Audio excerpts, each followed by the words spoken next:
I hit this button and I think it switches.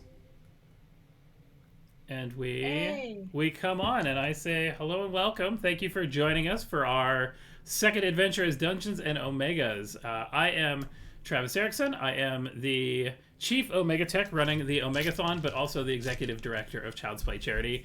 And with me, I am joined by some of our online PAX Omeganauts, bringing them all back around. I haven't let any of these guys disappear or go away, and they are joining us for a D&D adventure tonight in the evening hours for Child's Play's Gamer Give Back Day. So thank you for joining us.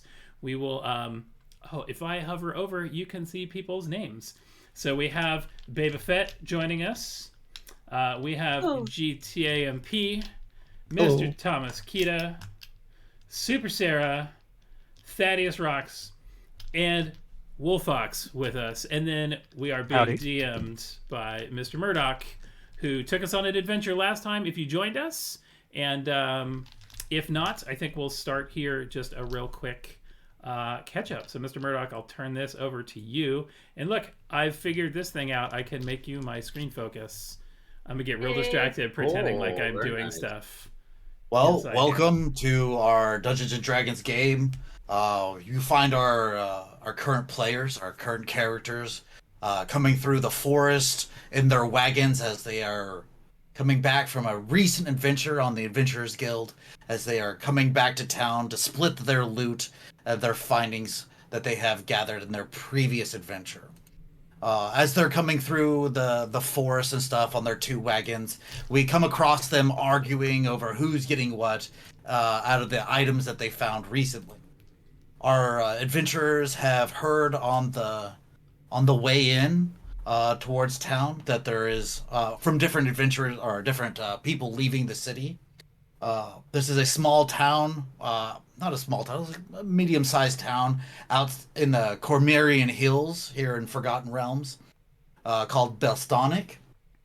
As they are going, as they're going there, they keep running across people and townsfolk, or just people, different travelers going through the forest, and they've heard several times that there's a decent magic shop inside this place. And it's kind of caught their eyes as they have kind of saved some of their coin from the previous adventure.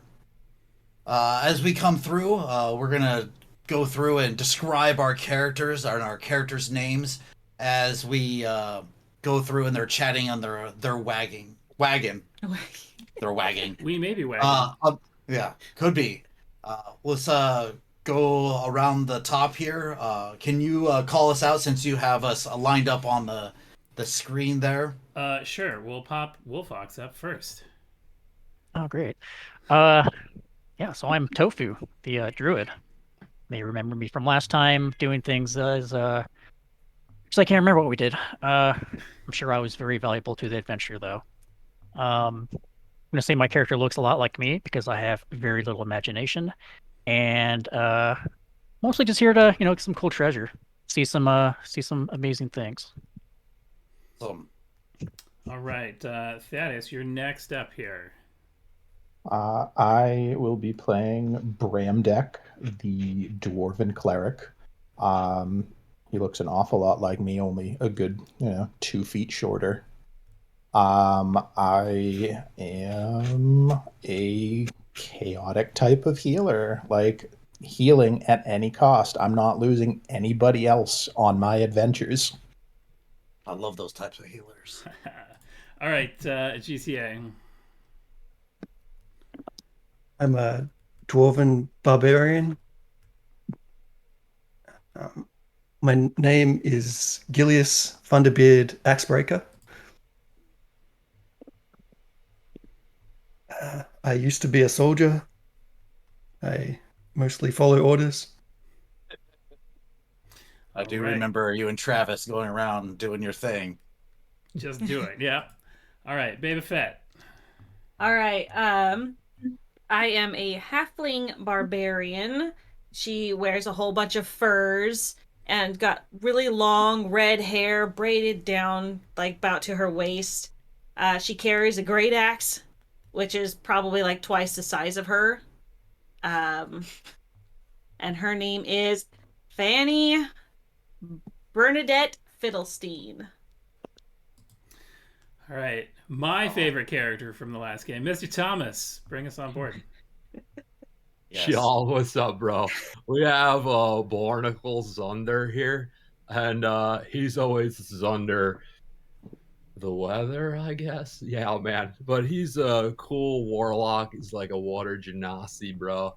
He just looks always like he's a little wet, like he just came out of the shower. But his hair kind of smells a little like sea foam and like that sea breeze. And he is hanging out with his little buddy, Barney Jr., his little turtle familiar. He's always a little pet in there. He has like cropped up pants that are probably kind of torn up from the waves that he hangs out at on the beach where he lives. His clothing looks kind of like a hoodie that's all a bit ripped up a bit. It's all like meshed together. But one thing that he has that's very sacred to him is this bottle that he has hanging from his rope belt, bro. And this is all roped up and it's super fine and kind of beautiful glass. But he seems very particular about this thing. Yeah.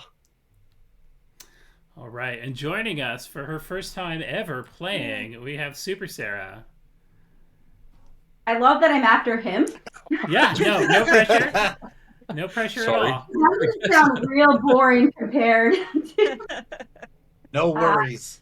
No worries. Everybody understands when it's our first time playing D&D, so it'll be just fine. We're all here to have fun. Yep. Well, I am a mountain dwarf barbarian, going by the name of Z, like just the letter Z. And my sheet here says that when I set my mind to something, I follow through no matter what. So. All right. And you're a dwarven barbarian as well? Yes. Yeah, we're barbarian. Awesome. So we got a We've got three barbarian heavy barbarians. group. 3 barbarians and a chaotic healer. This is gonna go. I'm also a mountain dwarf. Super exciting.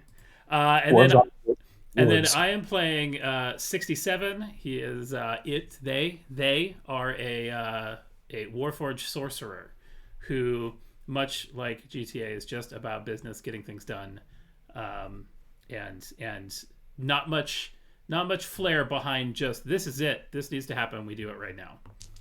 Yes. So we come across our characters going through the woods on their wagons, divvying up the items that they have found. They have received a list of the items previously, and we're going to hear a little bit of their divvying up of who gets what here in just a second. So, things that they keep moving around. There looks like a sword. There's a sword that has a big sheath of ice across it. It looks like an ice shard. There's a beer stein amongst the group of them. There is looks like bracers that look like they're really furry. There's a giant lens, like a big glass lens, 2.5 feet in diameter. It looks pretty heavy, but pretty useful. There is a pair of very garish purple boots, like brilliant, bright, like they're not like glowing, but they're like purple and lavender boots. There's a nice wand with a circle at the end of it that looks like if you were to put it in bubble solution, that it would create bubbles. There is a large, heavy crossbow and a very shiny breastplate that actually shimmers with light and is gold and yellow and with some white, like filigree all over it. Now, this is what our characters. So, who's getting what? Have you guys decided? Like, let's hear who wants what. Who's getting what? The beer. I'm looking at those bracers myself. 67 is playing around. How did I know you'd choose the beer? wand a bit. Okay. Barney is like just kind of looking over his sandals that he's been wearing, that he looks like he's kind of roped them up once or twice or 3 times, and even though purple kind of goes against this like earthy kind of flow, they do kind of bounce off a bit of his greenish color. So kind of looks at the boots and he's like, eh. It's like lovely coral against the seafloor. Ah, yes. I like how you think, Metal Man.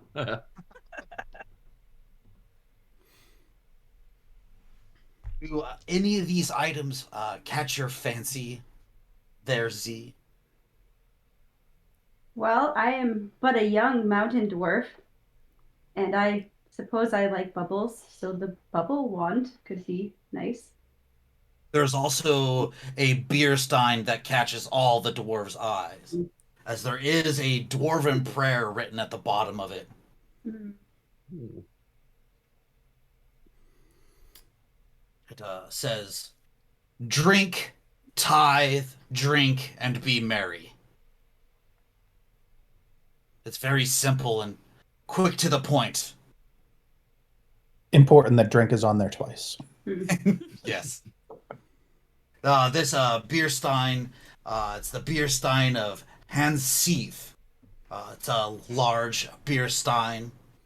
It is well crafted by a cleric known as Doog Hans Seeth. It's just a cleric that he uses it as it doubles as a bludgeoning weapon, doing a die 6 plus 1 damage. It's considered a magical weapon. Once per day, this if you drink beer from it, you can use it as a small bit of healing can come from it. 67 is holding the lens, just kind A of giant turning lens. turning it and kind of peering through to see, maybe trying to catch some sun to see if it does refracting anything. As you guys have been traveling, you have found out that this giant lens, when used correctly, and you actually are trying to see the things that you are trying to see, you realize that this lens, if used correctly, is a lens of seeing. It allows you to use true sight through the lens if you are intentionally trying to see through things. It'll let you know if things are truth on the other side, if what you're seeing is the reality or The not. reality around. Well, nobody's gonna. Oh, Go ahead. Well, and 67 also sees the young dwarf eyeing the wand, and in a very businesslike manner, 67 sort of just takes it and slides the bracers over and says, "This is much more your speed." As you guys have found over the last few days, the bracers of the beast. While wearing these bracers, you can spend a bonus action to speak the command word, to turn your forearms and hands into furry paws and claws that allow you to do 1 die 6 plus strength or dex depending on your character's base. Now, these strength or dex bonus 1 die 6 damage can stack upon either monk damage or unarmed attacks that you may already have. Ooh. So I'm still eyeing those bracers myself. They look very, very warm. Yeah. All right, so the three of you guys are looking over the bracers that you guys have recently found. I Ooh, say we just we got a roll for it. donation. $20 donation. Thank you. Thank you very Thank you, much. Kendall. Kendall, you're awesome. All right. Um, So who's getting the bracers? It seems like 3 of you are interested in the bracers. We could always roll for it. You guys gonna draw lots? Horde? Get in there. What? Roll a d20, see who gets the Basically. highest. yeah. Draw straws. In game, you're basically holding a bunch of straws, and whoever pulls the short straw gets it, or whoever pulls the long straw. I pull out some twine, and as I'm trying to figure out a way to make the boots look a little bit more aesthetic to me. As I'm wrapping it around, I just kind of take one of my daggers and rip it apart, and I'll cut a piece of twine and make 3 of them that way, and I'll kind of hand it out to you. Y'all can't decide, just draw straws, bros and bras. Go ahead and all three of you go ahead and roll a d20 as you guys draw straws. All right. Highest wins. I got a 14. I rolled a 19. I got a 9, so Yeah, I'll take the bug then.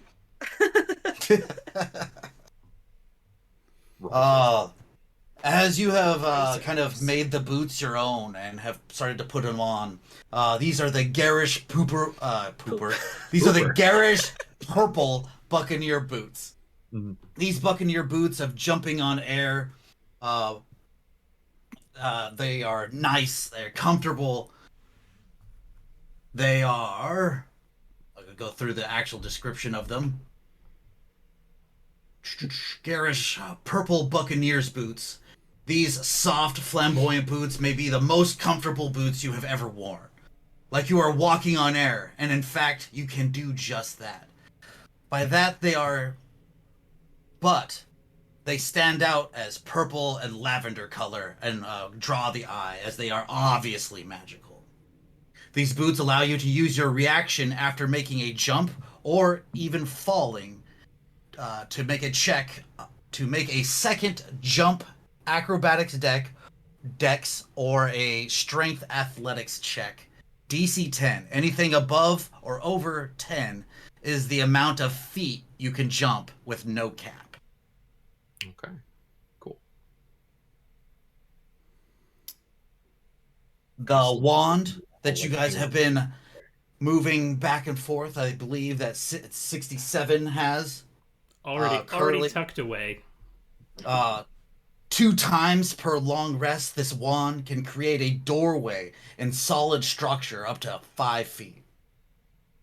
That lasts exactly 6 seconds, so be fast to make it through to the other side.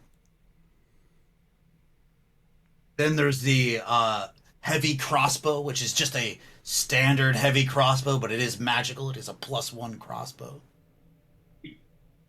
The last thing that has not been divvied out or claimed is the slightly glowing breastplate that looks very garish. It's got fancy filigree all over it, which is the gilded breastplate +1. While wearing this shiny, glamorous breastplate, you have disadvantage on all stealth, and anybody that is adjacent to you also has disadvantage on stealth.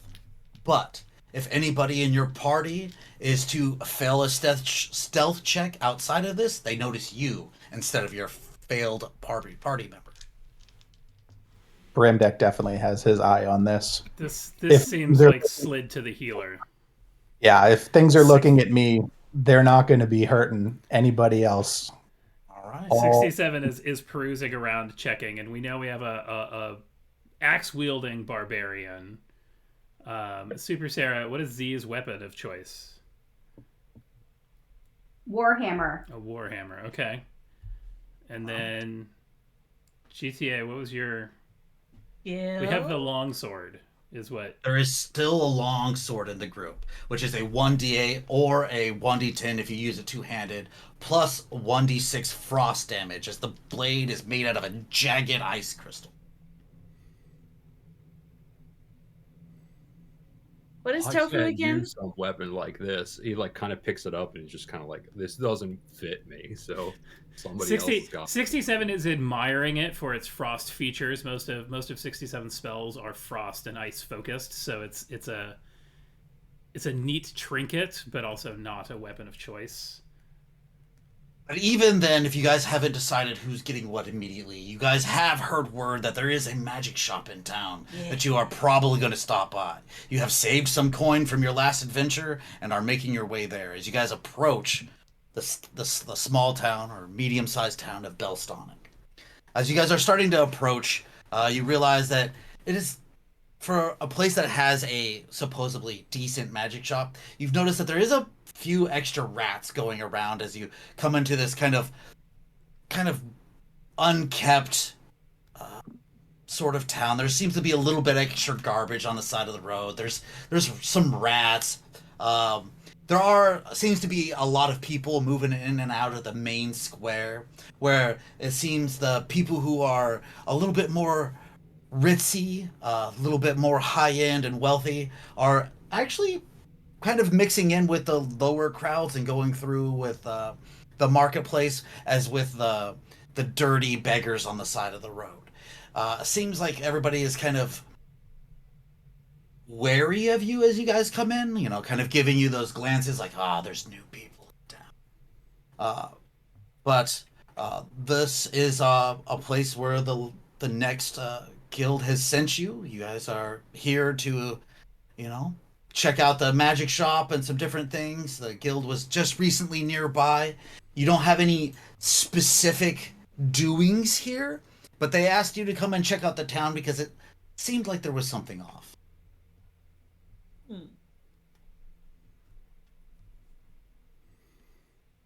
Tofu, what class are you again?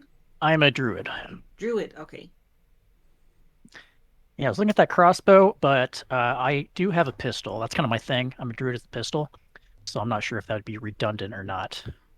But I'm interested in this magical shop. Is there anything in particular that catches our eye, or Is it clear where the shop is? Let's as you guys, yes, you can definitely see down the middle of the road as you guys get closer towards the marketplace. You see that there is a shop nearby. There's a name across a kind of slightly broken wooden sign across the top where there's a little crack in it between the words Guffs and Magical. As you see, the sign says Guffs Magical's Goods.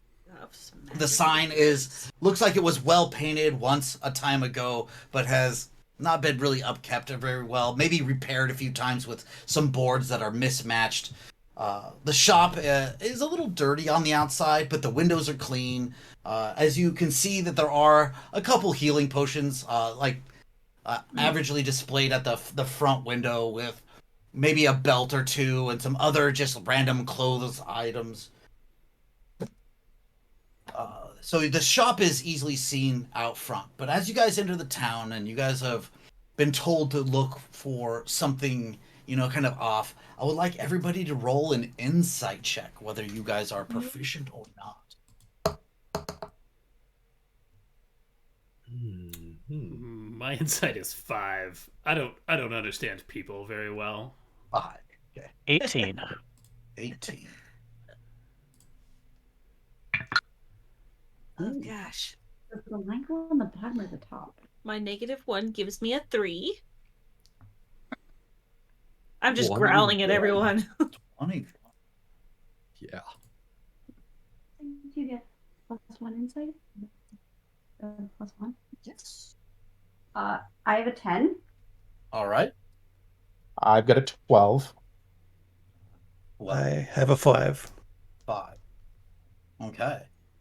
So, as you guys are entering, and your debate of who's going to have the frost sword, and you know as our dwarven cleric is sliding into his garish breastplate, our druid and our warlock kind of start to take notice that there is a lot of just kind of people staring. More so like it seems like the lesser rich and the poor they don't seem to be as focused, but there does seem to be a couple small groups of like the nobility that seem to just watch, not necessarily judging you as you're coming in, but just seem to be watching you through the crowd. What really catches your eye is that the poor, the homeless, they seem to avoid the rich, like give them a wide berth. You can't tell if this is just classism at its worst or if there's something else involved, but it does speak to your eyes as you guys are walking through towards the magic shop. I'll look over at and I'll say, yo, you think they're looking at my boots, man?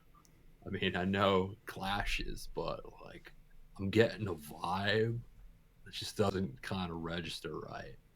I see the jealousy in their eyes, so you might be right. I just kind of twist my calves a little, kind of walk with a little strut. Just kind of see if it I pretend like I know what I'm doing because clearly the boots are comfortable, but they're uncomfortable for me being comfortable. So They are super comfy. 67 sort of picks up the lens and kind of intentionally is using it to kind of peer through, holding it sort of like he's trying to present like they're examining the lens still, but using it to kind of take a look at the crowd and see. Intentionally looking at the crowd. Intentionally looking at the crowd, but trying to present the, all right, is this thing worth bringing into this magic shop? Maybe, maybe not. All right. As you go ahead and roll me a perception as you are looking around at the people throughout the marketplace as they're going around their busy time gathering goods, ropes, and different things. 20. A nice natural All right. 20 That's actually on a my good perception. roll. Nice. It's a solid roll. As you are kind of scanning through the crowd, there seems to be a couple like other like maybe more adventurous types in the crowd that are like buying like hooks and ropes and like maybe like a grappling hook and rope.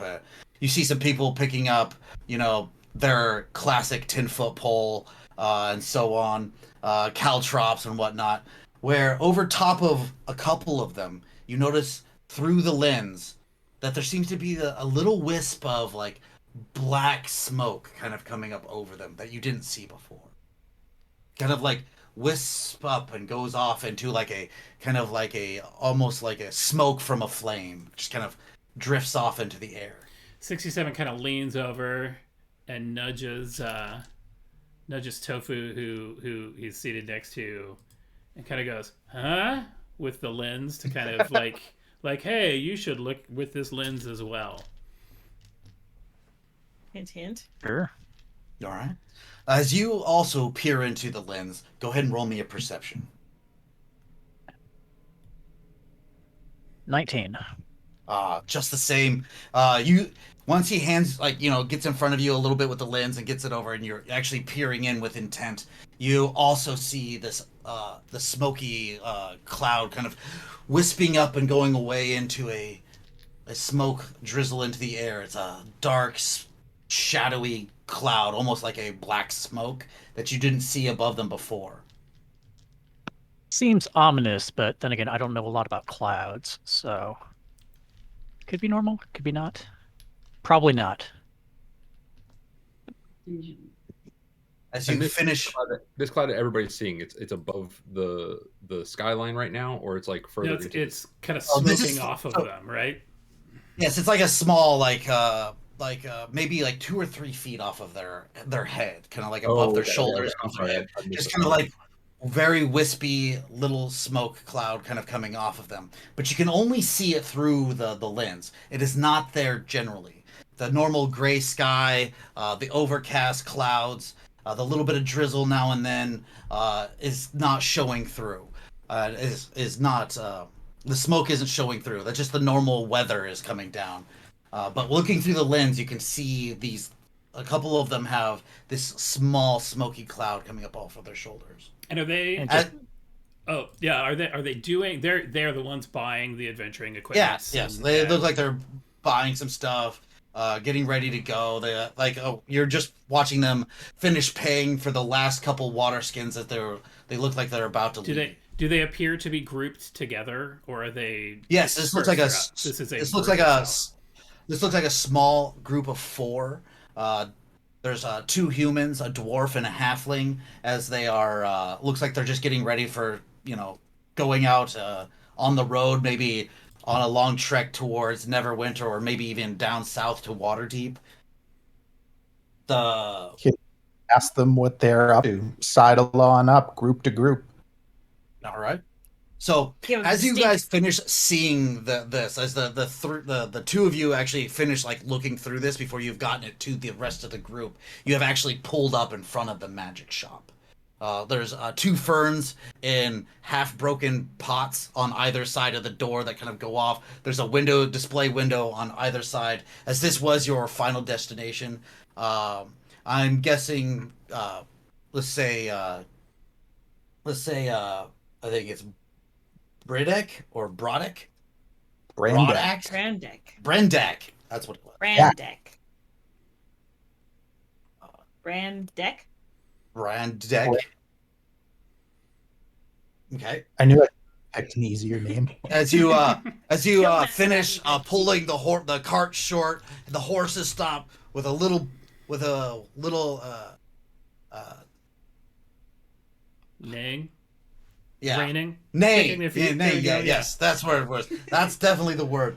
I wanted to say other things, but my brain was just like not having that word. All right, as the horses neigh a little bit as you stop, you guys disembark from the two carts. You guys are now firmly in the middle of the marketplace, right in front of the magic shop where you guys attended to come to first. Did everyone- do the two of you show the rest of the group? Like, are you like, because this thing's heavy. It's not like a Right. light lens. It's a big lens. So are you trying to like show them like through like pointing at people like through this giant lens? My initial handoff to Tofu was to try and subtly kind of like, let's inspect this still, and Right, trying to right. figure out like how can we communicate this over. I got that for the two of you, Right. But getting With- this information to the rest of the group, how do you Yeah. I think just kind of leaning in, 67 says, I'm going to go chat with that group. And then hops off the wagon. And looks at Tofu and says, we could meet in the shop. And just walks off. I feel like you might need some backup. Where's he going? Yo, 67's off his rocker, bro. Good luck, metal man. I'll meet you in the shop. And I just kind of go to where I feel comfortable and I kind of head towards the shop. Does anybody else go along with 67 as he Yeah, I kind of want to. I don't as like he people tends just to running do off. these things where he just his head goes straight for stuff? I look longingly at the magic shop, and I'll go with him. Okay. Seems like an adventure, so I'm in. This is a group adventure. Yeah. Let's go talk to some adventurers. Yeah. Let's go Okay. to them. Okay. Did And, everyone claim a magic Our item? warlock friend steps into the shop. Mhm. All right. Because splitting the party is exactly what every good D&D group always absolutely does. Right? This is typical of Of everything. It's Z, not which inside way is Z going? Fine. Z, are you going into the shop? Oh no, I think they all followed They're all you follow except except for- for. Yeah. Sorry, Getting I'm having right. a hard time remembering everybody's names. to help. Write it down. Try. I have terrible hand. Here. getting to the group first ahead of his. 67 says, "You all look like you know what you're doing here. Just tell me more of this town." I'm gonna roll a persuasion check. 67 is, relatively blank, emotionless, but sometimes can, through some voice articulation, kind of be like, All right. Go "Hey, ahead. you feel like you can talk to me. This odd. Oh, all right, 15. All right. As you approach, the dwarf kind of steps up. It looks like he's kind of like the leader of the group. Hello, what can I help you with? We clearly are new here, and you seem like the most experienced in this town. Tell me about it." Well, we just got here a couple days ago. We, picking up some, goods. We're gonna continue on. We heard that there's a, band of goblins down south. We're gonna go try to take them out. Get paid. Who's paying? I think there's a standard, few silver per ear, possibly even a gold piece if we're lucky. But who pays? Oh, the town of Waterdeep has a standing bounty. We got word, a little couple, I think it was like the first day we came in from another group that they said that there was a bunch of goblins that were bothering them coming in. So we're gonna head down there and try to take them out. And you came in from the south? We came in from the east. further into the forest, right? Turning to look to see if his friends or his compatriots, friends is a strong word for 67, compatriots have made it. 67 says, we'd like to join in on this bounty, perhaps. Well, it's okay. You know, I mean, you know, I'm already splitting it like, you know, 4 ways, but you know, I think we're gonna just kind of take our own with us. You know, it's a standard bounty. You know, it's just standing. You can do it anytime you wish. Right then, I suppose you all should not head south, is what 67 says. I'm gonna throw persuasion behind this one again, to say. Fanny's just looking around at the rest of the group like, what's happening right now? This was only a 10 in persuasion, though, so not the most persuasive. So you suggest we don't get paid? Not paid heading south. I'm sure Right. there's a northern bounty. Sure there is. And we've decided south is where we're heading. Yeah. Okay, good luck on your travels. And you can see the 2 humans and the halfling are like, and they tend to step back, and they start to walk away from you, and you hear them muttering amongst themselves. Every once in a while, there's like a thumb that kind of comes back towards you guys as they walk off towards. Looks like they have a few horses and a pony. What was the point of that? They are not as they appear. We couldn't pass the lens around, but there is something amiss with that group. And I wanted to ensure that they head south. Oh, why? So that we know which way they're heading. Oh, okay. I thought you were actually trying to steal their job. Yeah, that's what I thought. I mean, I would have been okay with that. But either way would have worked well for the party. Also, thank you to our last 2 donations. Baba Fett getting in on it, and Anonymous for $5. Awesome. Thank you, everybody. Thank you, Baba Fett. Right. So. And then I turn to the party and I go, to the magic shop. All right. As Barney has started his way in, first one to peer the goods. As you walk in, you see that there are several racks of goods as you come in. There seems to be a bunch of mundane items, but you guys have already made your purchase of mundane items in the previous town near where the guild is. But what really catches your eye are the different racks of magical things that you see on the shelves. There's a wide array of things. Moments later, after their little talk outside, the rest of the group joins in.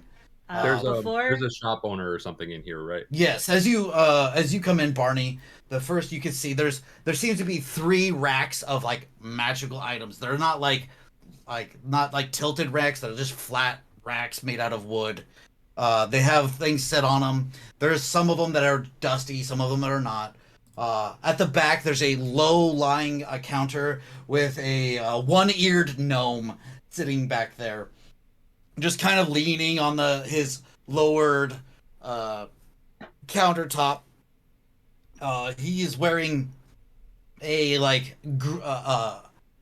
blue vest and shirt, both blue, both turning gray at different versions, different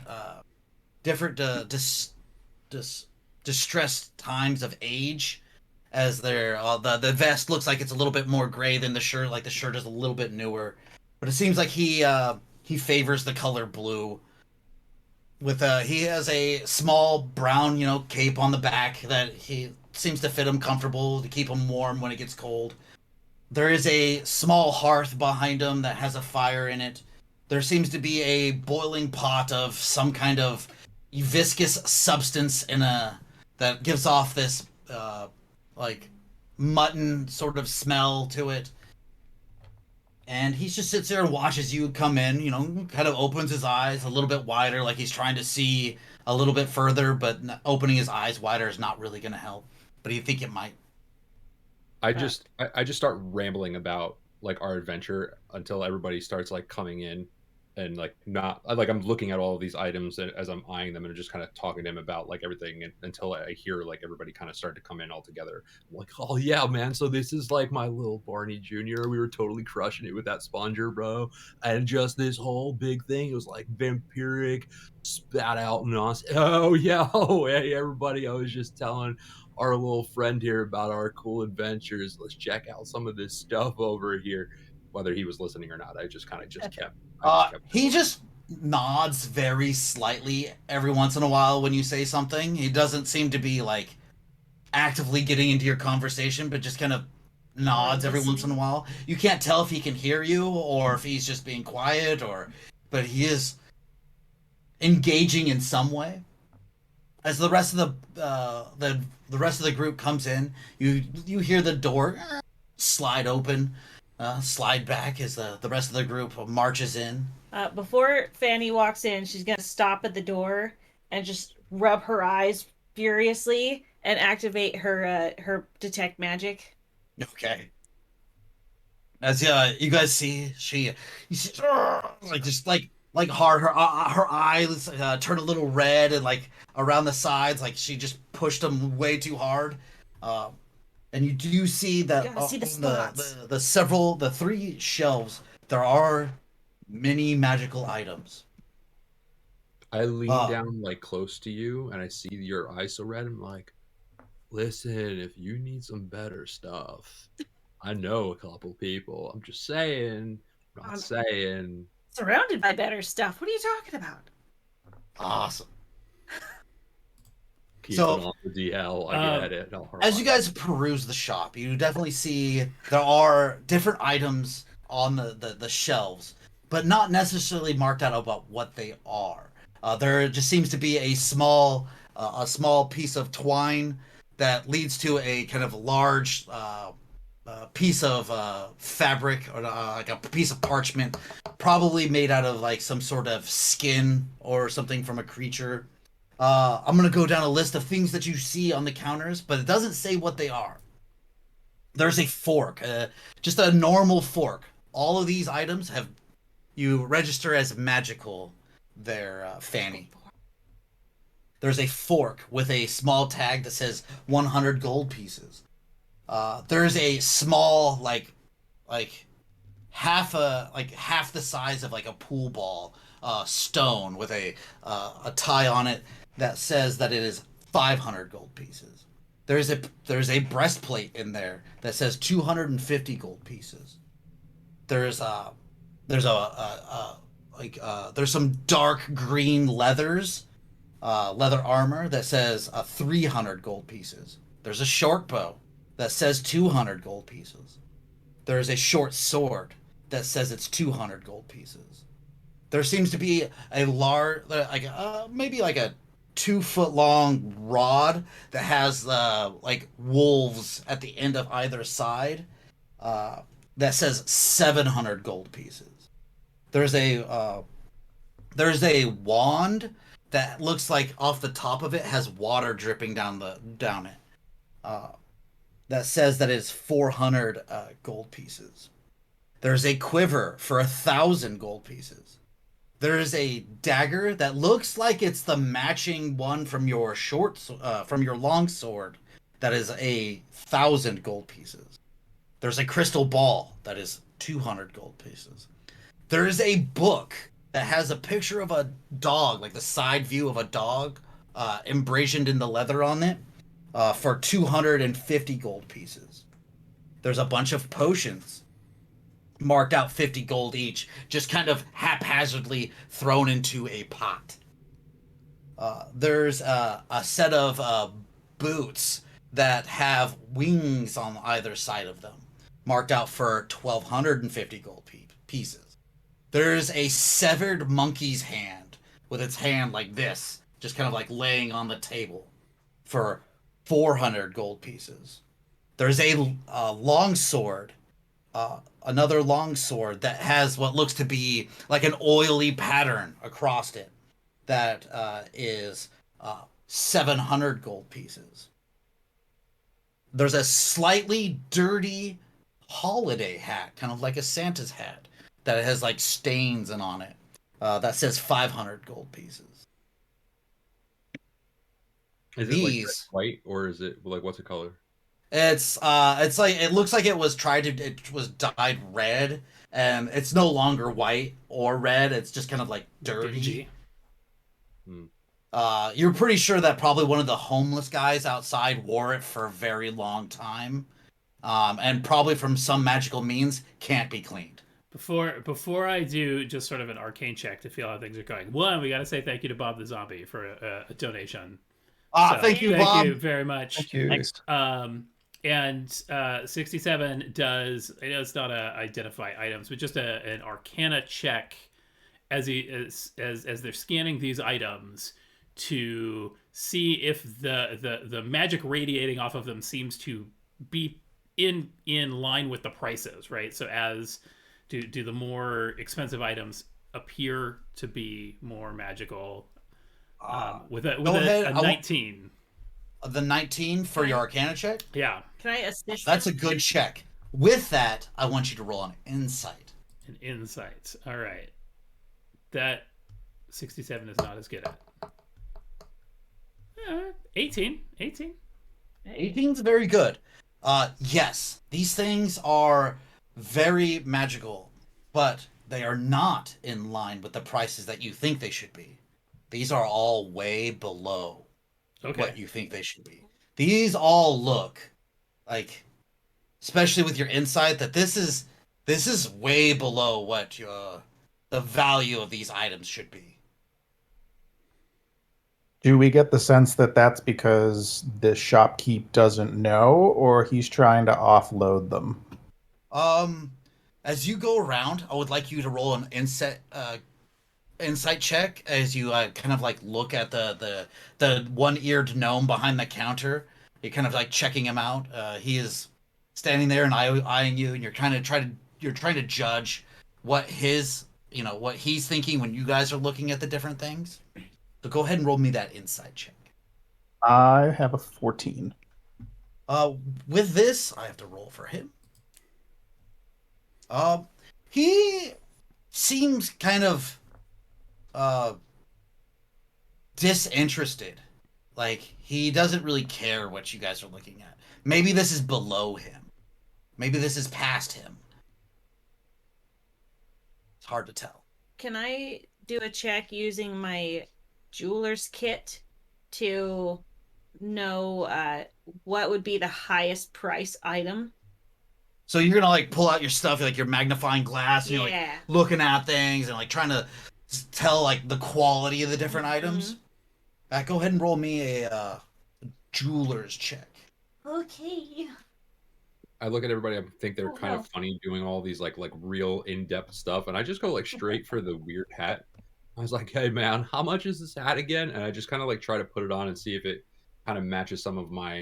Before you start putting on the things, please you have to purchase it before you wear any of the clothing or use any of the items in the shop, please. All right, man. No need to get worked up. But it's 500 gold for the holiday hat. I'm a little shy on the 500 gold, but perhaps I could offer you floor. Go ahead and roll me a persuasion. I got a 12 on my check. A 12 on your check to see what's the most value. expensive. The most expensive thing that you guys probably see here might be the boots with the wings on them. Okay. Maybe followed by it really comes down to preference and what you use things for. Some people value things in different ways, but just as a coin value, probably the coin boots. value. Something I could mark up heavily. How much money do we have between this and the last adventure? I posted And it. you said we had 500. to spend before. Each of you have 400 of your own money. That's each of you have your cut from the last adventure is 400 gold. However, you guys split and choose to use your money amongst each other. That's up to you. I really need that rope rod. And for those who played last time, there was, I believe, some monies that you guys had found and gathered. So I have extra funds if we need to dip into them. What did you get, Barney? What did you get for your persuasion as you talk to our gnomish? I got a 4. He's like, no, it's 500 gold for the hat.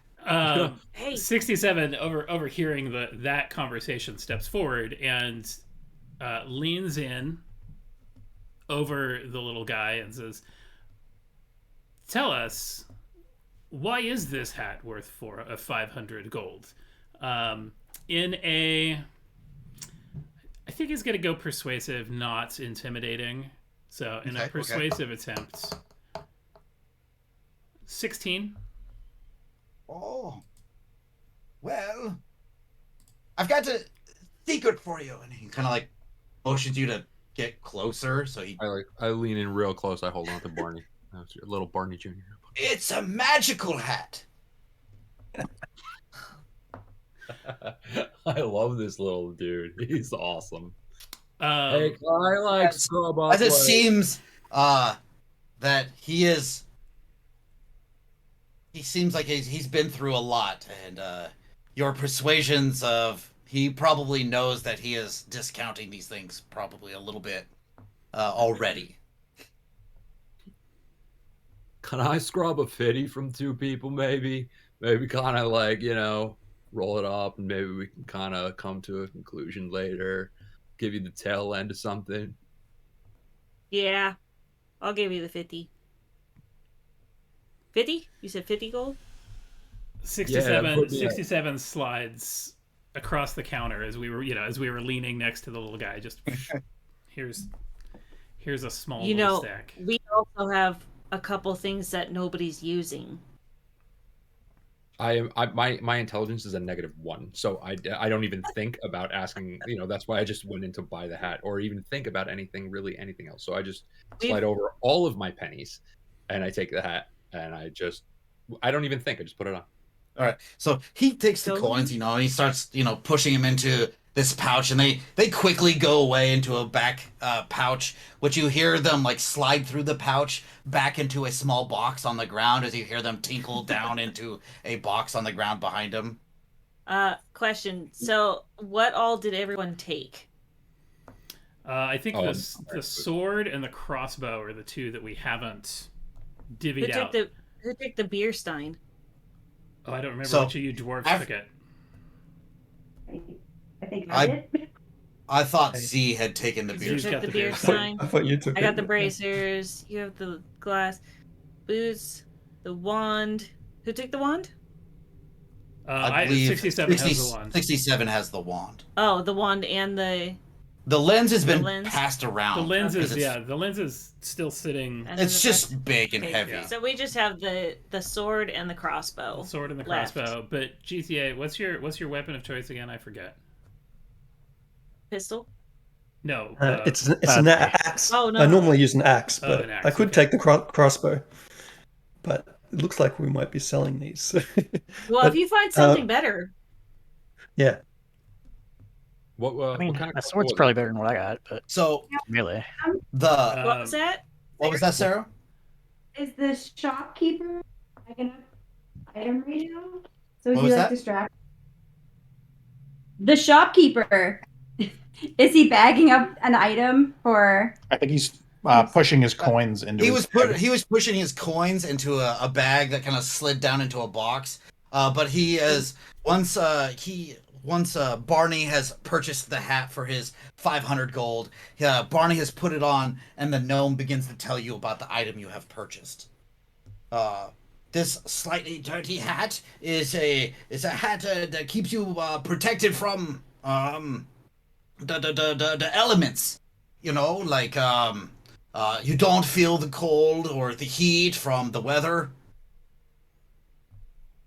So like if you get it's like snowing out, you just don't care. You just walk around just fine. Pretty great.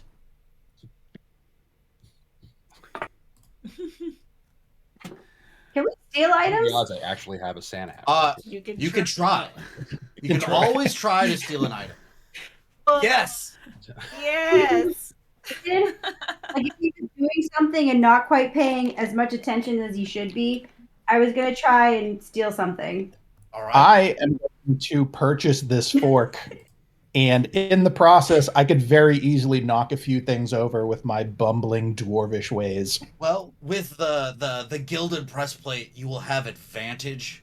Well, she will have advantage on her sleight of hand. As you try to purchase the fork, you bring the fork up to him. He's like, "Oh, that'd be 100. It's 100 gold for the fork." All right, and I'm very slowly counting out my coins. What was Alright. the item, Baby Fett? What was the item that you thought had the highest? The boots. The boots. The boots. The boots with the wings on them. The boots. All right. I would like you to roll a sleight of hand check. While you get to roll 2d20s, and then tell me what your total is for sleight of hand. Okay. And the I total use All twice. 2d20s. Take the highest roll. So sorry, say it again. Roll 2 and whichever one's the highest. Yeah, that's the one you use. Okay. All right, let's see what happens. Oh, it just kept rolling. Crap. That's probably not good. Well, I got a 6 and a 3, so 6 is higher. I have a +2 sleight of hand, Okay, so I guess So 8. 8. 8. All right. You said I was doing Oh. that at an advantage because I was distracted. I was Yeah. doing my best to shine that breastplate in his eyes. So he's using his shiny armor and like kind of standing in the way to give you, making it easier for you to do what you're doing. I got to roll for him. Ooh. I have to roll poorly for him. That is awesome. As he was just kind of like squinting really hard at the gilded breastplate. Oh, you got Okay. it. 100 gold. Yes. 5, 6. If you just put it on the counter, I could do it. Do it for you. I can count it out. Tell me about the fork, though. Oh, he like kind of like looks in your hand to see if like he's trying to make sure that you have the coins there. Go ahead and put the boots in your inventory, by the way. But he's like trying to like check to make sure you have enough before he starts telling you about what the fork does. I've Okay. taken a quick look over my shoulder. Those boots seem to be gone, so They seem to I've be put gone. the rest of the gold out on the counter. These So sorry to waste your time, sir. what? Did you not want the fork? Oh, no. I want the fork. Oh. I could have counted faster. My bad. Please tell me about this wonderful utensil. This fork, it is a fork of sustenance. Every time you go to put it in your mouth, food appears on the fork from the last plate that you ate on. Great. All right. I'm liking that. Thank you. Yes. Thank you for your service. And he pushes the coins into his pouch, which leak into the wooden box behind him, making the dink, dink, dink sounds of gold hitting other gold, as you guys all love to hear. You said there was like a dog book or something? There's a leather-bound book that has the picture of like the side view of a dog looking one direction. It has a tag of 250 gold. So the wolf rod and the dog book, I would like to. I know it's not a lot, but I would like to offer my 400 for it. And I can be very persuasive, let's say. Okay. The rod has a price tag of 700 on it, and the other one is 250. So you pull those up to the counter, and he goes, "Ooh, those are some good choices."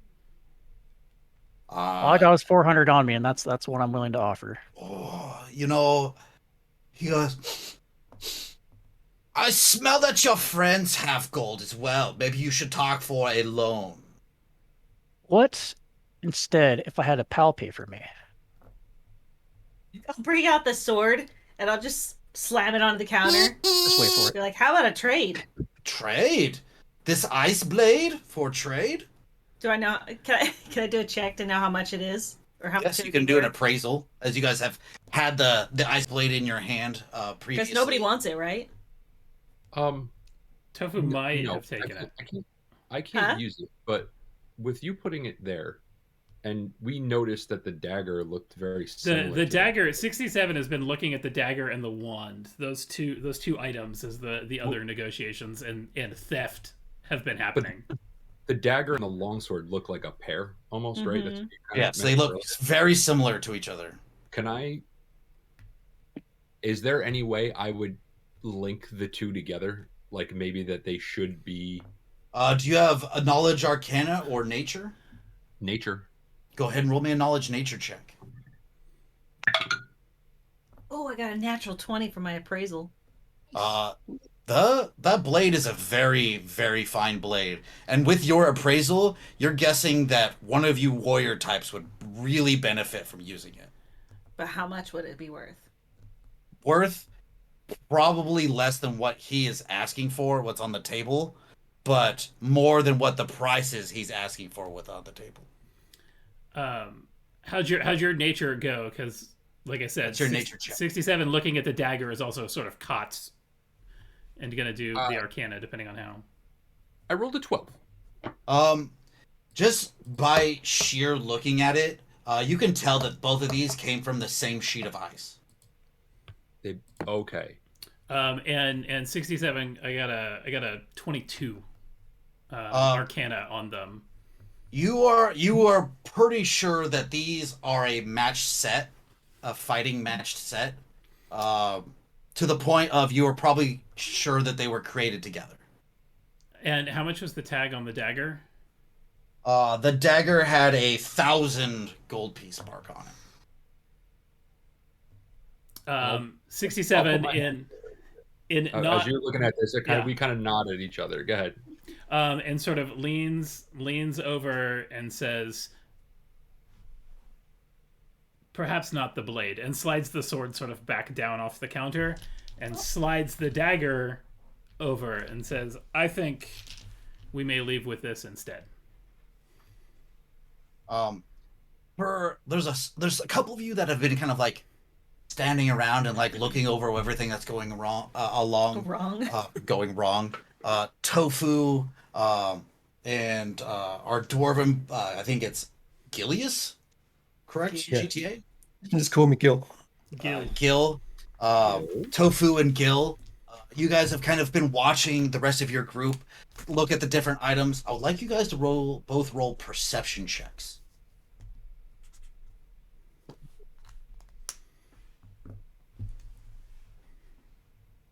And 11. 11. As you guys are looking around,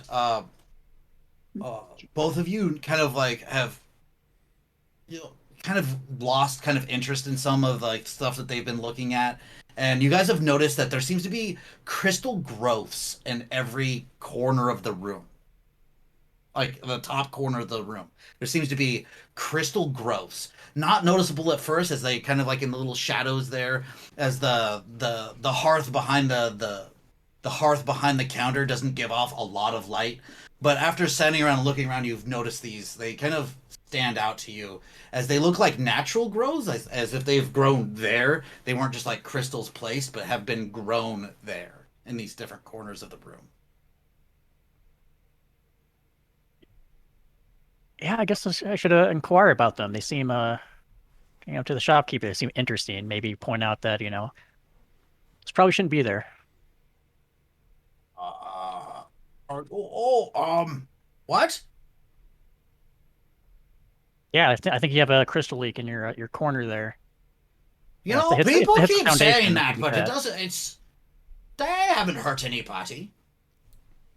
They, huh? Well, there's more than one. So, like, as a mountain dwarf, I probably have some knowledge of gems and stuff. Could I inspect them? Yes, you could go ahead and roll me knowledge. I believe being a mountain dwarf, you have stone cunning, which allows you to do stuff with this. Yes. So go ahead and roll me a just basically a knowledge check that you're proficient with. So here we go. You are. What's your intelligence modifier?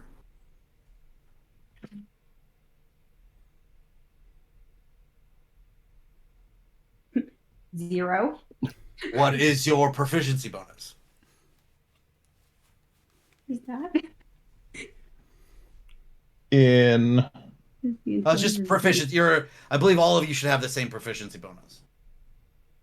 I don't know. Fourth level. sorry, not quite used to reading a sheet. I think everybody's at currently a +2 for their proficiency bonus. I believe so. Yeah. So your skills are your proficiency bonus plus your stat. So go ahead and roll me a d20 +2.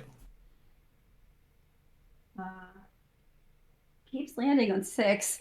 Uh-oh. So 8. Eight. Put that die in the freezer. So you look up at these crystals, and they look like just garbage crystals that you would find in like a mine or something. Nothing important, nothing worth any money. They look very tarnished and they just look like wild growths of crystals. You know, you've heard of gnomes growing crystals from time to time in the depths, but gnomes are gnomes. 67 sees Z looking at these crystals, and also knows that Z has these boots tucked away. Yes. And so, in thinking like, I need to get this dwarf out of this store, turns where Z is and says, "Why don't you head to the wagon and rest your feet for a moment, and then bring the lens back?" Okay. Fine. And then kind of ushers Z to the door. All right. Another thing that Gil and Tofu have noticed is that there seems to be a couple of there looks like there was that richer group of people that was out in the marketplace are kind of like looking towards your cart and where you guys are at the shop, almost in and seeing like what you guys are doing. Kind of just paying attention, especially after your encounter with the other adventuring group. Scare him off. So, I mean, my business is done in I just here. walk outside and give him a bit of a death stare. Yeah, run some interference. Couple dwarves just, All the doing dwarves dwarf. just start running out of the magic all- shop. all three of our dwarves step outside like, what? Okay. Not suspicious. Posting up by the wagons. So right now Under- on the counter, as we're waiting for the lens to come back in, we've got the ice dagger that I've slid over, but also the book and the wand, Yes. There's a book, a wand, and the rod. or the rod. Because the Or- wand I was looking at, I guess I sort of have the wand there, but kind of the main three right now are the rod, the book, and the wand. Still want those. Yes. The rod is 700 gold pieces. The book is 250 gold. And the dagger is 1,000. I mean, I might be able to slide a little bit. Maybe 1,800 for the lot. Can you tell us what they do first? Well, only if you purchase them. Why would we want to purchase them if we don't even know what they do? Because it's a magic item. Yeah. It's. What if I don't want to sell it if you don't know what it does? What if we poke people and it just makes them poop?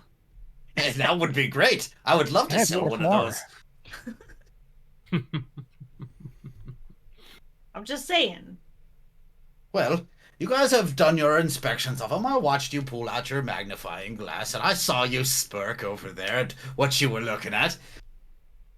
And he's looking over there at what you were looking at, and he's...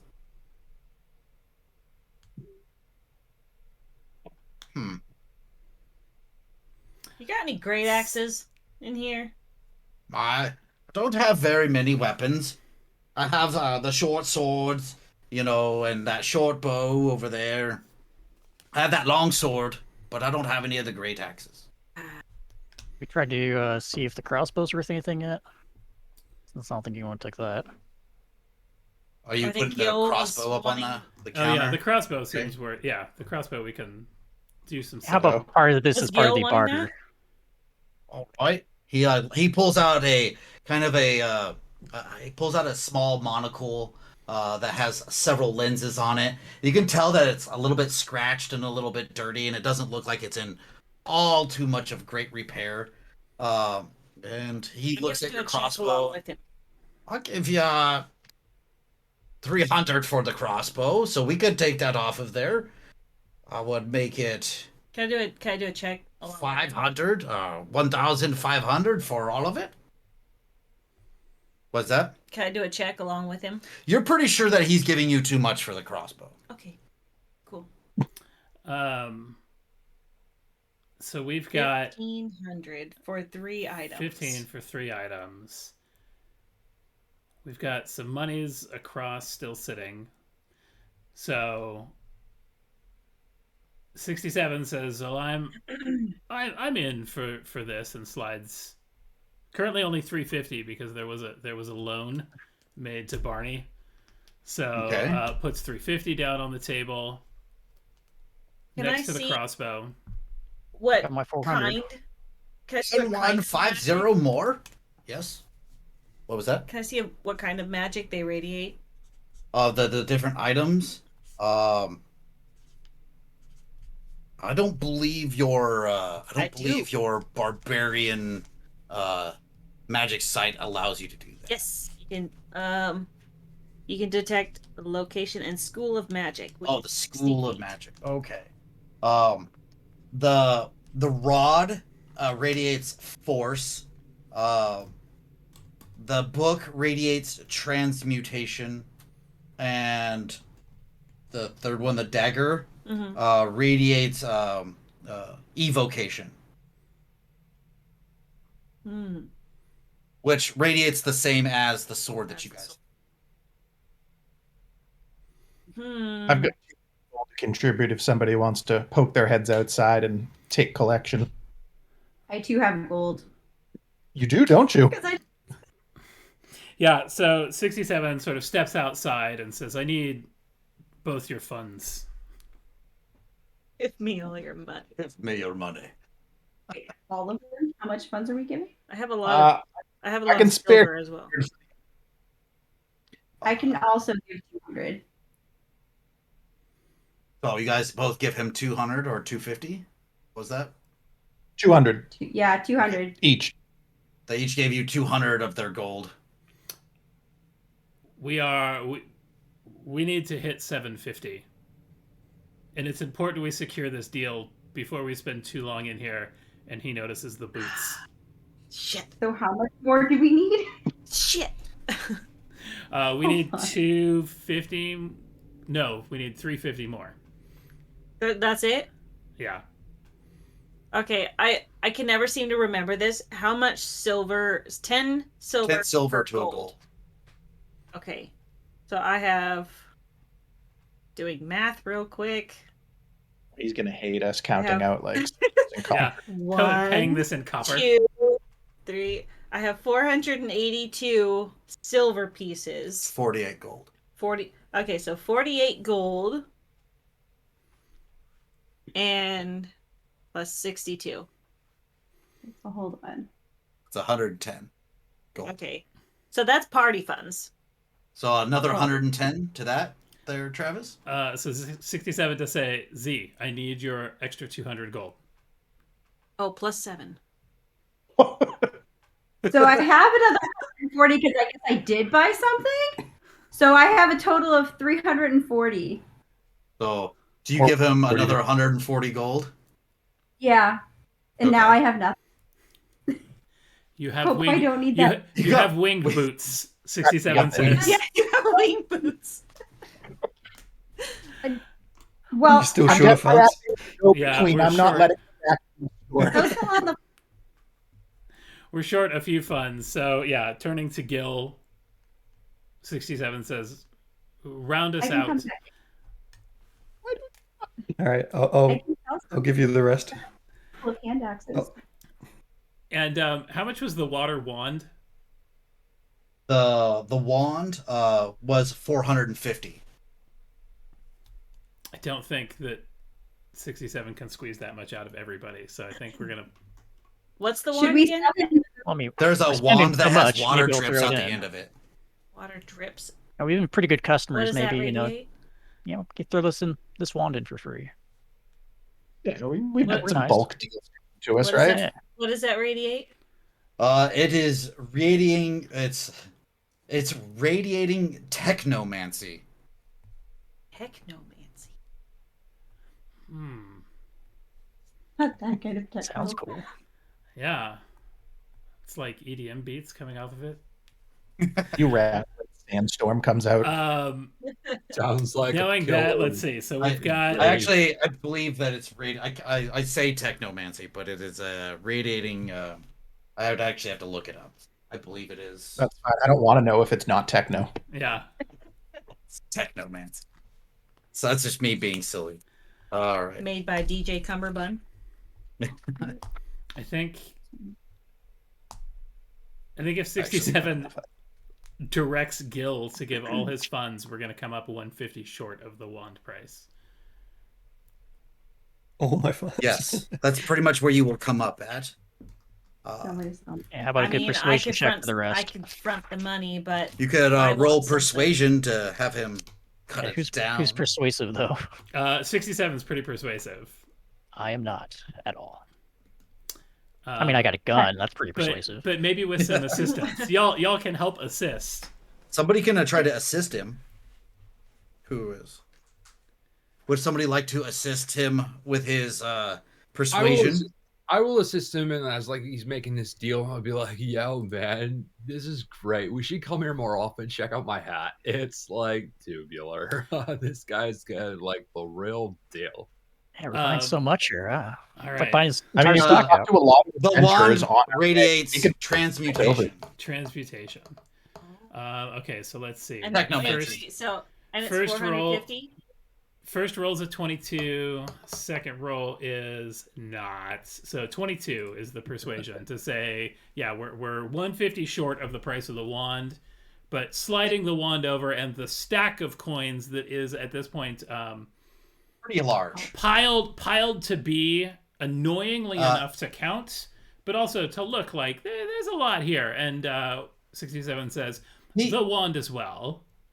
He sees that you're gathering coins from your party, and notice he's like, I think we could do this. And for that difference, he gives you the 4 items. So you now have this here, the wand, this rod with the wolves on the side. This is called an immovable rod. Here, and he hands it to you. This over here is a book of languages, as he holds up the picture one with the dog on it. The wand, this is a wand of delay, also known as a wand of slow. What was the other one? Was the dagger? Oh, the dagger, This yeah. is a dagger of ice.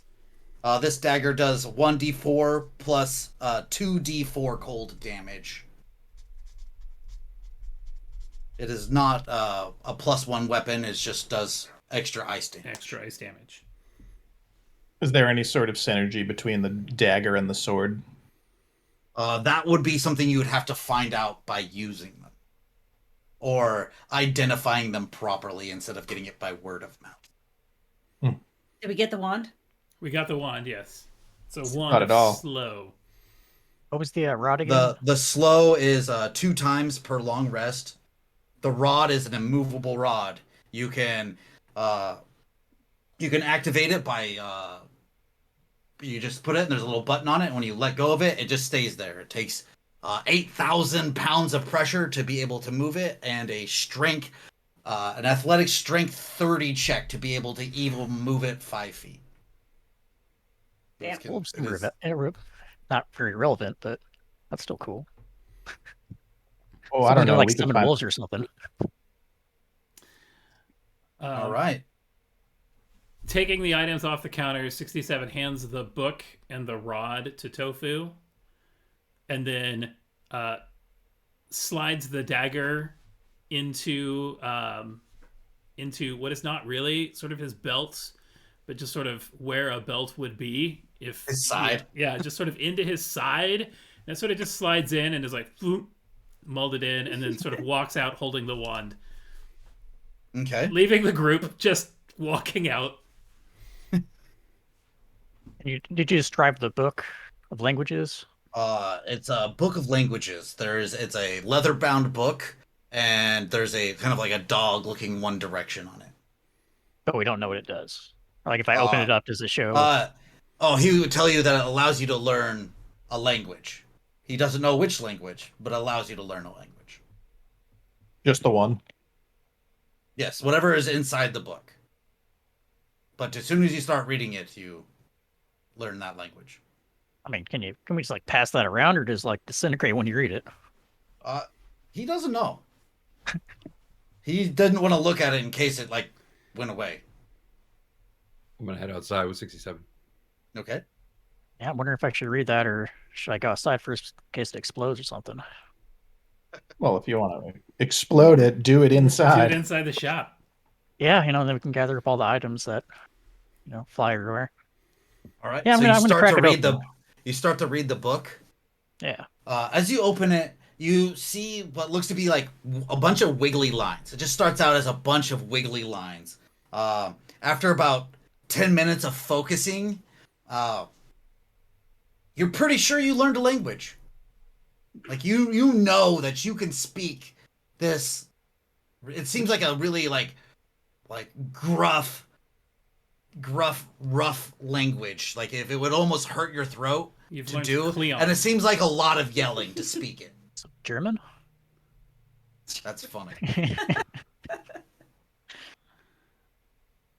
I don't know what language. Just something that's gonna. It doesn't tell you the language. You now Okay. can speak it. And if you spoke it, maybe the others might be able to tell you what it was. Yeah, can I like just start reading it and see if anyone recognizes? So you go out to the group. They're all kind of standing outside as you come out. And as Tofu comes out, he like looks. Who do you look at first to kind of like get a judge of what this language is? Yeah, Danny's sure. still in the shop, See. by the way. All right. So you look over at Z, and you just start barking madly at her. Just. I think I know what language that is. Every once in a while, there's a growl and a snarl, but you guys all hear him just barking and snarling and muttering as if he were a dog. You now can speak dog. Hell yeah. Listen, Tofu, bro. I don't know, but respectfully, I don't think we speak to women that way. I'm just saying. I'm not like, you do you, or people in general, like whatever you're into, it's all right. But I feel like there's a language barrier we gotta worry about here. So I have a +3 in animal handling. Can I decipher what he's saying? No, that's more like training and actually handling animals, where he is an actual person and he is trying to speak with you. Got it. I mean, I can turn I into didn't a know if it wolf. was like animal handling, like I can speak to animals or something like that. No, that's more of like how you can like training animals and dealing with animals hooked up to carts and how like animals react to you from person to person, not necessarily talking with the animals out in the wilderness. Did Can I the ask book disintegrate or anything of the type? It looks like looks like all the lettering on the inside is gone now. Like as he read them, he absorbed them. So I Burning. didn't know it. dogs had a written language. Yeah. That's news to me. Can I ask an out of game question? Sure. When you have an Eldritch invocation, Yes. is it always happening, or do you have to use it and it's like a once per day kind of thing? Depends on the Eldritch invocation. Some of them are based off of how many spells. Like sometimes they allow you to get like a certain spell so many times a day. But most of them, like your extended blast, always happen. Okay, so They will tell you if it is like a once a time thing, but the rest of them are like spider climb is always. Okay, so like when it says at will, it's just always. Then. Always. So Yes. I have beast speech. Oh, then you would understand him if that is one. Okay. Yeah, he was totally just having a good talk. Okay, so as I start to say that, I'll realize that like mid sentence, be like, oh wait, I get it. He's just talking to you. It's all right. It was. I thought you were. Oh man, that's a totally gnarly mix up. My bad, man. Yeah, It it's still sounds kind of weird though. You might not a want- popular language, but Yeah. Actually, when you I hear get it, it sounds really like elegant in dog. Like he's speaking like finely in dog, like well spoken. woof, woof, woof, woof, woof. Totally made me a battle puss, man. Bark, Yeah, I get bark, it. Oh, woof, woof, bark. All right. As you guys are done shopping for the evening, the day grows dark, and you realize that it's before any more travel, you probably have to rest for the night. You did see a couple inns on your way through. There is the Old Unicorn. Oh, before we leave the shop, I was gonna ask him if he had any potions. There were a few potions in a small container, haphazardly like thrown in there. Like it doesn't. None of them were marked, but they were. The bin said 50 gold pieces. I'll buy that. No, per Per. Oh, potion. per. Oh. Well, I mean, the bin says 50 gold pieces, and they're all in there, so You just you That come up means- with like the bin of 50 potions, gold and you're pieces. like, you just I put hand out 50 gold pieces down. pieces. Oh no, that's 50 gold each. You didn't say that on the box. Okay, and he like takes that scribble no, in. no, It's right you there. can't It do says that. right there. You just misread it. What are these old Kmart rules? Like, if it doesn't say it here, it's free. Like, what is happening? Yeah. I just scanned Oh, wrong. the Northeast thing. I'm sorry. Scammer. You just I'll just, No, but if you want one, it'd be 50 gold pieces. and they're not labeled or anything. They are not labeled. They're just haphazardly put in there. Mix of colors. I don't know potions. Oh, but I do know things. Can I do a check to see which one would be like health potion? Most likely the red ones are the health potions. Okay, I'll grab like 3 of the red ones. Okay. Random valued health potions. Okay. Takes your 150 gold. Puts it back. Ching, ching, ching, ching. Random valued health potions. Ah. Well, thank you for your business.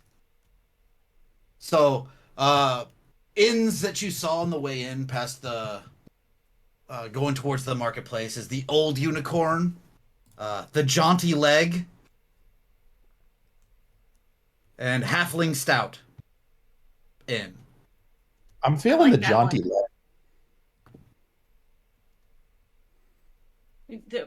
Talk about that. The halfling one looks really good. I'm not picky. Well, let's see the world. Halflings it is.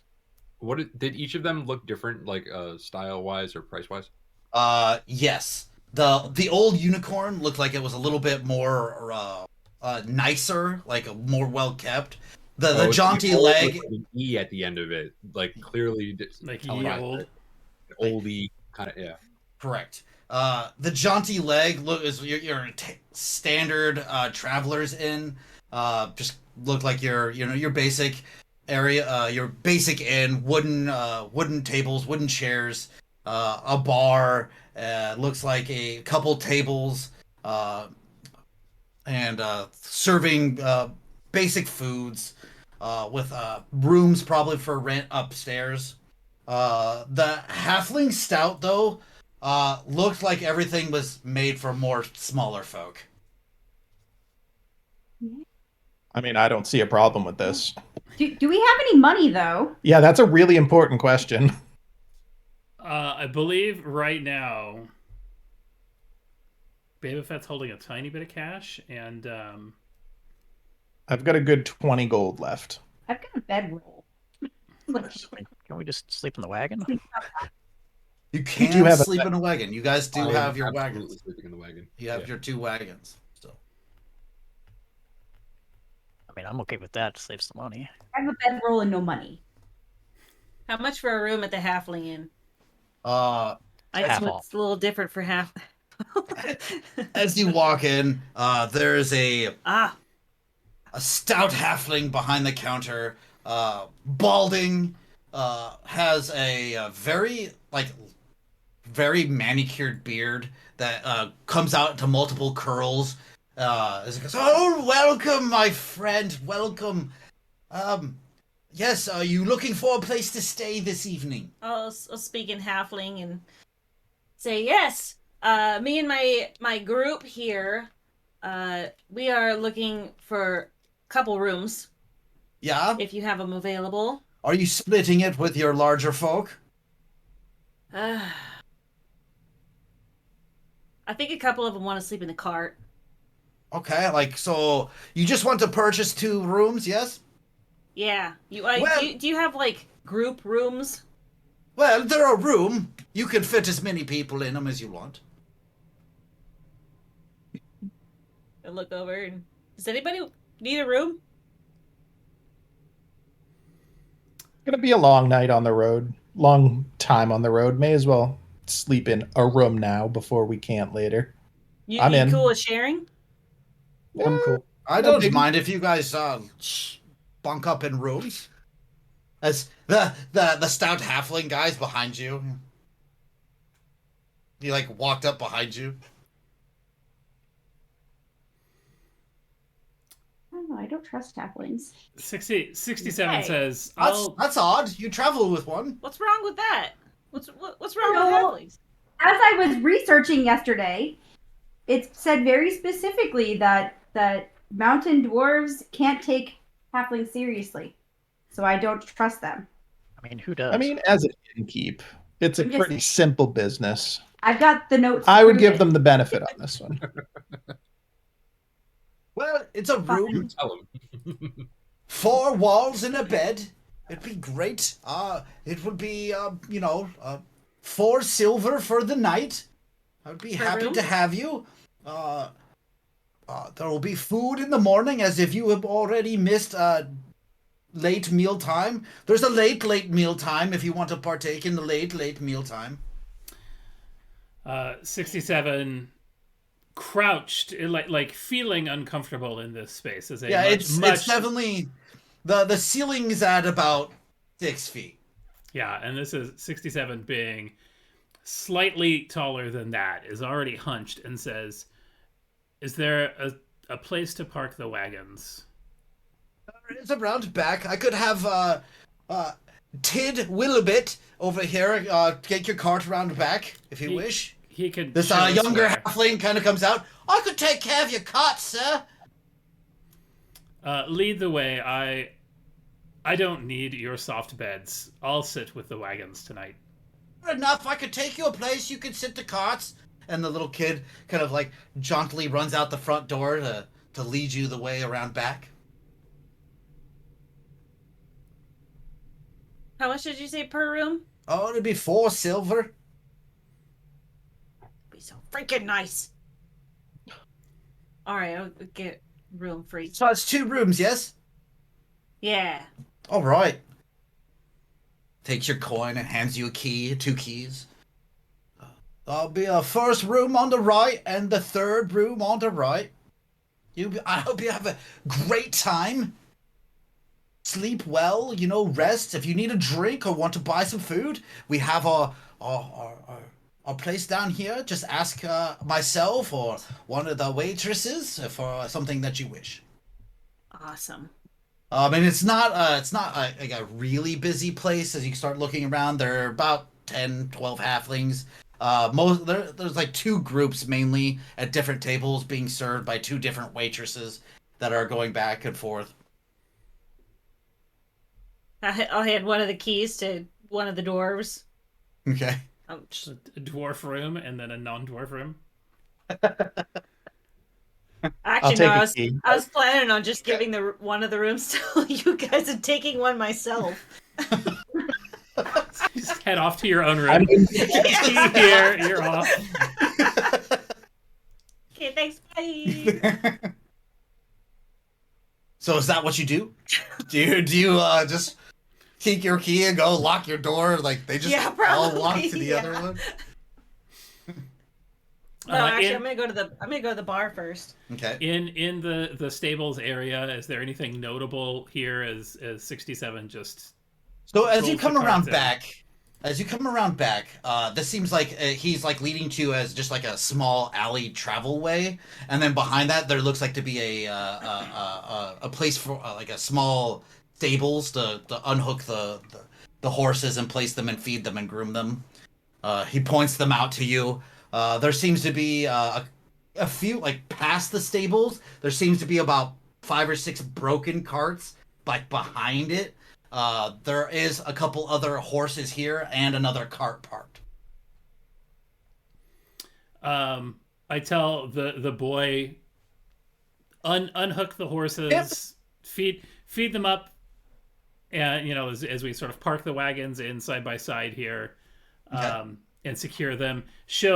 The halfling inside will tip you well. Great. Thank you very much. And he goes over and he starts, hooking up feed muzzles to the horses and tying them up. And he sees this little kid, this halfling kid, pulling up like a little step ladder to get up, and he's like brushing as fast and furiously as he can the horses. And then 67 settles in on just one of the carts Okay. and has a seat. All right. So, what are the rest of you doing? Drinking. All right. So I'll join Fanny for a drink. Yeah. So I'll you're buy playing, you it. guys just go. You guys are just getting some rest time, getting the drink in after your last adventure, getting a couple drinks each, and then like heading to sleep. Is that your guys' plan? Yeah, unwind a little and then we'll drift off. All right. Let's just go with about 3 silvers for each of you for drinks. Ooh. That's 5 of you, 15 silver. That's 1 gold, 5 silver. While we talk about paying in, thank you so much for the donation. We just Yeah. Thank got a you. donation for the One Rock, or from the One Rock. Thank you very much. Well, thank you. Wolfox also donated earlier as we were purchasing things from the store. Yeah, I was hoping I was going to help that. Shopping episode. So, as you guys pay your bill and you get your sleep, do you guys split the rooms as you said before, yourself and then them, Pay or for their ale. you covered their ale as well? Yeah. Awesome. I really want the boy to come in to hit her up for coins too, because It is about that time where you're heading up as there's a young little halfling. That's, the metal man said that you would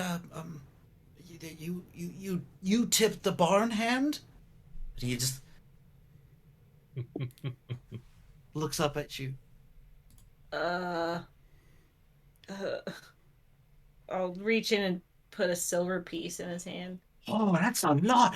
Thank you, miss. And he just jauntily runs away. Copper! Copper! Wait! oh no, did we lose Babyface? Did I lose everybody? No, wait, they're back. Oh, okay, no, I just lost here. you all for a second. Uh-oh. We're back. No, it's all back. The night has gone well. You feel warm in heat. You feel warm in belly as you have had some drink. And even with the drink, they brought you guys out some soft bread to eat. And you guys have talked the travels, discussing your fights and stuff that you had recently, discussing where you guys kind of want to go, the weirdness of this little village. Talk about the giant This small cat town. that we just ran from. What was that? Talk about the giant house cat that we just ran from. in the tower that you guys had ventured in before. That's my favorite part. So how are you doing the rooms? Are you taking the one by yourself, or Is anybody gonna fight me for it? I've already grabbed the second key and disappeared into the other room. I've left the door unlocked. Come on in if you're coming. If not, I will barricade it and sleep myself. So, Barney, C, Gil, how do you proceed? Also, Tofu. Do you? I believe Tofu said something about sleeping in the wagons as well. Yeah, I'm fine with sleeping in the wagons. Okay, so I you don't joined want any more. 67 out in the wagons. Okay. I think I'm also going to join him in the wagons. I feel kind of uncomfortable surrounded by all of these halflings. Okay. I'm stretching out more as nobody joins me. Barney, Gil, do you join in the small, comfortable room? Yeah, Yeah, I go Barnes in is the, the in the wagon. second room.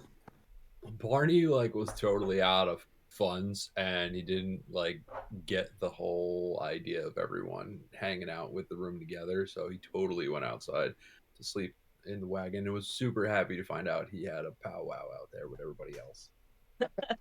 Awesome. Sleepover. So we got Gil. We have Gil and gosh, man, I don't know your character's name. Brand It's deck. really Brandax? Is it Brandax. Brandax? Brandax. Brand deck. The common Brandax. pronunciation. Like brand muffin. Deck. Of Brandeck. Brand deck. Okay. Or it's just called deck. We got Brandeck and Gil in one room. deck. We got Gil and Brandeck in one room. We have Fanny, we Fanny have solo. Fanny in her own room, and we have the rest split out into the two wagons. Are you guys all trying to sleep in one wagon? Or are you mixing it up? How are you guys going about this? So when we get out to the wagon and everybody starts to like try to figure this out, I unhook my bottle that's all like wrapped in. It's like a super dark green. It kind of looks really dark now that it's kind of getting dark outside. It's all roped up, and I place it super carefully on like a bench that we have here. And I take Barney Jr. and I just put Barney Jr. right next to the bottle. I say, "All right, little buddy, if there's any trouble, you just go tick tick tick and let me know. I'll see you in the morning." And I pop the cork and I disappear. I roll out my bedroll and I fall asleep. Quite enough of this. Out. Done. Just I don't out. even give a shit. 67 looks over at the bottle, is mildly impressed at what Gil has done, and perhaps the most impressive thing, or the thing that has impressed 67 the most through the whole adventure, was That bottle. although rest is not a thing important to 67, as a Warforged, but just going, I'm not I do surprised at all. believe you need downtime, right? You still have to have your long rest, your downtime. the long rest happens, but sleeping, comfort, like I could just stand here, right? Like, Right. I don't need to carry a home or a bedroll or anything. It's just I can just Like sit you here can and literally be- just stand and Yeah, just be just- good. Here we go. But amused at the jar. All right. And Tofu, how are you going about things? Yeah, bedroll. Just immediately fall asleep, probably before everyone else. All right. Z is in one cart, and I have 67. Are you going to sleep in one of the carts, or just standing outside of them? 67 is just sort of milling around at the carts. Occasionally, sort of sitting for a bit, perhaps next to the jar, standing to sort of go look at the horse, but just not in any sort of All right. actively And, piece, but just chilling. I'm guessing Tofu in the other cart. Yeah, wherever it'll fit me. Okay. It is pretty spacious since the rest of you, we have one that's not taking up much space. The other one's just kind of like slowly stepping around the carts. Leaves the bed of the carts for both Z and for Tofu to pretty much openly lay down. All right. So night becomes darker and darker. The clouds feel like they're getting closer and closer from the sky, coming down further and further as a kind of a deep fog rests over you. I do, in complete inconsideration for people trying to sleep, just cast light, not particularly bright, but just sort of a light spell to keep the area surrounding the carts well lit. All right. Not appreciated. Z pulls the bedroll like where her feet are sticking out the end, and it's like over her head. Turn him off. And generally, because light as a spell gets attached to a Right. thing, it's sort of just like attached to kind of the top of my head, so that it's not like it's not sort of blinding me. Like a It's spotlight. it's sort of just always there. And So you giving me slowly light. walk around, waking Yeah, everybody up just- like lightly. Yeah, just kind of pacing. Resting is not, in my thing. That's part of what makes the bottle amusing. Is like, way to go. All right. Throughout the night, I want everybody to roll a perception at disadvantage because you are sleeping. It's the 20. Oh, that makes a good funky sound. Oh, disadvantage. Damn it. Ooh, what's disadvantage? Oh, Why does it take Roll Roll twice. Take the lowest of the two. You said perception? Perception. Well, I don't have disadvantage as a Warforge with resting. So mine is a 15. 13. 9. 12. 5. God, I felt really good about my non-disadvantaged 15 being like, ha guys, I'm gonna do so well. Way to roll. Not bad at all. First roll was like 15, but Yeah. well, actually, it was I had even higher. 16, but couldn't use that. It was 19. All right. Still merrily snoring away.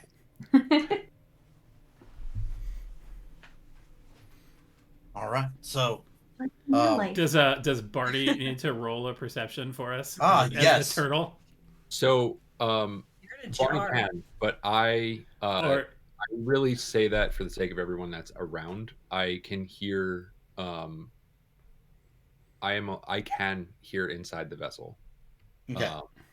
Go ahead and it- roll me a perception. Yeah, I rolled a 9, but if you want me to roll for Barney, No. Yeah, I would like you to roll for your turtle as well. actually, chickens here. he rolled an 11. Awesome. Ooh. Okay. So as you guys are sleeping through the night, you're all getting your different little whistles, snores, and snoozes going on.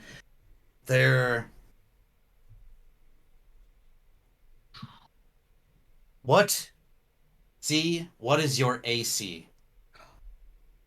What is my what? Your Your armor AC, class. your armor class. Uh, 15. Okay.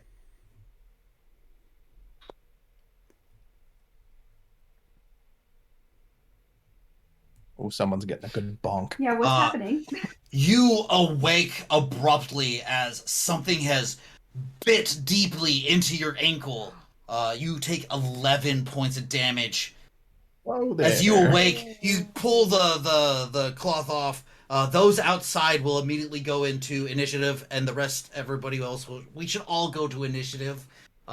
If those resting out in the rooms get called through, you'll have your initiative ready. But those 4 outside will hear Z wake up abruptly to seeing that there is a large rat, about 50-pound rat, with its teeth deeply in your ankle. As you take 11 points of damage, and I need you to make a Constitution saving throw.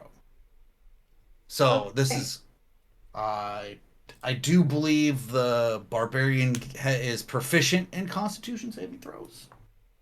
I think so. So I'm not the person to ask, But you must be. but I must be. I have something about Constitution. You just have proficiencies. Here, read the book. Yeah. That's not Oh. helpful. next to I don't your think so. your stat, there's a what's your stat bonus for Constitution? So Constitution is +5. And then damn. All right, you have all the Constitution, and So it's 5 plus 2 because you're proficient in Constitution saving throws. So your base Constitution save is 7. And I believe you have advantage being a dwarf versus poisons and diseases. I do. I have a resistance to poison. So go ahead and roll me 2 die 20, take the best roll, and add 7. Not that one. What's that? This is why we don't get black dice with black text. Oh, is that a 20? That's a fancy one? Yes. That's the, yeah. Oh, it's a 20. Natural 20. That's exactly what you Right. need. That is the best. Congratulations on your first natural 20. Yay. Hard to find, As- too. You get bit. Somebody needs to donate $20 for that first natural 20. Quick, Right? come on, chat. Let's There's go. 20 of you watching right now. If everybody made 20 $1 is the donations. Number. So there's a rat on your on your foot. It's just like latched onto your foot. So everybody go ahead and roll initiative. I have a 13. 9. So hold on. I'm gonna call it out real quick. 20 to 25. Anybody? 15 to 20. 16. 16. 16 and 15. You got Barney and Fran. 10 to 15. 13. 12.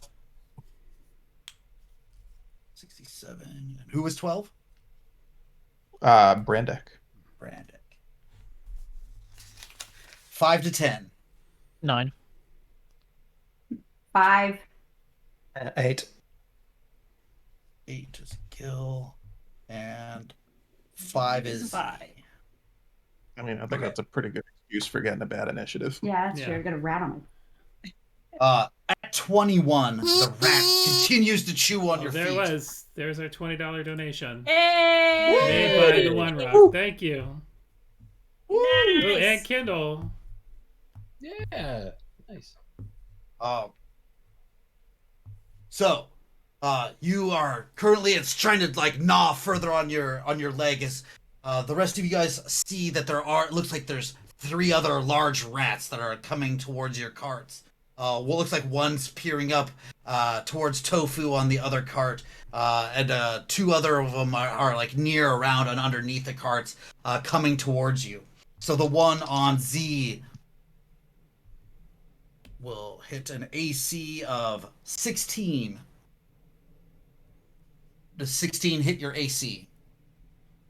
I think you said it was 15. 15 was your AC, right? See? So 16 hits. Anything 15 or above. So hits. anything 15 or better is your 2-hit armor class. Right. For a total of 6 points of damage. Another 6 points of damage as it bites as it continues to chew on your leg. One comes out towards Tofu on the cart with Tofu, hitting AC 16 again. Yeah, I have armor class 16, so So it hits just barely Push. dang. for a total of 11 points of damage. Jeez. One is sliding up towards 67 underneath the cart as he's walking past, Should have stayed in the room. hitting AC 16. I can't- Yep. Can't miss all the action out here, though. I'm gonna put those boots So on. what's your AC 67? 14. Okay, so this one hits you as well, for a total of 5 points of damage. The last one, Killed by a bunch that's of rats. 2, 3. The fourth one is going to go for.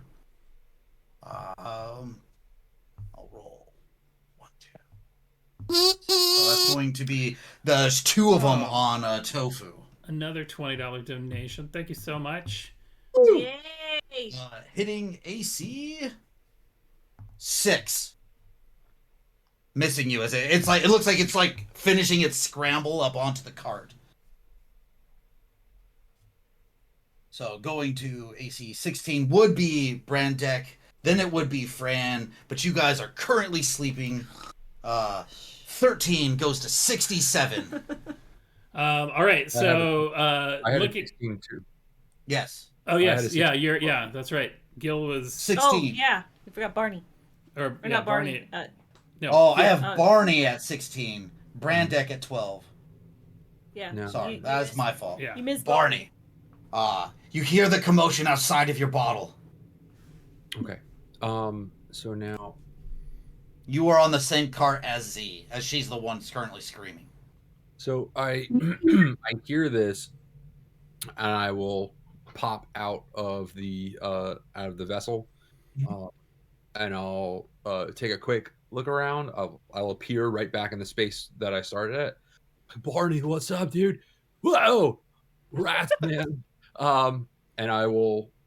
Not exactly sure how close are they all? Are they all together? The ones, there's one with a Z, behind you in the cart, just within the 10 feet near you. The other cart is 5 feet away, and then another 5 feet to the rat and Tofu. Well, there's 2 rats in the cart with Tofu, and then there's one attacking 67 next to your guys' cart. Okay, if I were to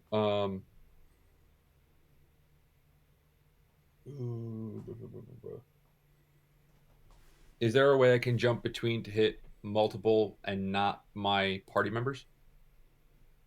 Oh, hit what with what? What are you trying to do? Can I be within 10 feet of the rats, but like outside of that range of? So I'm trying to figure out if I use. You would, arms you would have to move. You would have to actually like move towards like a side of them. Right. Like you could move to the one side of the cart so that you're away from 67 and hit just the rat, or you could move to the back of the other cart and you could hit the 2 rats that are attacking Tofu. Okay, so yeah, or I'm you gonna can do move to that. the back of the cart that you're in, like past it, to hit. All right, I'm gonna jump up and go towards Tofu, and I'll like like kind of dance step almost over and then jump in front of the cart by Tofu where I see those 2, and I will move my hands in a certain way and speak a couple of words, and I will cast Arms of Hadar at a first level, and each creature in that area must make a strength saving throw. So those 2 rats will have to make a strength saving throw. Ooh. All right. Strength saving throw. I got a 5 and a 20. Okay, so the 5 will fail, and you see these tendrils that look kind of like Kraken-esque are gonna kind of shoot out at me at the rats, and they will take 2d6 necrotic damage. Woo! And they cannot take their reactions until next turn if they failed. So the one can't get a reaction, the one can, and then the one that passed will take half damage, and they take 9 necrotic damage, and then the one half will be 4. Awesome. Okay. So that you can see that these large rats, you can see that the necrotic hitting them and doing damage to them. Their flesh kind of peeling away in certain spots. But these rats look hungry and big and feral. Beefy rats. Well, that's going to be fit for me. All right, that would make it Franny, who is asleep, then 67 on 13. All right, I'm going to start by thanking EJ for the $20 donation as well. Thank you! We're going to hope that leads to my Ray of Frost blasting a rat at my ankle here. We're going to roll up. See Okay, how roll to we hit. do. Roll to hit. Natural 20. We got 9. As you get kind of like a little bit startled as you saw the scream, you saw the rat, you saw the attack happen in the other cart, and then at your feet you kind of like look down and you're like, oh, and like it just pointed down, but you didn't point down far enough, so you just like blast a cold spot into the ground next to the rat. Any movement or bonus actions? No, at this point I think I'm positioned in a spot where I could, if I were clear of my rat, I can cast at all the other rats. So I don't think there's much of a Feels that shifting- way, yeah. much shifting for me to do. 12 is Brandek, who is comfortably sleeping in a room. 9 is Tofu. So how are the rats positioned? So By you're me? like you're kind of like at the like towards the bench of the cart, where they have kind of come up the bed of the cart at your feet. You are currently laying down. You were currently laying down as you were sleeping in the cart, and they were like attacking at your legs. Okay, so like right on me. Yes. Okay. So if I did Thunderclap, which has a range of 5 feet and it hits all enemies in range, that would Mhm. hit just both them, right? Yes. Okay, and how far away is the inn? Because it makes a loud sound within 100 feet, so I'm kind of hoping to wake up those in the inn. Or is that too It far will away? make a loud sound. You are butted up against the back of the inn. Okay, I'll go ahead and do that then. It's a savings through con 15. All right. 2 rats. One of them natural 20s. The other one gets a 6. One of these rats is very hardy. All right, only 2 damage, Armored but I think rat. the sound is mostly what I was going for there. I'm going to assume, yeah. So are we all now very much awake at the sound of... Everybody, the next initiative, your next initiative, you'll be able to act as you are waking up. Those who have initiatives coming up will be able to act as the sound has happened at that point in the initiative. Do I need a roll because I've been drinking? No, Okay. you guys, it's not like you guys were getting hammered drunk. You guys were getting more of a jolly drunk from my understanding. Only helps us fight, really. Especially your dwarven friends who, Do dwarves know how to not? well, they're just not as affected by it, I don't think. All right, that was Tofu doing the thunderclap. As you guys hear a loud crack from behind the inn, as some of the other patrons are like, you hear, what? Gil, you are startled awake from the loud thundering crack. You've heard Tofu cast a spell once or twice before, and it coming from the rear of the inn. You know that there is danger afoot. I just say, what is that to the other people in the room? Well, there's only one person here, right? Yeah, Yeah. Just as confused. you definitely heard it from the rear window facing the back alleyway. Jump. Okay, I leave the room and go investigate. All right. So you're taking your full movement action, and then your actual action to try to make it route downstairs, out the front, and to the back. Is that your goal? Yes. Okay. Z, you are being attacked by rats. Got an ankle That's biter. So before I do anything, like what else is in this like stable thing? Is there stuff above us? Like is there a loft or like what's Where around? you are currently is in the actual alleyway, in the cart itself. You are not inside the stables. The stables You're in the themselves is hosting the horses and stuff. Okay. What else is in the alleyway? Are there any things like hold on? There's a bunch of other broken carts that are kind of behind the stables. Seems like there's other carts that have been parked out here for the different inns along the street. Okay. Most of them well- don't have people in them. Got it. I'm gonna whack this thing on my leg because I don't want it there anymore. Are you going to spend half of your movement to stand up so that you are no Oh, no. longer prone? Curious what was. I mean, I'm lying down, and I figure I can probably reach it with one of my weapons, right? If you're lying down, it gives them a better chance to hit you. So it's better to hop up. So I'm gonna hop up. There you go. So I ahead and- hopped up. Being a barbarian rage, are you going to rage as a bonus action before you make your attacks?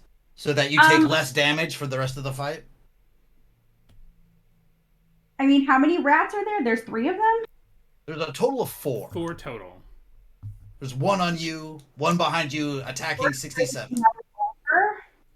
One of them's rolling 20s like nobody's biz. I might. Yeah. Yeah. He woke you up from your sleep. That's make you pretty mad.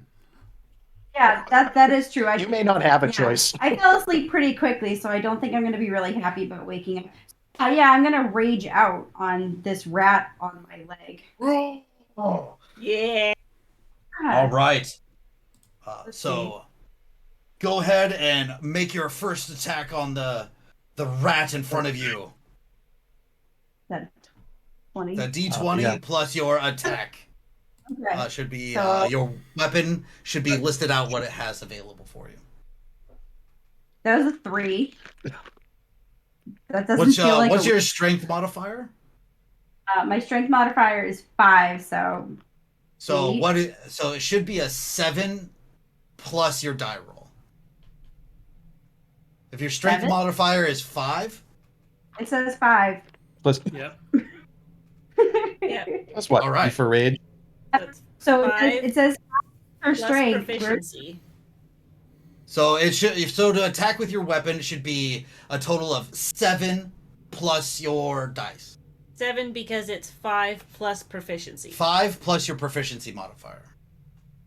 So 10. 10. All right. It still misses, but we know Yeah. now what you have to roll to attack. Yeah.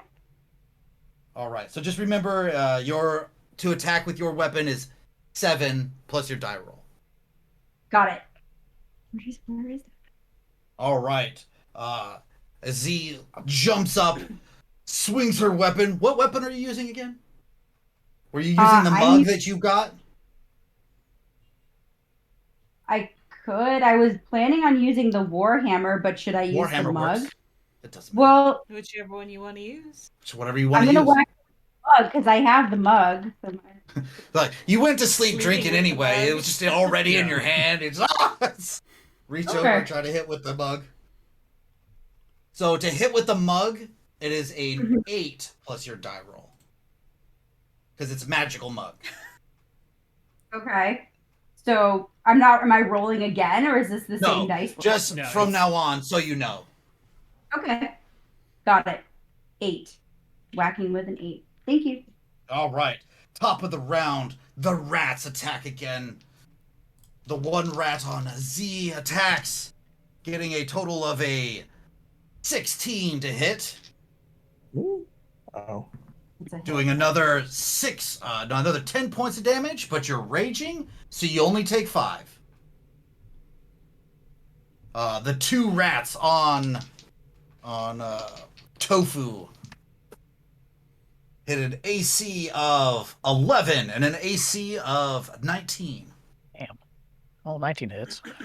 19 hits for a total of 7 points of damage as it bites into your leg. Man, I would that's a also heal. need a Constitution saving throw from you. All right. 10. All right.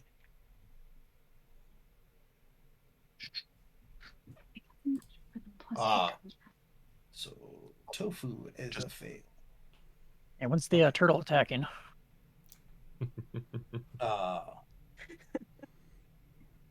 The last rat on 67, hitting, actually doing absolutely terrible as it like tries to jump out of the way of the cold blast on the ground. It steps in it, slides a little bit, moving just a little enough away from you to give you an attack of opportunity. Is it natural ones its attack? All right, another ray of frost blasted, trying to take better aim this time.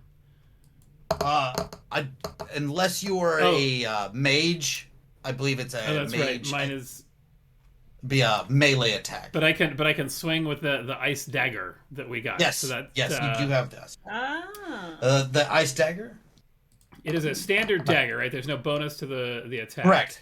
Thus, it just does extra ice damage. Right, which means that I rolled just a 6 to attack. 6 it misses as you like weren't ready for the attack of opportunities. Use your reaction to reach out at it, and you just kind of dink the same ice spot on the ground, making it a little bit wider.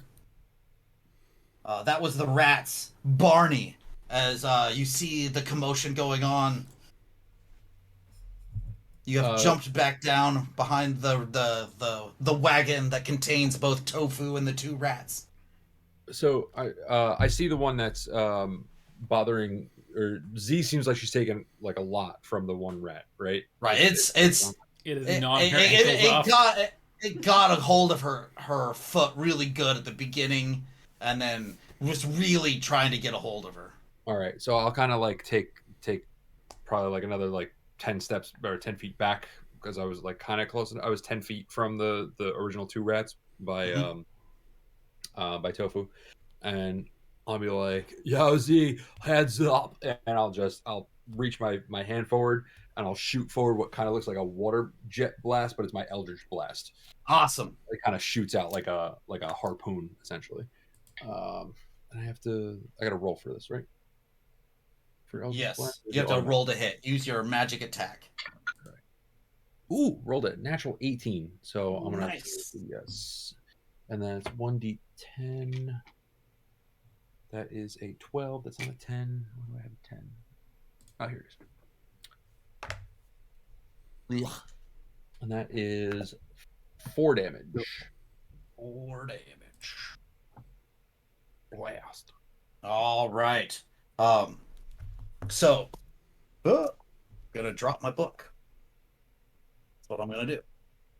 Taking 4 damage, a lance of water shoots past you, Z, and strikes the face of the rat in front of you. But undeterred from its, am I frozen on your guys' screen? No. Oh, yeah. You are. Yes. Yeah. Oh no. Oh no. Oop, look, We're There we picking go. you up. Well, there you go. You're back. hey, you're back. As There we go. As a bonus action, I just kind of want to yell out, like, "Yo, rats, bro, can we like chill, man? What's up? What's the deal?" As I trying to speak in rat Okay. with my beast speak. Squeak, squeak, squeakers. Yes, Squeaky. squeak, Squeakity. squeak it or squeak. Squeaky, squeak, squeak. Um, Squeakers. Now that you're like tuning in to your beast speech, you hear them, "Do as the master says! Do as the master says!" And they continue to chew onward towards their goal. Going on to Franny, as you are Fran. Fanny. Huh? Jeez. What? Fanny. Fanny. Like a pack. Like your butt. Like your pack. Yes. Like Really, the we pack. think it's Fanny, you have heard the commotion outside, the loud slams. You hear, once again, Tofu screaming out in some kind of animal language. Not Tofu. You hear Barney screaming out in some kind of animal language once again. I jump out of bed. Okay. Grab my There's weapon. you can hear the loud commotions outside your rear window facing the alleyway. Oh, it's facing out. How far up? You are in the second story up. So how much of a fall is that? 10 to 12 feet. I'll jump out the window. All right. So you Try to like swing the window open, and are you just jumping? Or are you like raging first? I know you're a barbarian. Yeah, I'm gonna be pissed off because A, they woke me up, and B, there's a bunch of fucking rats attacking my friends. All right. So you use your bonus action. You rage. You leap out the window. I mean, you're gonna try to land towards one of the different groups. You see 2 attacking Can I Tofu. land on one of them Yeah. with my axe? Yeah, you could try. Definitely. Which Yeah. one are you going So for? like a. Which one is just like right below me? I would say the one right below you would be Z's cart, and down in front, underneath the other window, would be the other cart. Okay, I'll go for the one by Z. All right. So you have advantage as you are attacking it from above. You and the creature will both take 1 dice of falling damage. Bring it on. If you hit, that is. That's good. I rolled an 18 Oh, nice. What'd you get? plus 23. That hits, for sure. Yeah.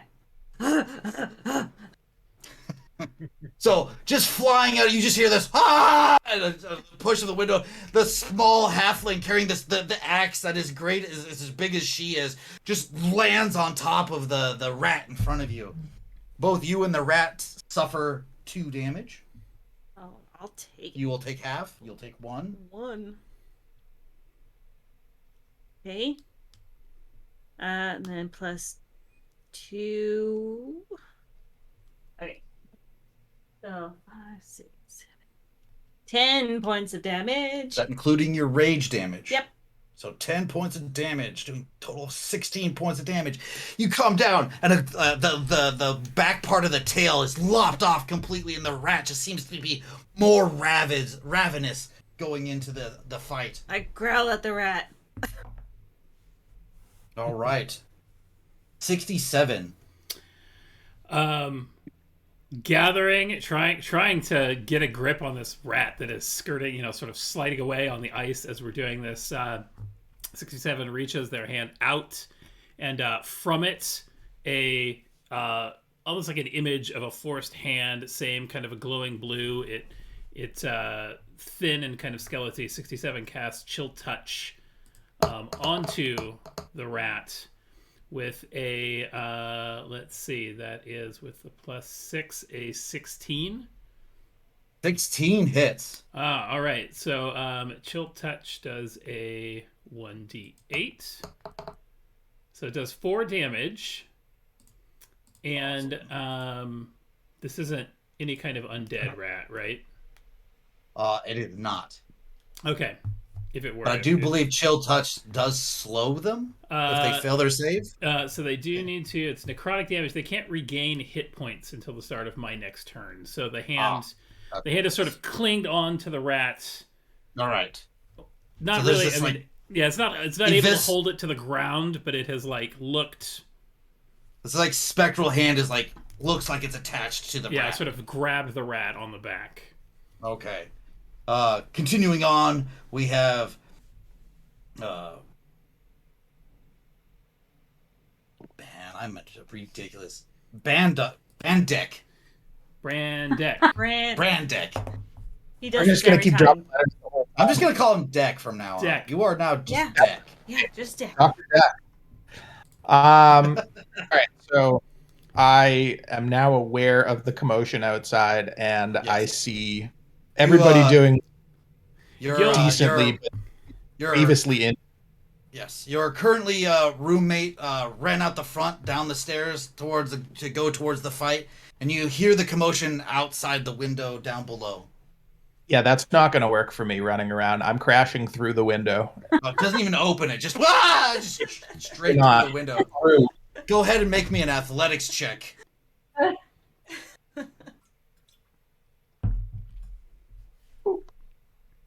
That is a 12. 12.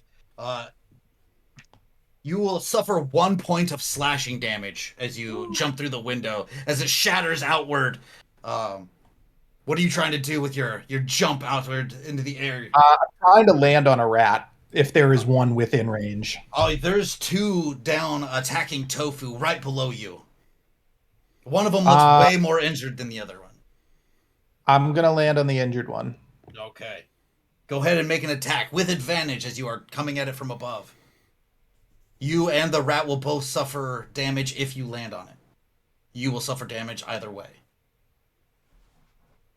That is a 7 + 5, 12. 12 just hits. All right.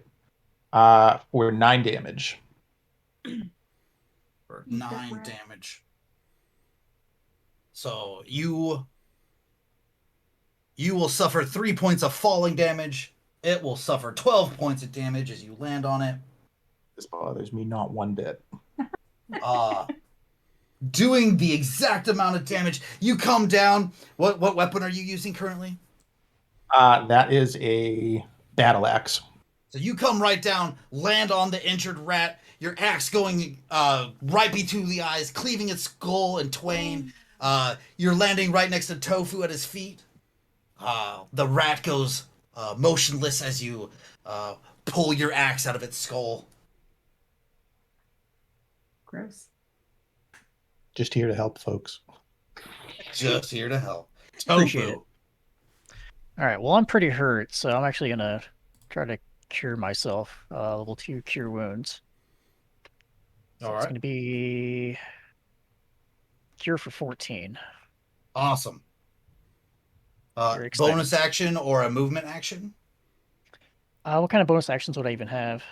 I Not even sure if I have anything. Oh, actually, maybe no. I think there's a couple You did offhand like small attack? spells or an offhand attack. I think you can only do an offhand attack if you make the attack action. Oh. Nah, under bonus actions and D&D Beyond. Nah, I don't think I have anything. All right. So Fun that would round. leave us to Gil.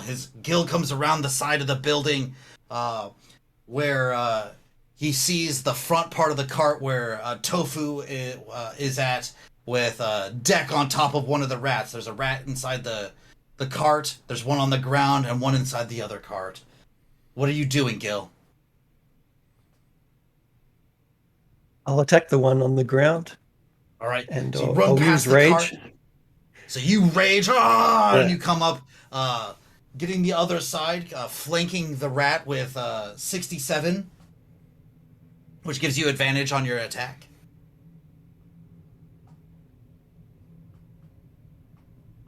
I forget what I have to roll. D20 plus your strength modifier plus 2. 2d20s. Yeah, 2d20s because it's advantage.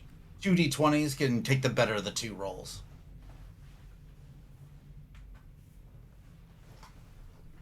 All right, 14. 14? 14 hits. So you come up, hit the other side of it. Go ahead and roll damage.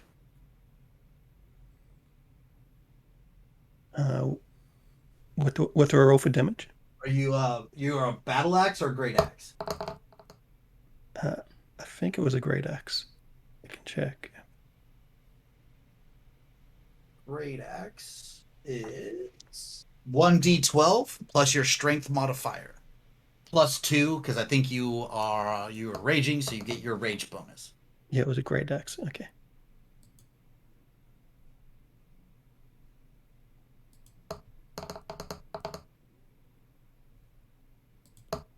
Sorry.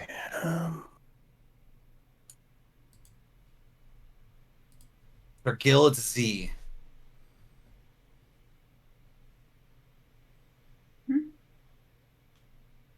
What? 3. 3 total?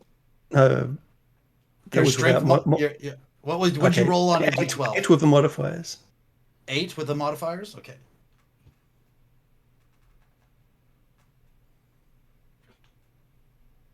All right.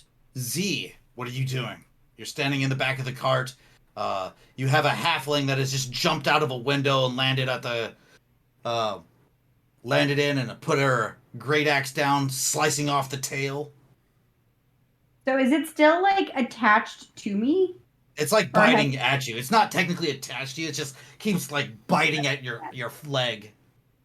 Okay, so I'm still raging out, Yep. right? So I'm gonna keep whacking it. Yeah, I'm go gonna try to ahead. whack- Does she get Alright. advantage? since You I'm- are flanking it with Fanny, so you get advantage, which means you roll 2, take the better of the 2 rolls. Okay. So that was an 18. That's a 7, so 18. plus All right, 18 hits. Oh, plus. strength. What are you hitting? Or- I'm hitting, yeah, what with, is- hitting with. So with the mug, you have a plus 8. Yeah. Oh, Not that you need it, but it's So whatever good to 18 know. plus 8 is, because it's almost midnight here. I'm not 20, sure. 26 definitely hits as you slam the mug into its face. Go ahead and roll 1d6. What's plus your strength modifier? So we had this discussion before. So is it 5? Because Yes. it's, oh, The 5. big plus, the big plus number on top is what you're. Okay. 5 plus So efficiency. 2 plus 5. 7. Alright. 7. Plus 1 because the cup is magical. So 8. 8. So whack. 8. Oh, so close. What is the mug? As you smash the mug into its face, the lid is fastly closed to not spill your leftover beer from earlier in the evening as you slam it in the face, and it looks severely dazed as you have smashed its face pretty good. You almost got it for sure on that one, but it's still alive. Top of the round, the rats go. Did she do an offhand attack? Currently, yeah, you could make an unarmed offhand attack if you wanted, because Punch it in the the mug face. is in Just one punch hand. it right in the face. You could just try to punch it in the face with the other hand. Because I'm pissed at it because it bit. Go ahead and roll to hit. Say it again. Go ahead and roll to hit. It's 5 plus your dice roll with advantage. So you roll twice, take the better of the 2, and add 5. The 6? The 6 No, sided one? D20. Roll D20 twice. Keeps rolling off. No, stay right there. That's a 17. That's the stupid 6. So 17. 17 plus 5, because that's your strength modifier. Yep. Which is a 22. You There we bash it in go. the face. You bash it in the face, and it's an offhanded attack, so you don't get your strength bonus, and you're not proficient in unarmed, so you do 1 point of damage, which kills it. And Yeah. you smash it in the face with your offhand, and it just goes right down. That was like right in the back of the neck. Got him. And he goes flying off, right? Because I hit him so hard. He's like, Smack! And, it mainly kind of stops there because Fanny's got her axe still in its butt. got it. It doesn't Can go it make very like a far. really pathetic whimpering sound and then be like, Yeah. As it goes over, the little X's show up on its eyes and everything. dead. Top of the round, the rats go. Make a nice hat. The one on Tofu still continues to be going after Tofu. Likes tofu. Hitting AC 13. Nope. And then the one on 67 continues to attack 67. Hitting AC 15. Yep, that gets through my 14. As it bites you for 9. And you need a Constitution saving throw. But I think you're immune to disease. I am immune to disease. So you do not need to make a Constitution saving throw.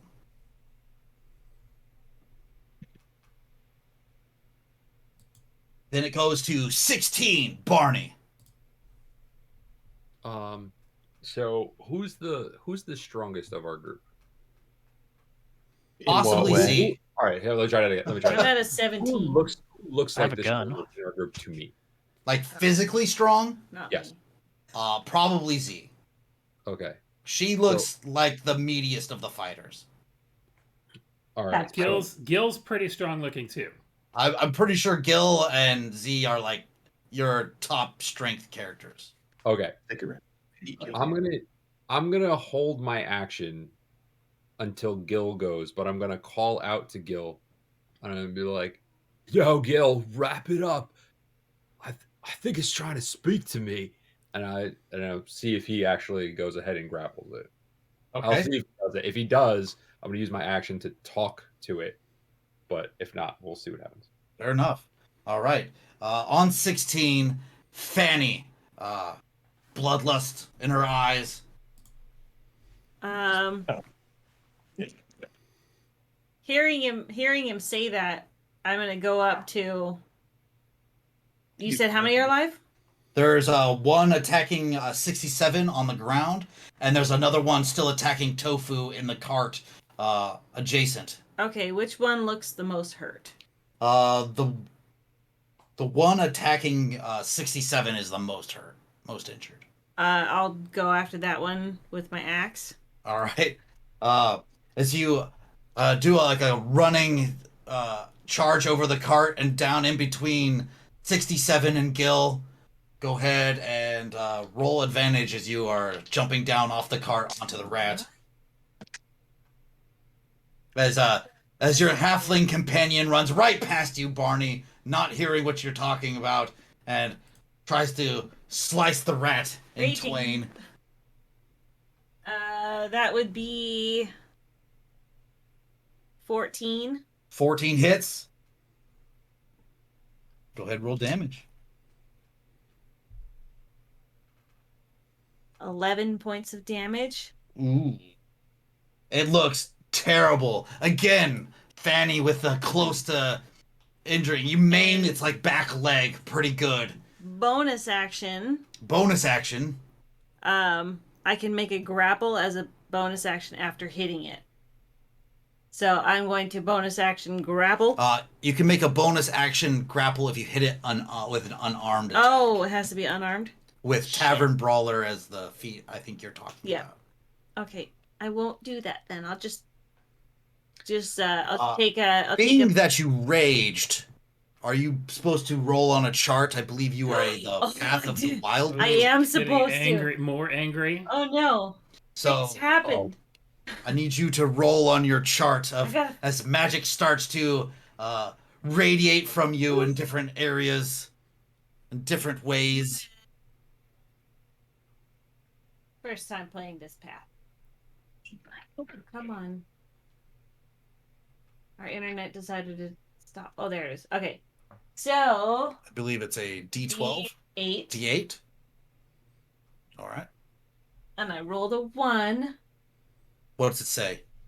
Each creature of your choice that you can see within 30 feet of you must succeed on a Constitution saving throw or take 1d12 necrotic damage. You also gain temporary hit points equal to 1d12 plus your barbarian level. All right, go ahead and roll me that 1d12. Okay. Are you selecting the 2 rats that are near you? Heck yeah. Wait, you wanted one of them alive. Oh, but I'm raging.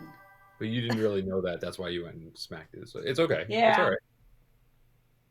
Okay, that's 10 All right, the one that you just attacked seems to wither and die as bolts of like these like swirls of darkness kind of like radiate out and like go and attack the 2 rats.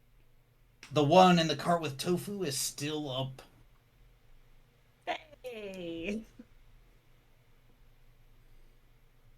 67. That's all right. Hearing what was said to capture these, 67 is going to cast web into the cart. Awesome. Okay. Knowing this is going to go everywhere, but let's see. That is cast, and then this is a new spell for me, so I haven't done this yet. So a thick, sticky mass of webs just fills the cart, getting Tofu, getting Brandek, getting the rat, and I think they have to make. Everybody has to make a saving throws against it. A saving throw, yes. It's a dexterity saving throw. It is a dexterity saving throw. So I need against my spell DC. Yeah, your spell DC. So Deck, Tofu. That? Oh, 14.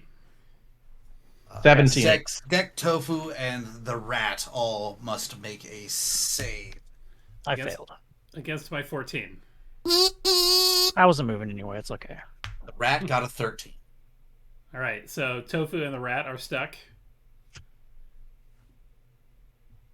What about Deck? Deck, I need you to make a dexterity saving throw. Oh, 17. I just didn't hear you. 17. You, I believe it allows you to... You can still move, but you are at difficult terrain to leave the cart. But you are currently standing over the rat. I mean, you can still move and stuff. Also, thank you for the donation, Patty Roxham. Ah, thank you! Thanks. So that was 67 bonus action or movement action? No, none of the above at this point. And 60. Well, and to the group says, "There, we have the rat. Speak, speak if you can."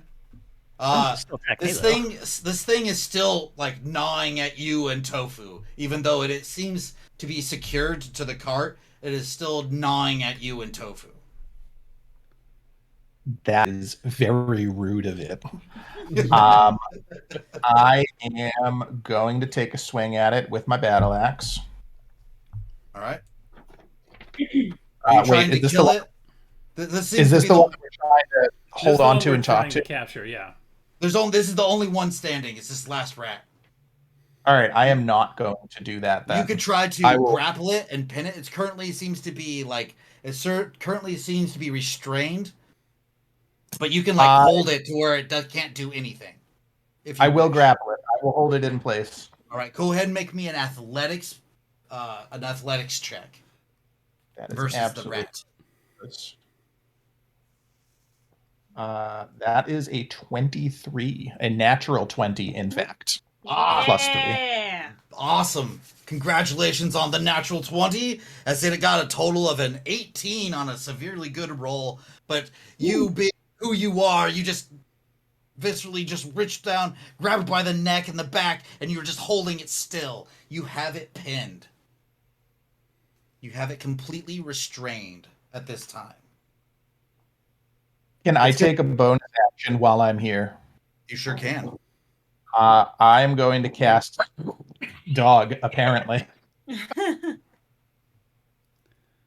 Please. I'm going to cast Healing Word on the grievously injured Z. So just tell her how many, what you get, and that is at a 2nd level, and she's going to gain 10 HP back. all right. Nice. Please add 10 HP to your coffers there. Good. Also, Z, remember at any time, once per long rest, you can drink from that mug and gain 2d4 plus 4 points of hit points. I will try to remember that. Okay. Wait, you said 10. get a dog in the way. So we can be out of initiative combat now, as we now have the rat restrained. Before we continue, is there a chance we could take a small 10-minute break? I was just going to suggest a little bio break. All right. So, see everybody back in about 10 minutes. One of these scenes we have, I know, is like a "We'll be back." We'll be right back. Back again. Welcome back. Thanks for indulging our quick step away. If you're just joining us, we just defeated a wagon train of rats, and we have one secured in a web, also by a dwarf laying on top of it. Beck, our dwarven cleric, is currently holding down a rat, a large ROUS, down inside that is covered in a viscous webbing that has been shot out by 67 into the back of the cart. And we're no longer under initiative. As I'm Thank you. This rat in the cart, I'm looking around at my very injured comrades, and I am going to speak a prayer of healing, of course, in the dwarven tongue, but I will translate for all around who may not speak it. Moradin, hear my prayers. Please, please, I will not lose another one today. Heal my friends. With that, go ahead and you can roll your prayer twice, and you can take the best of the two prayers since you actually did the dwarven prayer.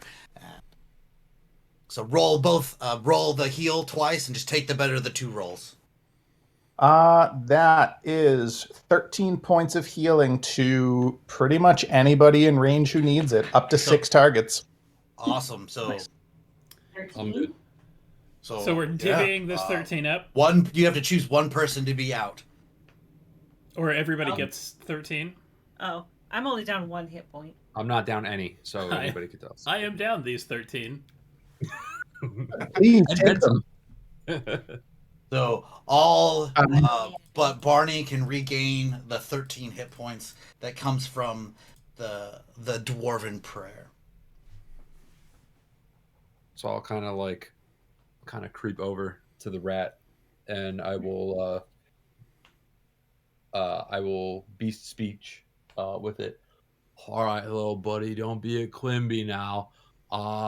Who's this master or mother or whomever that you wanted that's gonna bite us? Meanwhile, all you all hear is like.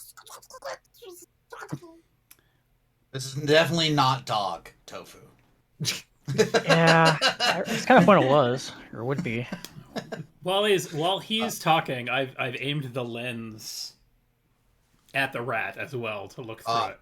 When you are actually like swerving the lens, you realize that the majority of your party now has those smoky things coming off the top of them.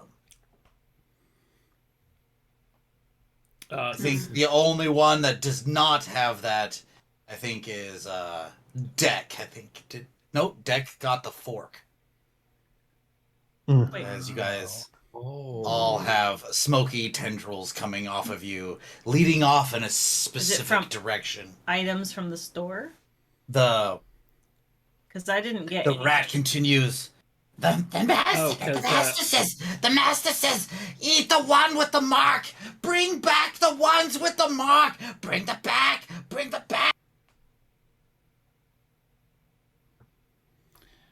So I just kind of look around at everybody, and I'm like, so Splinters here thinks that he's got to bring back. That's a Quimby. A Quimby is like a novice surfer, like somebody who's annoying. He says we gotta bring back the marked ones to the master. And Fanny has no magic items from the shop. Oh, do you have potions though? Oh, I do have potions. Okay. I do. I think Gil is the only one that is untainted from your lens. I just gave you my money. My money. Yeah, that's right. I just anything. took Gil's money. He just And my items. Gil, give me your cash. I note this first to Tofu, who I had shared the lens with, and say we have this mark as well, or we're smoking now. All of us but Gil. It seems to be leading in a direction as well, right? Correct. Not, like from the earlier on in the day, it might have not have been as noticeable at that distance. But when you're right here up next to it, you guys can all see that the tendrils kind of like leading one direction. I think I know where we need to go. To Barney, I'd say ask him which way Master is. All right. You really want to go down to the master? All right. There, take you there. You could take us there, little buddy. All right. No funny business. No pop-ups. No. At this point, it's trying to struggle free again. So I need an opposed athletics from our dwarven cleric Deck. Athletics. That is a 20 plus 3. I am athletic AF. It got a 3, so it like tries to wiggle a little bit, and you're just like, no. So it doesn't move at all. The rest of you don't even realize it's struggling. He's just holding it. All right. Are there like trees or anything like that around? There are trees sparsely through this middle-sized town. Okay. Is there just like some here and there nearby? There's one next to the stable. There's like one out in front, but they're not. It's not like a forest. It's just sporadic. No, I want to find like a branch that's like thick enough, and like I'll ask anybody got like a rope? And roll me a quick investigate to see if you can find it actually, because you can find a bunch. There's like pieces of trash and other things that are nearby too. Broken. I would say there are. What'd you get? I got a natural 20. Natural 20. What are you looking to do with this tool? So I wanna Nezuko this rat, and I wanna get like some kind of bracer, a big enough branch, and tie up a piece of rope on it on both sides, and like put a leash on it essentially, and like put the in its mouth, and like wrap it around its neck. That way it could lead us to master. All right. You find next to the stables, there's the broken carts and old like horse bits and old leather straps that you can easily jerry rig something quickly there. In fact, if you can make me a leather working kit or something of the sort to our tinker's roll to quickly put one of these together. Yeah. I may even allow an animal handle. Time to shop. Animal handling is a Z. Yeah. Anyone Oh, can I'm help. pretty good at it too. +7. So yeah. I can tell you how Our you. druid is really good at it as Yeah. well. All right, so- Z, what was yours? What's your total to Animal- animal handling? I believe I it's have What? go ahead. how much? What was the What is question? what Oh. is your +3. Okay. All right. That I'll go to helps. Tofu. 'cause Tofu, Tofu's yeah. got a 7. All right. Yeah. I'll be All like, right. Tofu, and I tell him the whole plan. All right. He brings over the pieces to try to put together a leash / bit on the rat. Are you going to help him with this? Oh, me? Yeah. All right. Go ahead and roll me an animal handling to make a small leash / bit for this 17. rat. 17. Yeah, you are well versed in doing this with different animals and are easily able to, with the proper leather pieces and the proper small pieces of metal, you are able to do it quite easily. And you guys slide this leash / bit onto the large rat. That is And then I'll go ahead and I'll grab my bottle. I'll make sure that it's all set, and I'll make sure to wrap it and tie it back to my belt. Okay. And I'll grab little Barney Jr. and I'll put him on my shoulder and be like, as I'm like grabbing the rope to like leash the rat, I'll tell him, "Listen, buddy, it's just business, man. Like it means nothing between us. It's you and me, all the way." And I'll tell the rat, all right, buddy, let's take us to master. Let's go. not drag, take, not drag, take, not drag. Yeah, take. Go ahead. All You right. go. You lead. It's still being held down in a web. Oh, so- I can dismiss the web at this point now. Okay. Now that he's well secured, I dismiss the webs. all right, right. Brandy, bro. I think we can go. I think we got this now. Deck, do you release the rat? Seems to be a good time to do that. Yes, I release my iron grip on this rat. All right. I tell him you have one chance, man. They got big axes and big hammers, dude. All right. It begins to fumble out of the back of the cart, lands on the ground with a thump. Its tail slaps to the ground, and it immediately starts to run. And it goes to Oh. pull. It's not very strong. I have But a it does- 0 in strength, so it absolutely is very strong. Oh, then we'll do opposed athletics. As Oh this, no! Rat is definitely going to try to pull its way. I rolled a natural 1. Oh. So it jumps out and runs, and the leash just goes whoop right out of his hand, like he wasn't even holding it, just flips right out. Quickly and the do it. rat just runs. He's used to a turtle on a leash. About ratchet. Oh, It's at full tilt. Do you guys chase after it? I think the I'd master's like to that way. on the leash before it gets out of range. Okay. Using your reaction, you like reach down to try to grab the leash really quick. Go ahead and make me a what would be that? Let's do an athletics. Athletics. Just a straight Acrobat, athletics check. Let's do a dex-based athletics check. So you're gonna use your dex score instead of your strength score to grab this. That is a 0 on that, so 15. 15. Yes, it goes to slide away. You kind of push past the Barney real quick, grab the leash that is dragging on the ground, make an opposed athletics strength check to keep the rat from barreling off. 7. 4. So you gotta hold it, you grab it, it's like trying to pull away, but you gotta hold of the leash.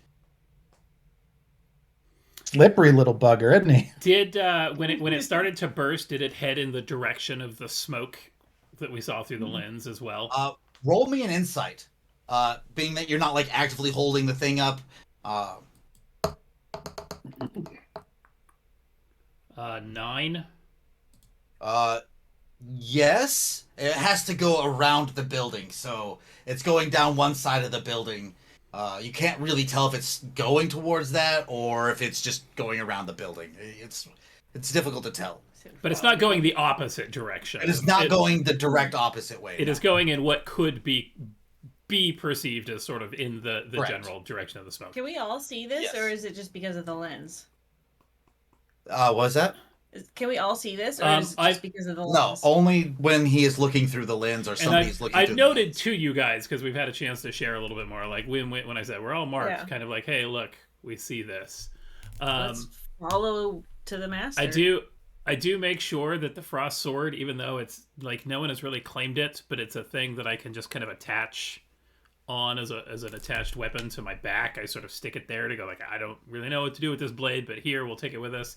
Wait, And sorry. yeah. What kind of weapon does that count as? It is a long sword. It's a martial weapon. You are proficient with it. Oh, yeah. So I could use it if nobody's using it. I'm just carrying it. Okay. And I'll then use it though. I hand it over like that's fine. All right. It's a long sword. And then So proceed. I want to find out what they do. I have the matching dagger, and I go, I can't stab. It's with a this either. it's a 1d8. It's a 1d8. It's a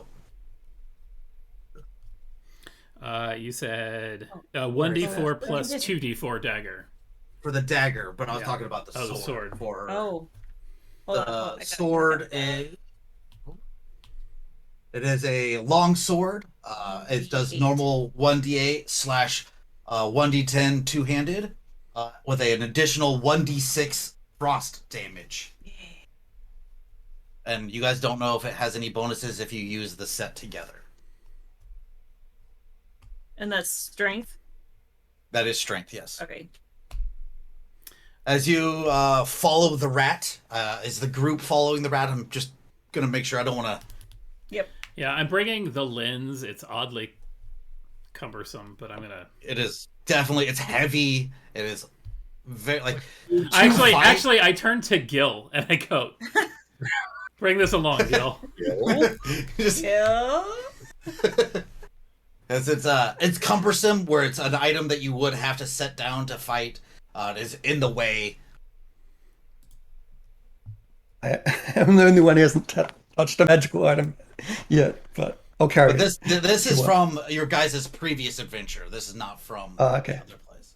I'll take it. And did we in ever- in your mind, you're thinking that this would actually be a good shield. If you hooked something, you could actually use this as a shield at some point if you ended up deciding to. Like you would have if it had handles. There you go. Did Z, did you ever put the boots on, or are you just still lugging them? So I feel like I should find out what these things do, seeing as how I stole them. They might be helpful. Might be helpful. Are you wearing them or are you just? I can put them on. I didn't put them on. I just kind of stole them. Yep. Just Are you for gonna put sport. them on before you guys take off? I guess I'm gonna put them on, these boots with wings or whatever. Yep, they have like little wings on either side. You immediately feel like everybody's going a lot slower than you. Nice. That's People- pretty good. People are talking slower now. And run with it. Yeah. You currently are now affected by haste. Haste Really means your movement's doubled. Your movement speed, I believe, is doubled, and you get an extra attack action around. Ooh, so you get punched twice. And we're So all what we're like, saying- "Freaking dork in your deck." Yeah. For you, it just seems like everything else is slower. For everybody else, she is going super quick, talking faster. Yeah. her little movements are really quick, like those who have knowledge arcana at all immediately know what spell she's under. So I don't yeah, have that's a. knowledge arc. I have knowledge arcana, so that's a. Oh, those are nifty boots of haste. You will notice. You'll feel like you can attack more, and things are speedy. but you may not. When you hear him, he's talking like, if you know, like his voice is slowed down. All right.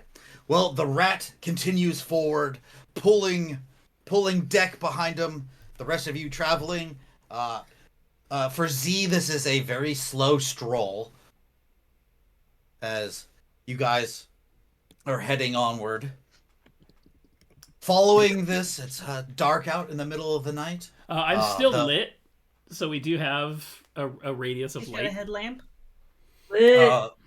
As you guys are traveling through the streets, following this rat, you see His video, yeah, your video froze up there. Oh, here we go. But I can fix this. It just has 2 dots on it for me. yeah, your dancing dots. There we Aha! All right. Sorry about my camera difficulties. As you follow the rat and you get into the streets, you don't see a lot of people. You do see there are other rats going through like the corners of the streets, like swarms of them, usually 4 to 10 of them.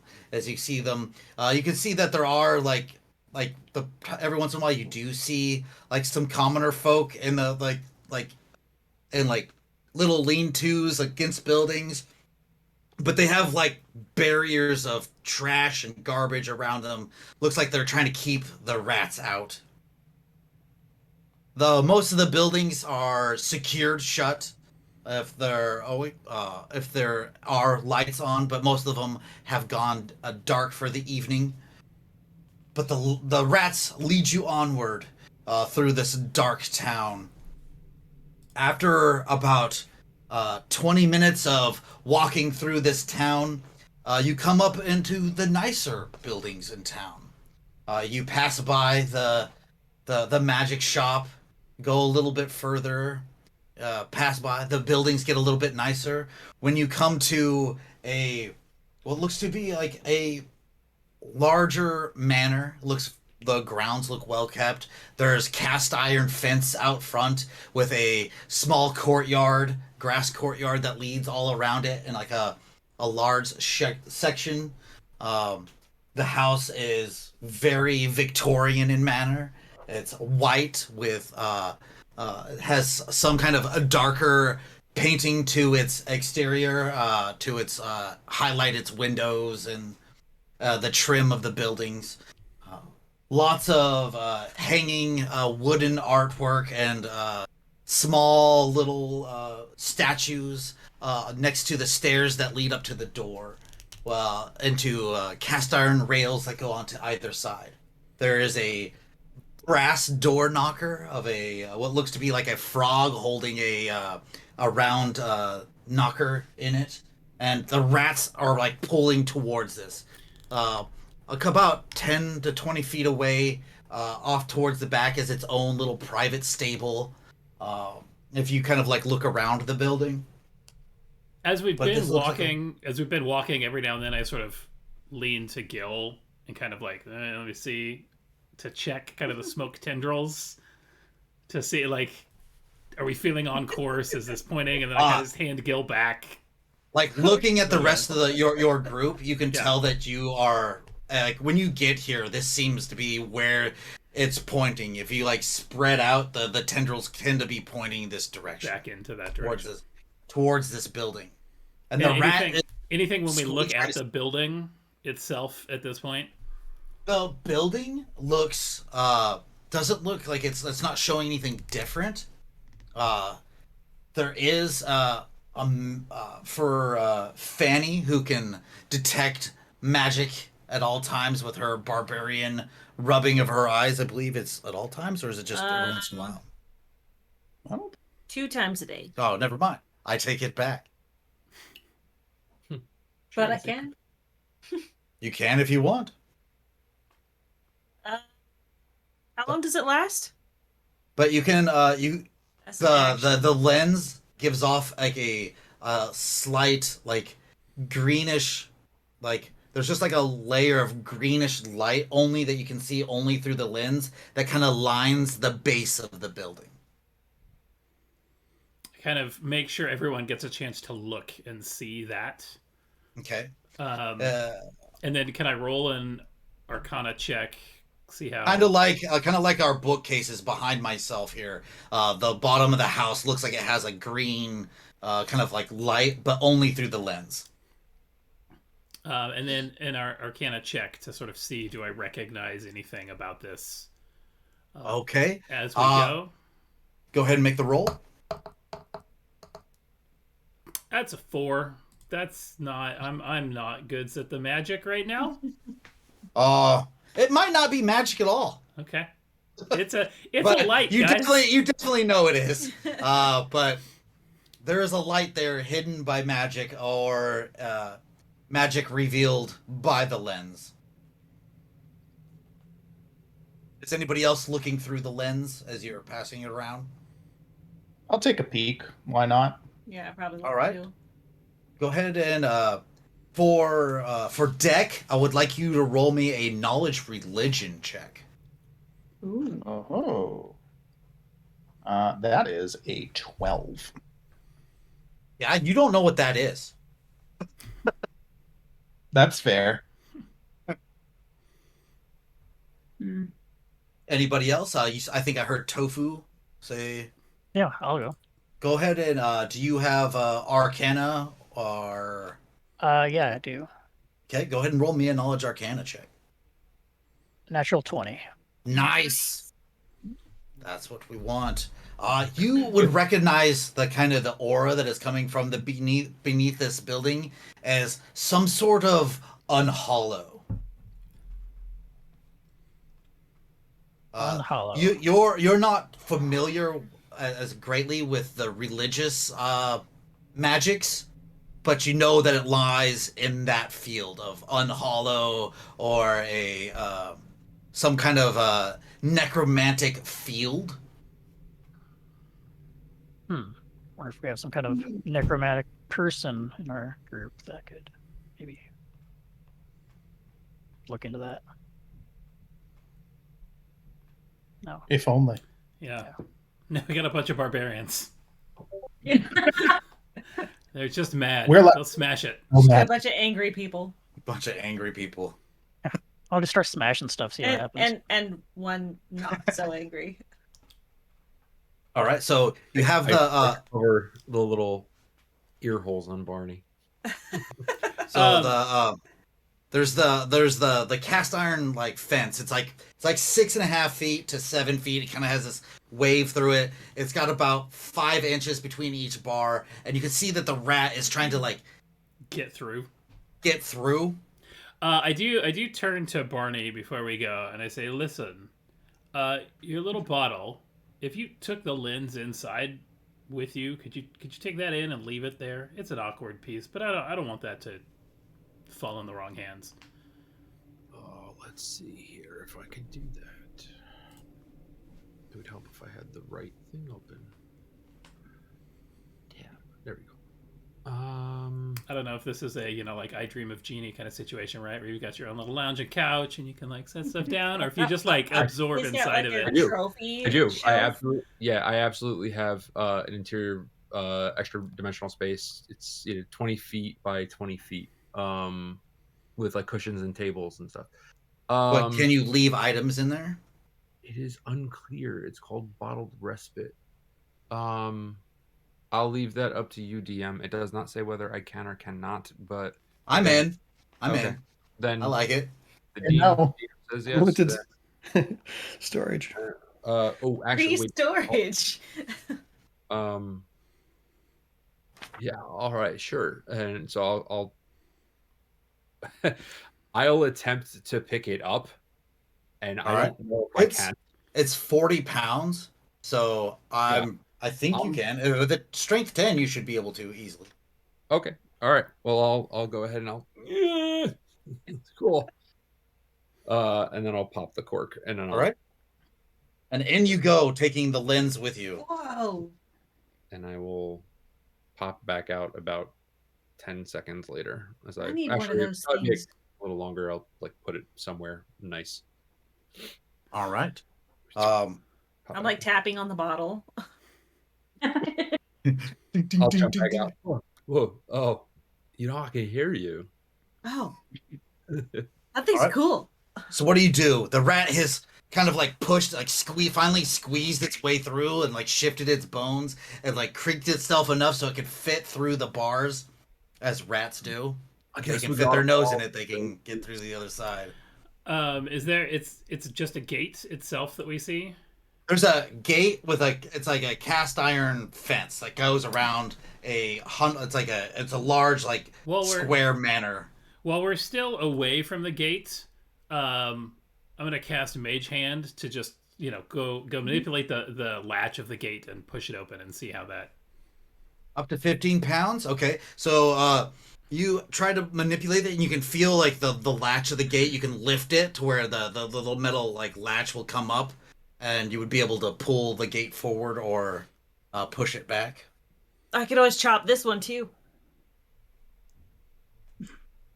The gate. With Yeah, the latch like I lifted, did last can time. I kind of flip it over and then use Mage Hand to push against it? Or is Yes. The gate. Okay. So you lift the latch. Are you pushing or pulling the fence?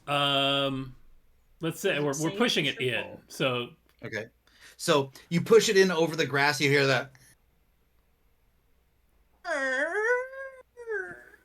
as the squeaky cast iron gate opens. I instinctively say shh to the gate.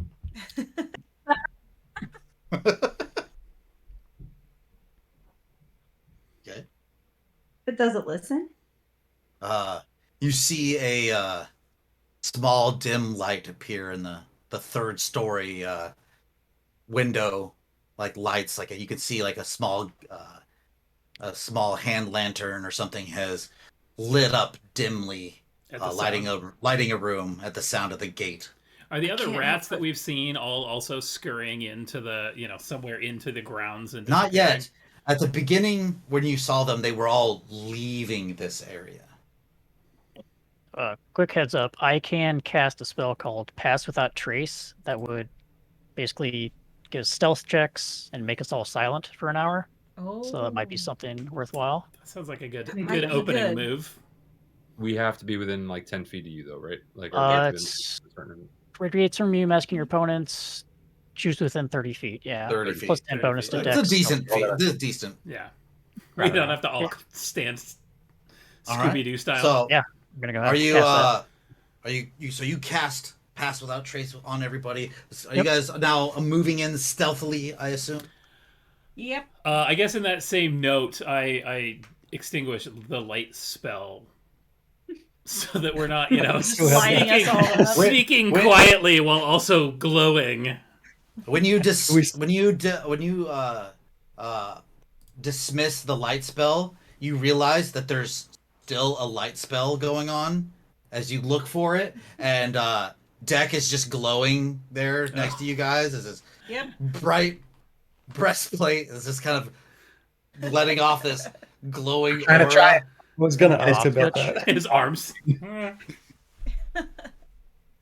Is all right. So I would like stealth checks from everybody. Anybody standing directly next to Deck? Or do you guys all give I don't him know. a 5-foot berth? Yeah, I I'll think probably we get just- You get plus 10 bonus to stealth checks because my spell. But you Oh, get disadvantage if you're standing directly yeah. next So to we're Deck. we're all Be pretty sort of close. send him a little further. So you send him at the actual like the 30-foot edge, and when you cast the spell around everybody else, Well, Where he'd be able he's- to be seen he's- then. yeah, he's still in it, but no one gets Okay. disadvantage. Yeah. Okay. Oh, Deck, you're at disadvantage. Everybody else can roll standard. I don't So- think anybody else is wearing any heavy armor except for. I don't 30 think anybody's altogether. with the plus 10, I've got a 22. 22 from 67. I rolled another natural one. Still level. Who got the natural one? Me. Barney. Fanny says out loud, "Why are you all walking Hey away?" guys.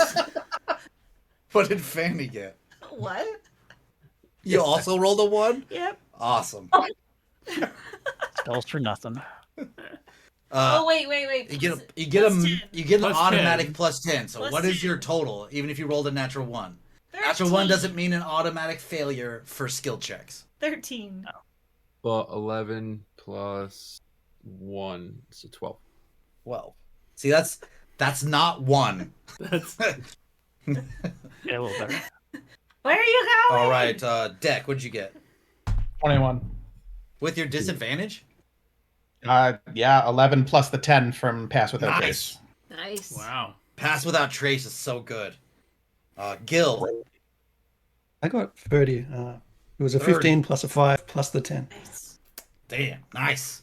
Stealthy Alright. barbarian. And Tofu. 30. Nice. Okay. All right. You guys are actually being pretty quiet and Didn't need it. mainly you're holding your sound back, and Deck seems to be holding towards the shadows as best he can, even though there is a big distance between the gate and the building. What are you guys doing? Should we just kick in the door? There's somebody Probably on the 3rd level. Yeah, we didn't cast that spell Yeah. if we were going to kick the door down, which I do approve of. Yeah, I think trying the door first. Okay. So you guys are currently sneaking up. You go through the gate up towards the main door. Is there a window on the main floor? There's many windows. There's the front door. You see what looks to have a servant's quarters door on the far left side of the building. There seems to be a back door.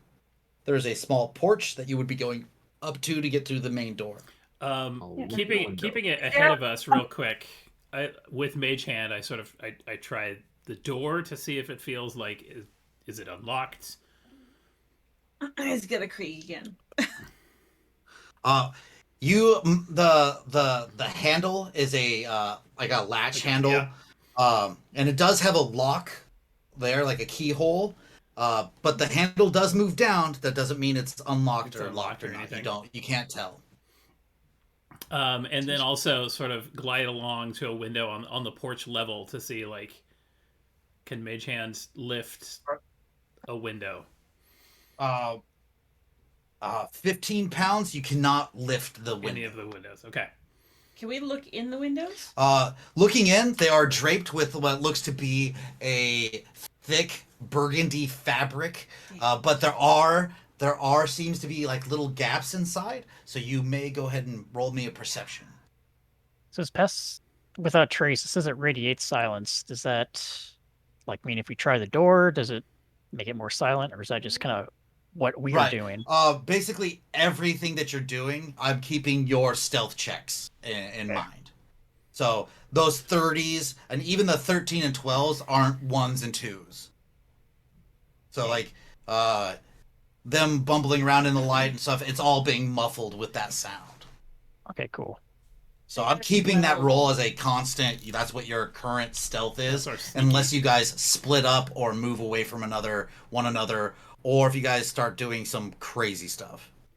Yeah, But stick just around general here. movements and your That's, general things, I'm keeping those rolls as your guys' current stealth. I got a 12. To peer in. Yeah.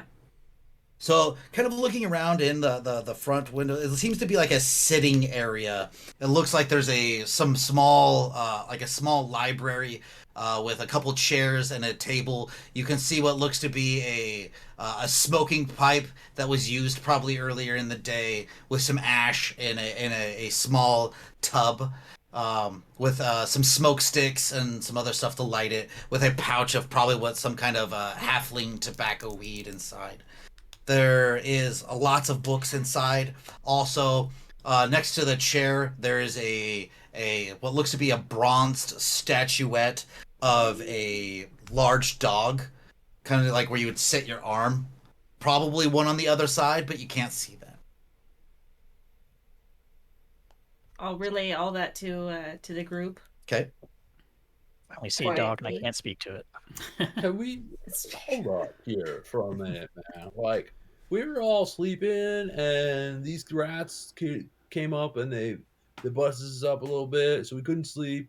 And clearly, all this stuff is happening from here. what would be sneaky? Why don't we just bust in here? Let's rip off the nose guard and just go for it. That's what Oh, we I don't know what's say. in Sounds there. good to me. Traps or, I mean, we can get this guy from like a surprise attack. That'd be great. Could be some crazy. Well, we know he's probably some crazy necromancer, so we don't want him summoning stuff before we get right on him. Probably knows we're here already from that gate. We did see the light. Yeah, well, he's up at least. Might not know we're here. I think we could try the door. Yeah, well, let's try, and then if things go bad, then we go with Plan B. And I get my axe ready. I turn and I Just go, let all the barbarians loose. Gil? Gil? All Door? Gil? All right. I try the door handle, push it open. Or So pull, the whatever. door, at first you go to push, it doesn't go through, but when on the pull, it On the opens pull. outward, and I immediately need a wisdom saving throw from you. As the door opens, Oh no, you guys- my wisdom is. you guys pretty hear low. the quick release of sound of kind of like a whispered as he opens the door.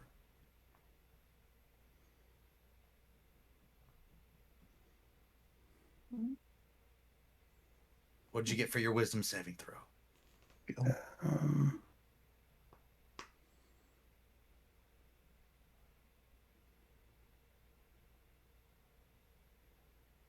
The suspense is killing me. I I know. know. It's sorry, 11. 11. All right. You open the door, and a thought just randomly came to your head, something you had forgotten, something from your dwarven past that you have forgotten. It's been ages since you remembered this, but you remembered your pappy. He once took a dwarven blood oath against Dex clan. And you should probably fulfill that. Oh. Oh no. Well, As you continue to open the door and step inside. What do you guys do? Opening up into the doorway opens up. It slides outward. Almost no sound with how you guys are at the hallway. It has a nice burgundy rug that only takes in the center of the hallway, leaving the fine wood on either side. There's this dirt smell coming from inside the building. You guys can see vases on small little tables, and there's a small hallway table. It's like about 5-6 inches thick with several books and like what looks to be some knickknacks on it. There's a door going to the left and a door going to the right. The door going to the right leading to the room that Fanny had described earlier. The hallway goes down into a door at the end. Is there a staircase up? Not that you can see. What if that's the doorway to the end?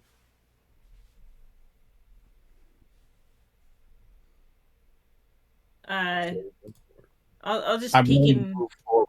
yeah. Keeping I'll a peek in the respectful closest. distance. Keeping our guards up. Okay. Yeah. I'll peek in the closest room to make sure there's nobody in there. All right. When you peek into the room on the left, or the room that you once already peeked into? The one on the left. The one on the left.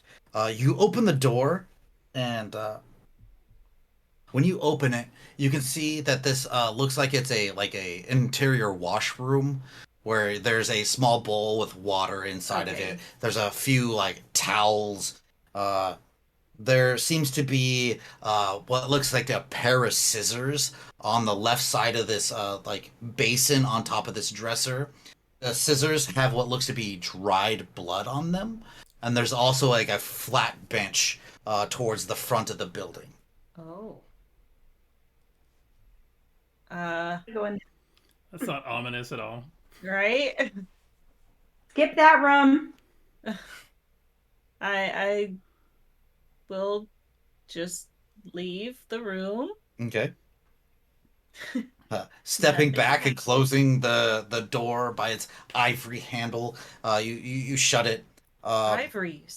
Yes. Also, the all the doors seem to interior doors seem to have ivory handles, like white shiny handles with little bit of gold or brass or silver filigree, depending on which door it is. The one leaning to the sitting room is of the same make. The walls have this what you would guess is some kind of wallpaper that has been put up that has like wavy lines on a burgundy background, like goldish and silvery and white wavy lines that are on a burgundy background with like little flowers in between them and stuff. It's very fancy. Keep moving. There's the door, the sitting room, and then there's the door at the end of the hall that that you have not checked. Now that chair that I saw, there was nobody sitting in it, right? Not at the time you were looking at it. But you have moved inside. You have to say it like that. Yeah. Yes, I'm the DM, and it makes you guys do stuff. I mean, there's got to be a bunch of us. Somebody else has to have probably taken a look, right? Did anybody else kind of take a look in one of them? I'll go take a look in the See? living room. All right. Z, you open the door. You look inside. You see two chairs on either side of what looks to be a low-sitting coffee table. It looks like there was somebody had been smoking earlier on in the day, and the smell of a sweet tobacco pipe kind of comes through the room. It's kind of alluring but earthy and smoky at the same time. There's two chairs. One looks like it's sat in quite a lot, or the other one doesn't look like it's sat in very much. There are library shelves on the walls, filled with different types of books on different subjects. It's hard to make out what they are. Most of the bindings are marked in Roman numerals and in different types of Elven, which you immediately just kind of blow off in your mind. It's not even real writing. It's not real writing for you. Yeah. Scribbles. Yeah. There's nothing else in the room. There on either side of each chair are large brass armrests that look like dogs. Okay. So nothing really. Right. Besides Nothing that, else really. there's like a fern in the corner. It's but besides that, there's not very much in the room. It seems like it's just a sit and relaxing. Anyways, right. If I were to like look at them, I wouldn't know What's what that? they were about. If I were to look at the book, I wouldn't know what they're about because they're in Elvish. It seems like the markings, like it looks like whatever books they are, whoever owns this library has marked them with Elven like handwritten scripts on the ends for their own sort of categorization. The spines do not have like labels on them. I don't think there's anything in here worth looking at, right? This is one of the larger rooms, and there is a door near the back, about the same distance back as where the other door in the hallway goes. So both leading deeper into the house. Both leading deeper into the house, yes. Did you say you were looking behind the door? Me? Did you say you were looking behind the door? I figured to come back and shut the door. I can look behind the door though. Is there something behind It cut you off when you So had said. when you go in, the door actually hides the corner of the room, so that's very wise. As you open the door, you see up in the corner, you see up in the very first there is a tall mummified corpse standing in the corner, not moving, not doing anything. It's got like a actual like brass, like an actual brass stand that's holding its head up and holding it together like it's a display piece, not like it's not like it's standing there on its own. But above it, in the corner of the room, you recognize a similar crystal cropping. Ah, Mm-hmm. interesting. Okay. And we know that those weren't. I inspected them in the store, and it wasn't anything in particular, right? It's Nothing, just nothing that came up to your mind from your dwarven cunning. No.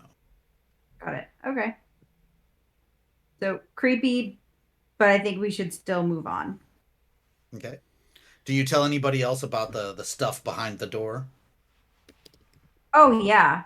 Okay. Yo, everybody, Oh, there's a mummy behind the door.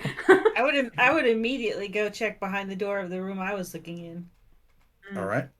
When you look behind the door of how it opened up into the other room, same. There's a little cluster of crystals up there that are kind of like spreading almost There's another naturally. one in here. I don't think in the shop I did a magic check or an arcana check on the crystals.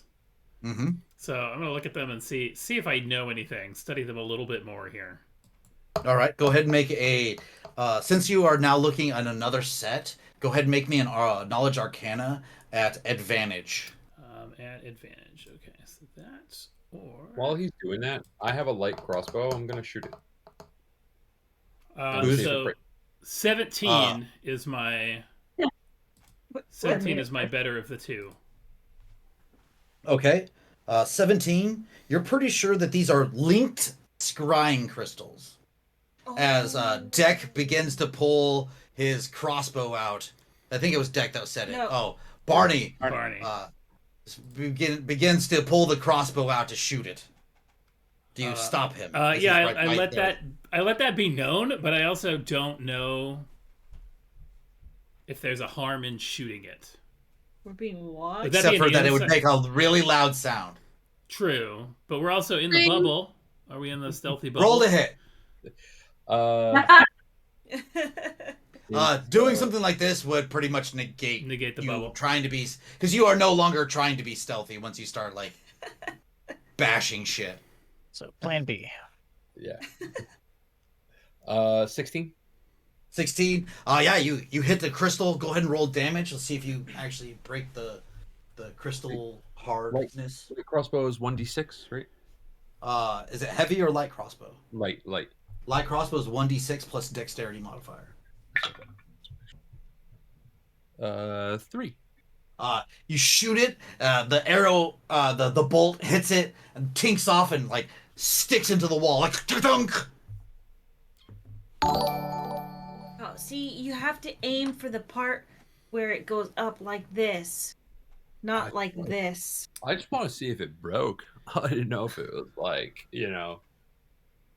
gonna turn on or off or wibbly bibbly or something. I don't know.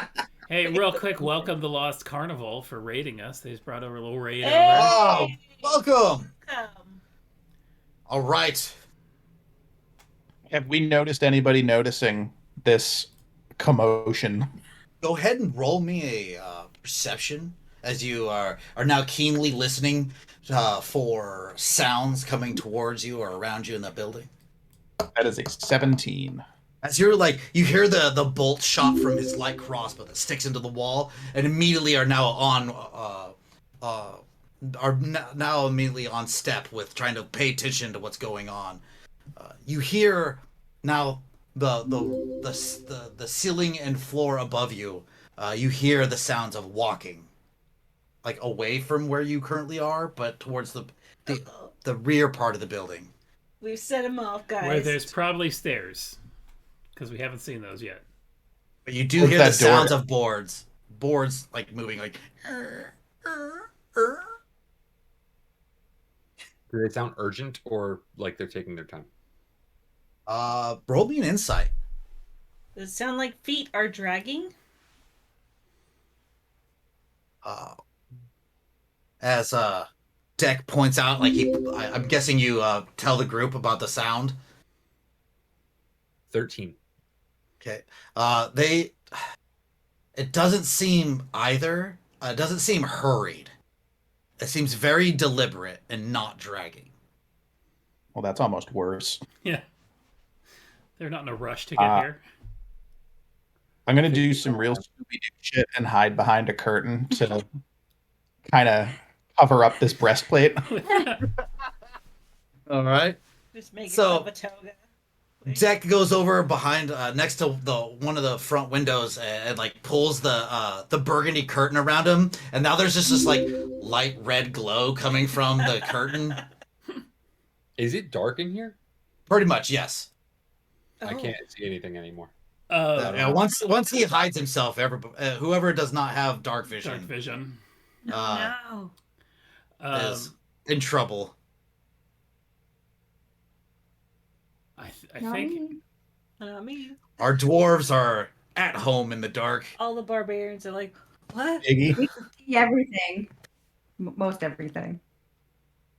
Uh, Hide. I think somebody might be coming. Everybody's stumbling because they can't see shit. in the sitting room, are you guys trying to hide and try to take this approaching footsteps unawares, or what is you guys' current plan? I'm just not gonna sure go how stand successful in it'd front be. of the door.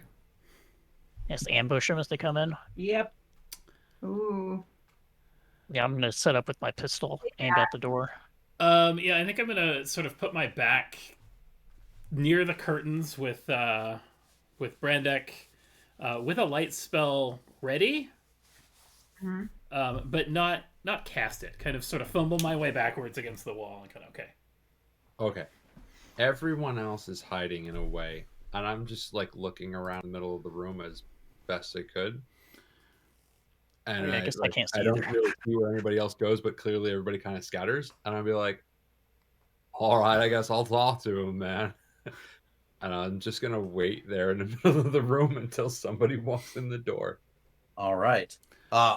Is anybody holding their action to do something when the door opens? Or are you going to wait for Barney to talk? First, because I went and stood in front of the door at the end of the hall. Okay. And So you're not in the room with them. no. Okay. Because I'm assuming that that's where the stairs lead. Okay. I have no idea though. But I'm gonna rub my eyes again and cast the detect magic. All right. So just in There case. is currently nothing magical in this hallway except for some of the gear that you have. Okay. Well, just in case like he pops open the door, I can see where I'm supposed to aim. Okay. Out in the hallway, at the hallway door, on the other side of the hallway door, past it, somewhere at the other side, you hear a figure coming down steps. Just a light foot on wood. Squeaky steps coming down, the wood giving way to just small creaks. You hear steps coming toward your door, not at your door, but like it seems like further down. You hear the footsteps stop what seems to be about 5 to 10 feet to your right, which you're guessing is the back door to the room, the sitting room.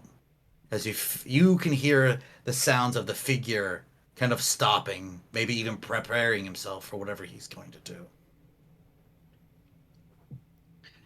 The door at the edge of the sitting room, you hear the knob twist very slowly, like painstakingly slowly. Just the door kind of just slightly pushes forward.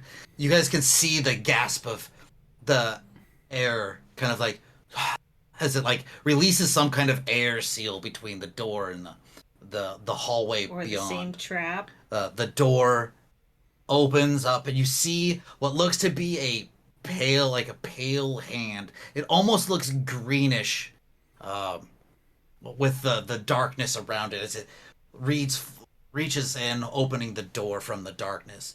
The hands, the fingernails are almost clawed in a way, as the fingernails are exaggerated a little bit longer than they normal would be, coming to a slight point. The nails look gray in nature. The figure on the other side is dressed very fancily.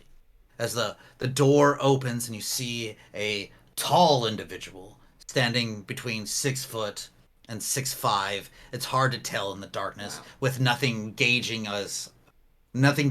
the size by on either side of him. Is he radiating any magic? You cannot see him. He is not in the hallway door. Oh, This is actually in the sitting room. In the sitting room. Wearing some sort of dark blue vest, almost like a crushed velvet, lined over the top of what looks to be a very fine light tan, or even maybe a white shirt that goes down to just past the elbows, that comes up into a cuff. The pants are very well fitted, almost like they were designed for this individual. Several chains reach from the vest downward towards the pant leggings, where you see several pocket watches that hang beneath the vest down towards the pants. The shoes, where there would be shoes, you see the ends of his pants that lead out into dark gray, not dark, it's like a light gray, it's a light gray skin that has gray clawed like toes. But really what takes away from everything is his elongated jaw that kind of hangs down a little bit farther than it should. The gray skin coming up into the human ears that are now gone, once almost like the edge of the ears have been bitten at, like if they were distended, and then like small bites have been taken out of the ears. You see that there are small gashes and welts along the jawline that almost looks like he has a goatee or beard that is like made of like small cuts and sores. At first it looks like hair, but then at closer examination they are cuts and sores. That's what you get for nesting with rats. The nose is kind of flattened a little bit. The eyes are dark and deep and inset, as if this person hasn't eaten in a long time. In a dark voice, "You have entered my home. I do say, welcome." And as he speaks, his tongue kind of like whips back and forth a little bit farther past his chin than it really should, exaggerated by the darkness and the little bit of light that is given off by our slightly glowing curtains in the corner. Our slightly armored, So, glowing curtain. what brings you to my domain?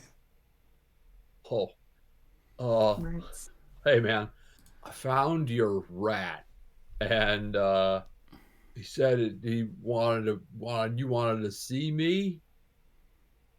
I just kind of leave it at that. I have never spoken to lesser beasts, but if that's your prerogative, sure. I do like to see you. I would like... So, the room is anybody trying to hide near the doorway to where this guy is currently at? Or is everybody more closer towards the front of the house? And Deck and I are close to the front because we're by the windows. Okay. Well, I'm in the hallway. I think would I have was gone close to him. to the door. So you're over by the door. The other two, most of you are like hiding around like the windows area. Most of you seems like you are hiding either by the curtains or maybe on the other side of the sitting chairs. Yeah, I'm kind of by everyone else. All Most right. people. So then I need a perception from Fanny since she's in the hallway. Okay. That is perception 14. Okay. On the other side of your door, you immediately hear two steps.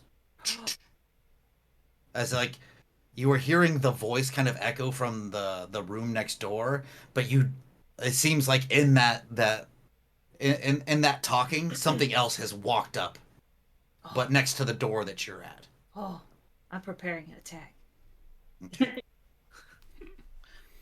Well, I have seen you here now, and I appreciate your showing up. Would you come with me and be my guest? He kind of holds his hand out as if he were gesturing to a fair maiden to take you away with him.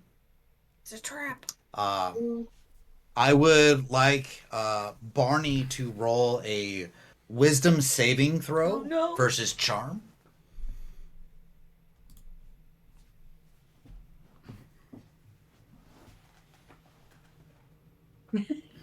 Oh, that's not very Like, safe. That's my third one. No. You have a one-sided Get a dice new or something? dice. He Yeah. seems Dice jam. legit. He seems Dude, very totally charming. legit. I wanna He's bump nice. this Everything he says seems like he's upfront. He doesn't seem like he's trying to trick you or anything. I know you've always liked being a guest. Yeah, man. I mean, I suppose you dress a little bit like a gray suit, but I mean, I suppose we can kind of make things work. Oh, come on, let's go. Yes, Oh. yes. And he just keeps his hand out until you can walk up to him.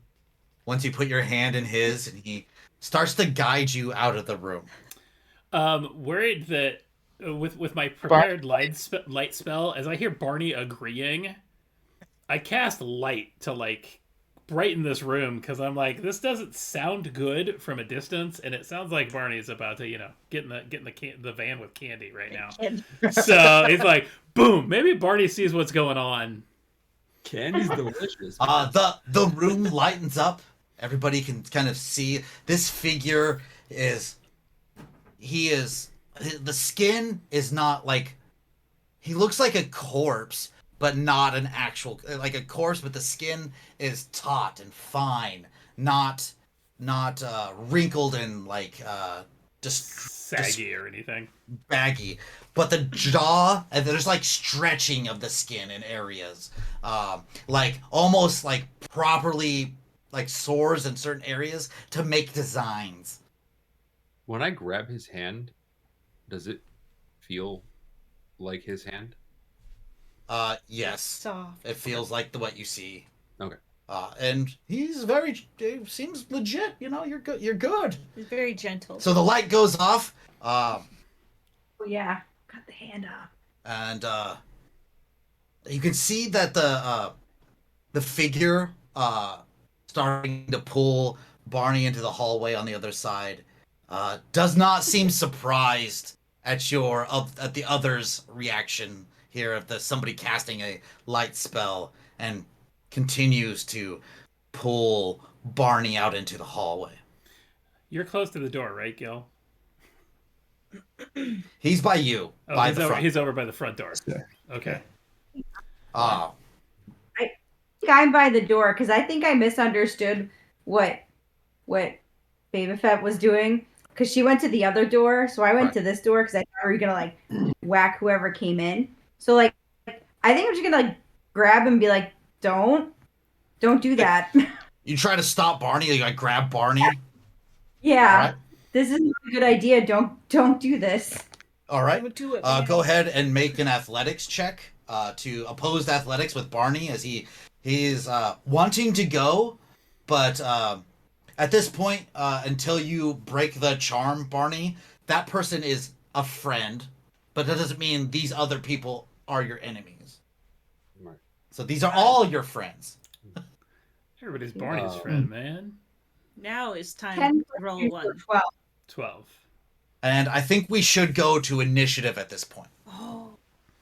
Well, and you're I rolled an 11. So you are able to keep him from, like, you pull him back away from the individual pulling You're back. welcome. I mean, he wants to go. Why can't we go? We can see what he's talking about. Kind of chat it up. I don't know. Yeah, I'll drop my pen. I'll just use this pencil. All right. Initiative 20 to 25. Natural 20 for a 21. Nice. Nice. 15 to 20. 17. 16. 15.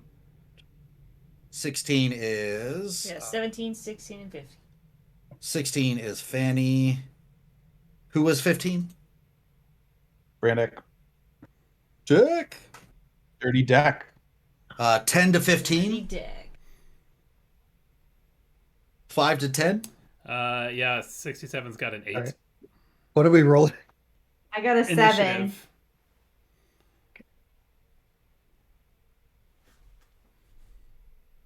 Who had the 7?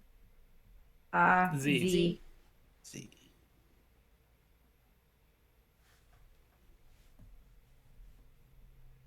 Oh, 1, 2, 3, 4, 6. Who am I missing? I got I got a 5. 5. Gil is a 5. Breaking up All right. here. So, with that, Z was able to grab onto Barney and kind of like keep him. And he didn't seem like he was grabbing onto Barney's hand, but was just kind of guiding him. So he was an easy pull back. Your resistance was Barney was trying to go. Should I- Following Z there. That kind of like starts the whole thing off. The initiative, you grabbing that started the initiative. Then it goes to Gil. Are you doing anything? No, I'll just observe. Okay, just holding back. Then it is Barney. Your action. I'll just turn to Z and I'll be like, no, it's all right. I'm not clucked or anything. We could totally check it out. Let's see what happens. I mean, he just wants to show us a good time, you know? Sometimes it's like a drink, sometimes it's something else, like whatever. It's a good time as long as nobody's hurting each other, you know what I'm saying? I'm gonna, I guess I'm believing him. I guess I'm gonna attempt to go back in that direction. All right. Are you like holding on to? Are you trying to hold on to Barney, like keeping him from going away, or did you just pull him back? Just pulled him back, like, no, don't do that. I didn't So- like hold on. All right. Well, then he starts to turn and walk towards the figure. As you step towards the figure, he just kind of reaches down and takes a giant chunk out of your shoulder. You are no longer charmed by him, but he will immediately do his bite damage on you. Okay. This is gonna happen.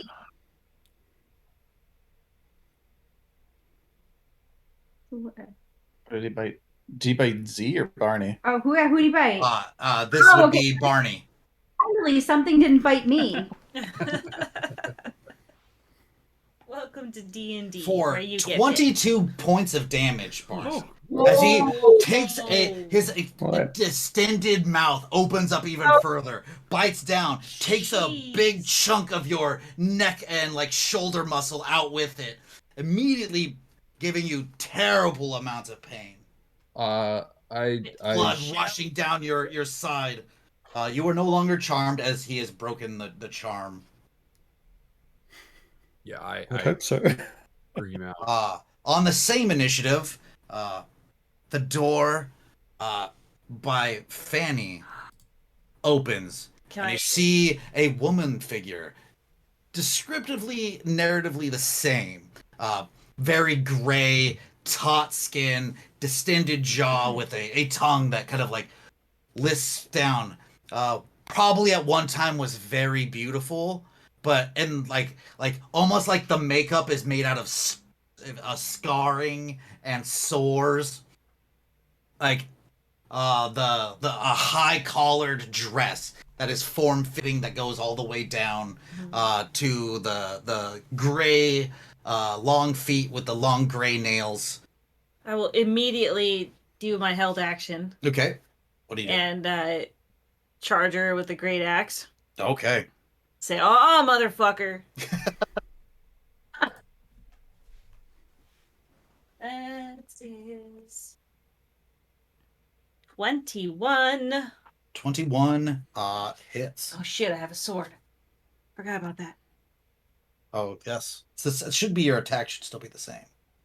Okay, so it'd be 21. Well, Is it I a said the surprise? axe. Does she get Huh? an advantage if it was surprised? If it was an actual surprise, yes. Is she surprised? But She has she like is not extra one while running surprised. out. Okay, so where's my D8? After them, next would be Tofu. After Tofu, it is Fanny again. That's 8 points of damage. 8 points of damage. How This is far- the magic sword. Oh shit. So it's a D8. Are you using it one-handed or two-handed? Two-handed. So it's a So it's D10 D10. plus a die 6 cold damage. I have it right in front of me. Let's go back to Discord. Okay, that's 4 plus a D6. You said of cold Yes. damage? Plus your strength. 9. 12. Do I get proficiency? Yes, you. No, you don't. Not for damage. You get Oh, your yeah. barbarian Attack. damage, That's but you did not rage before this. Nope. So what's the total? 12 points of 12 damage. points of damage. As the door opens up, you hit with the sword, slashing into her shoulder. She moves quickly, but not quick enough, taking some damage. The frost goes over the black dress that she has. She reaches forward and goes to claw at you with her long claws. Hitting AC 7. Nope. Too small for you. Her other claw is an AC of 15. That one got me. Just barely.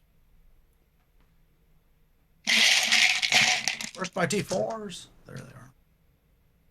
I thought that was the damage roll. Yeah. Like, oh, yeah. It's all the dice. Just I dumped a cup. And you're dead.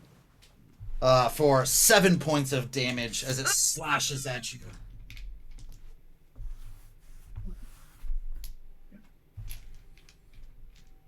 Oh wait, I don't have those temporary hit points anymore, right? Do not know. Okay, so I'll get rid of those. Next is Tofu. All right, how far away am I from Barney? You are 25 feet at the front of the building. I think he needs healing, so I'm going to run over and cast level 2 Cure Wounds. All right, you run up, cast Cure on him. That is not great. 9 healed. You get 9 points of healing back. Barney. 1 to 3. Better than You would 0. do any bonus other bonus actions? Nope. All right. Then it is Fanny's actual action instead of her Okay. old held action. Now from the I previous will time. bonus action rage because that's a sharp. Everybody hears fingernail. little Franny screaming in the hallway. Little. You You're a stop halfling. That. Everybody else gets to call you little. Mm. Okay. I will swing again with the longsword. Oh, this is Russ Wait. just donated $20. So let's see an actual 20 come in. Thanks, buddy. I know we're currently 2 minutes past what we said we would go, but we're here at the end. Almost done, guys. And I'm going to reckless attack. All right. Advantage to your attacks for the round. All right. Oh. Also, I have to roll a d8. Yes. Because Your things wild happen. magic. All right. So, as I fly into a rage, whenever a creature hits you with an attack roll before your rage ends, that creature takes 1d6 force damage as magic lashes out in retribution. Nice. That's good. And then I got 16 to hit. 16. As you swing the sword, she seems to be pretty fast as she whips back and uses the door to block the sword. How dare you? If only you had haste boots. she will be using a legendary action in response to hit you with the door. Ooh. Oh. Rude. Like she blocks the sword with it and then swings the door fast and hard back at you. Hitting a 15. Yep, that hits. Doing bludgeoning damage of 6. Right. You take half because you're raging. Yep. All right. Following up that is Fanny. Deck is up. What are you doing, Deck? Followed by 67 afterward. Barney, how are you doing over there? How do you look over there, sir? I have 2/3 of my health. Oh. I'm going to declare you stable enough. She has to take 1d6 force Was it? damage. I can Oh, always yes. heal more too. next 1d4, right? No, 1d6. 1d6 force damage. You read 20. You read 1d4 last time. Did I? Oh, it says 1d6. Yes. 1d6. She took 5. Dang. Sucker. It bounced back in her face. All right. Sorry Door- about that. Door to the chin. Yeah. What are you No. doing, Dick? Am I within range to touch our gentleman vampire? Or whatever he is? Go ahead and roll me a knowledge religion check. Ooh. And you are currently about 20 feet, 25 feet, as you are behind the curtain and he's at the opposite side of the room at the doorway. That is a 13. You're pretty sure this is not a vampire. This is something else. All right. Do I get a sense whether or not it's undead? It most likely is Kind of. undead. All It's right. giving you that undead feel, yes. That undead heebie-jeebies. I'm going to cast Inflict Wounds on it and just Oh. get right up in its face. With your religion check, you're pretty sure that this undead will probably be immune to necrotic damage. I thought you just said he wasn't undead. No, he is. He is definitely. All right. Okay. He is giving off the heebie-jeebies of the dead sort, but he is not a vampire. Man, I prepared the wrong spell. All right. I'm going to bless 3 people in my range. Whenever a target makes an attack roll or a saving throw before the spell ends, the target can roll a d4 and add that number rolled to the attack or saving throw. I am going to give that to Barney. Who else? Fanny's in the hallway still? Mm-hmm. All right, so you're you can't see her. not in range. Barney, Z, who's definitely in the combat zone, and 67. All right. What was the spell? I'm sorry, I didn't hear. It's bless. You have a d4 to your attack or saving throws for a little while. Thank you. Enjoy. Any movement, or are you stepping out from behind the curtain, or You know what? Yeah, I'm going to drop the curtain and hope that the brilliant light stuns the guy in front of us. all right? So the room is filled with light from 67. Your light Oh, doesn't add too much more to it, Okay. except for you That's gleam a little bit more. You have a little bit shinier, like the light that's already there kind of gleams and shines off of you a little bit. Actually, you know what? I am going to move closer to him and just try and be a bit of a tank, since Okay. we've got So you're some moving up squishiness. into combat with the creature. Yes. Okay. That leaves us to 67. All right. That was my attempt to fix my blurry camera, and it only made it worse. If I turn it off and then turn it back on. Refocus. But now here's gonna blurry me. There it goes.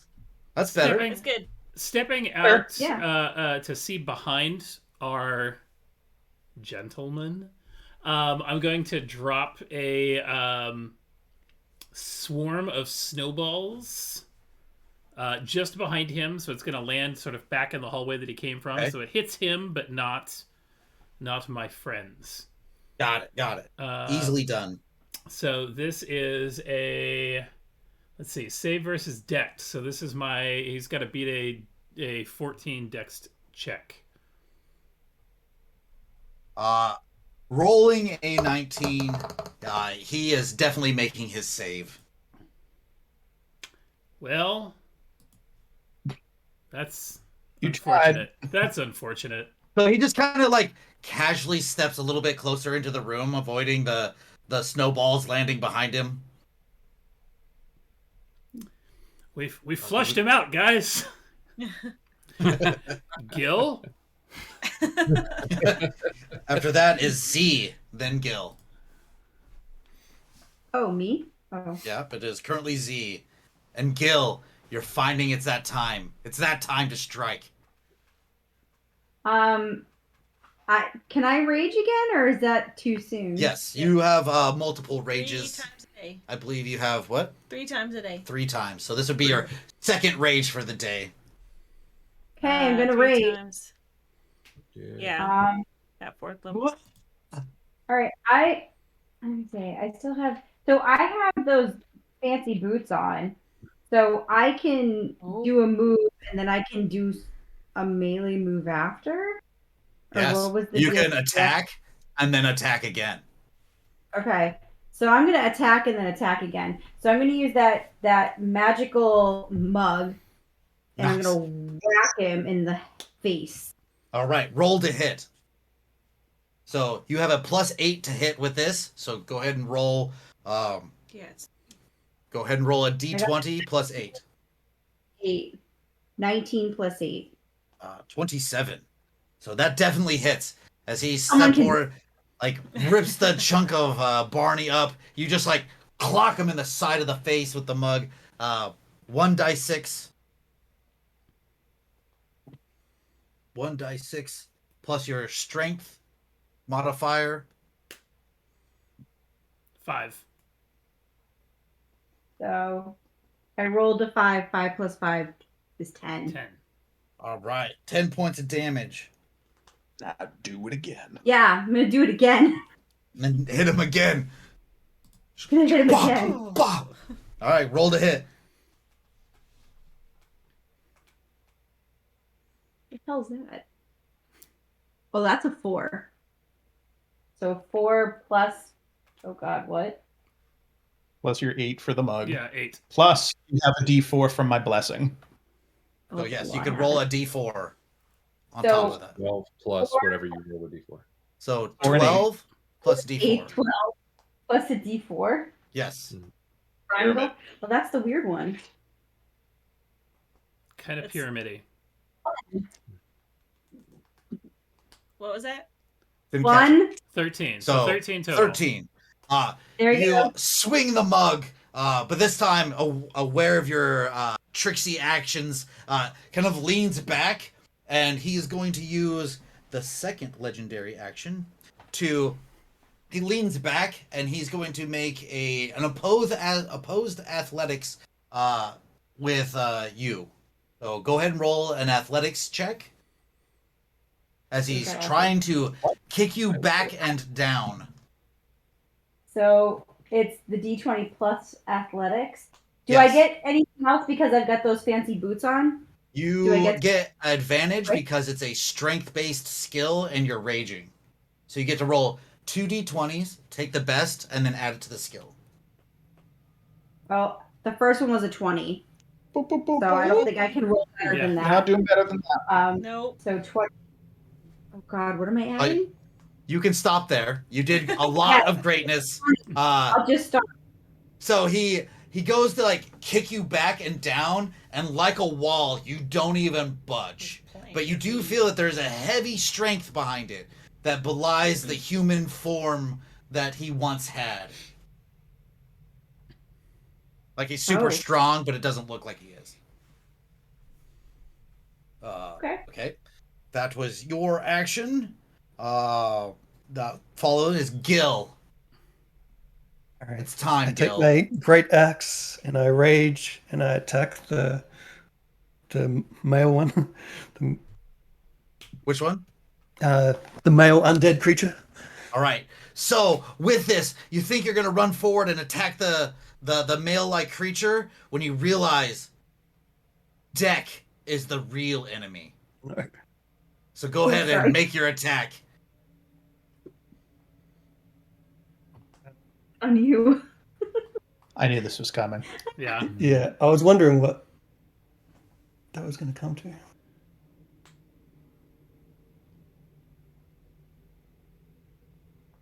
Probably shouldn't have raged. It's what you would have done. Yeah. You okay. got to play what Yeah. you would have done. Yeah, true. All right. My strongest one was a 17. All right. Does 17 hit your AC, Deck? It does not. Ooh. All right. So Ooh. you run up and you hit that shiny breastplate. Ding! Whoa, Gil, Gil! what is this about? Over there. You The guy missed. with the Up of the round, going to Barney. Okay, Barney is clearly engaged with this thing, right? Do you have nature? I'll allow a knowledge, nature, religion, or arcana to figure out what this is. I got nature, so I'll go with that. Ooh, that should do it. 18, 17, 19. All right.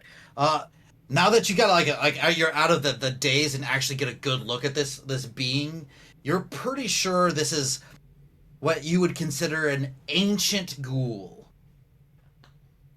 An ancient ghoul. I wouldn't even know what something like that is. The ghouls are oftentimes the spawns of vampires, or more of like an advanced undead. But ancient ones, these are the ghouls that have survived by doing the biddings of their masters for long times, and oftentimes outlive their masters and become their own entity. Ooh. These are those such creatures. All right. Well, I'm gonna be like, ugh. I Oh, both serve master the rats in this thing. yeah, freaky deaky ancient ghoul guy. And I'll put my hand up, and a blast of purplish fumes will kind of blast it in the face, and I will cast poison spray. Poison spray. Yeah. With your knowledge right beforehand, you're pretty sure that they are resistant to poison, Okay, well then I won't do that then, of course, because which allows you to do something else instead. do something Glad you else made the check. instead. Yeah, cool, awesome, love it.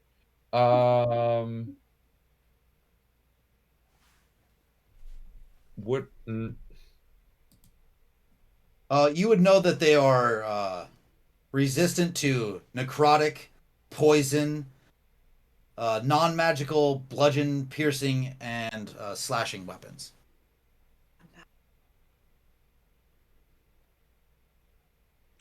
Okay. I will have to. Can I bonus action disengage, or is that a? It's a full action to disengage unless you're a rogue. Okay. Then I'll blast it as best I can with Eldritch Blast right there. I'm just as I'm kind of just lashing out anyway. All right. I'll go ahead and I will do that. I believe is ranged at in melee a disadvantage. I believe that is correct. Ranged? Yeah. I believe that you're at disadvantage on this attack. Okay. I'm just making. There you are. Yeah, that's gonna miss. It's gonna be. Oh, yep, even worse. Yeah, it's like 7. So. So as you go to like blast him, he kind of just like raises your hand up a little bit to force it out of the way, using the last legendary action, going to use the other hand to kind of claw at your chest. AC 20. Oh yeah. Ooh.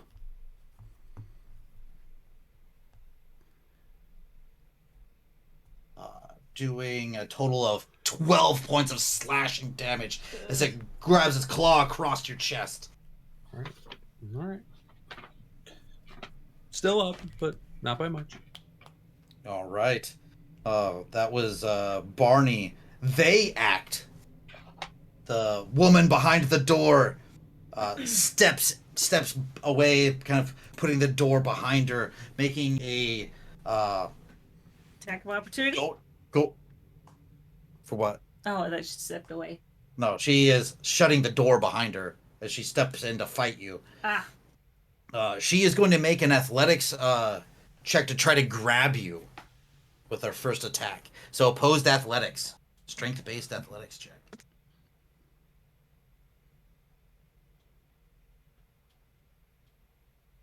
$11.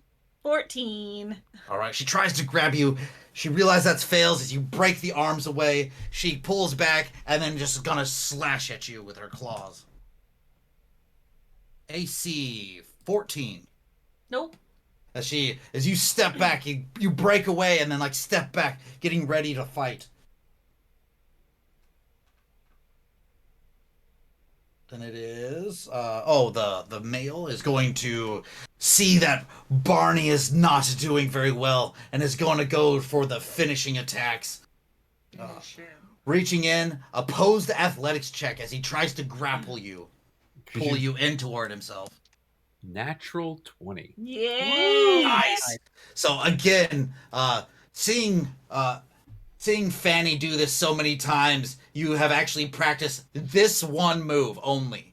As they try to come in, and you break them away, and it works. It works. And he goes with the backhand and tries to actually slash as well.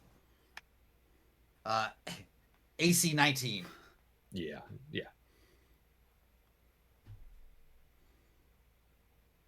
So 12 points again to Barney as he slashes down with the other hand, creating almost like an X pattern on his chest, knocking him down onto the ground. As I scream out gnarly, and I'm out. No. Tofu.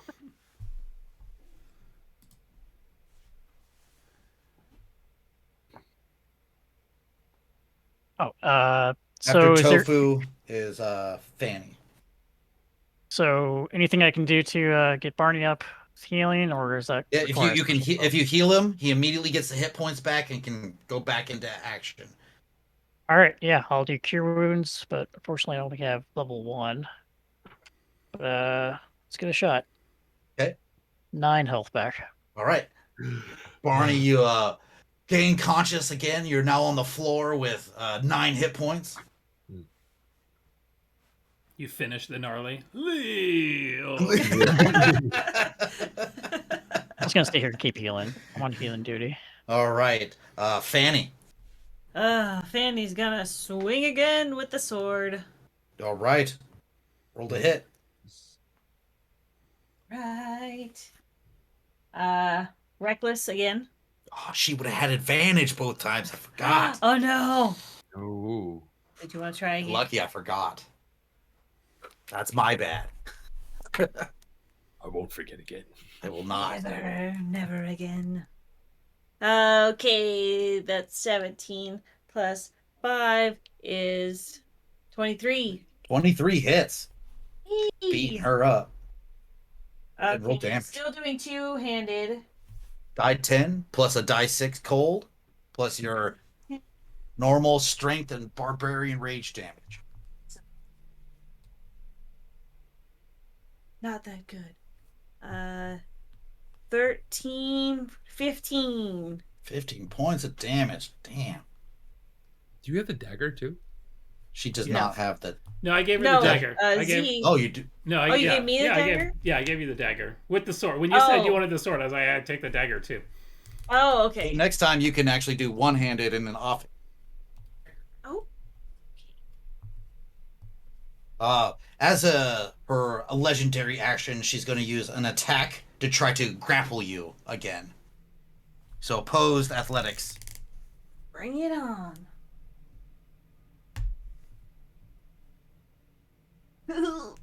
22. 7. Awesome. Okay. Does this count as that force attack? Do you get to at least blast her with your d6? I guess it does count as an attack. Does it? It's an attack action. It replaces an attack. Well, So no, blast she's not her. doing damage to you. I Okay. would say no, it doesn't. Damn it. So you made your attack, and then she's like, ah! Then it grabs you, like wraps her arms around your shoulders, like reaches down towards you, grabs you up. Bonus action or bonus action. You no longer have a movement action. Bonus action. Can I try to break the grapple? Not as a bonus action. No. I don't think I really have anything as a. All right. Kick her in Well, the then we shin will. out of just like, nah, take that. I start kicking frantically. Dang it! I'll just go limp noodle and like. All right. Deck. I am going to channel divinity and get us some breathing room here with a turn undead. Ooh. All right. Go ahead and lead everybody through your turn undead. Oh man, I only have this thing telling me that I can turn undead, not what it does. Oh, please.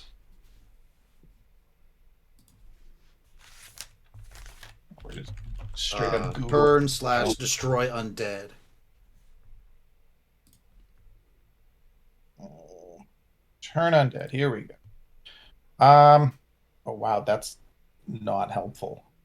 When a cleric casts Turn Undead, he or she pushes any undead within a nearby area of 5 feet in radius back at least 15 feet.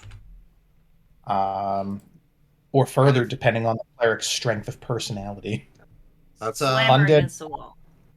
Yeah, right.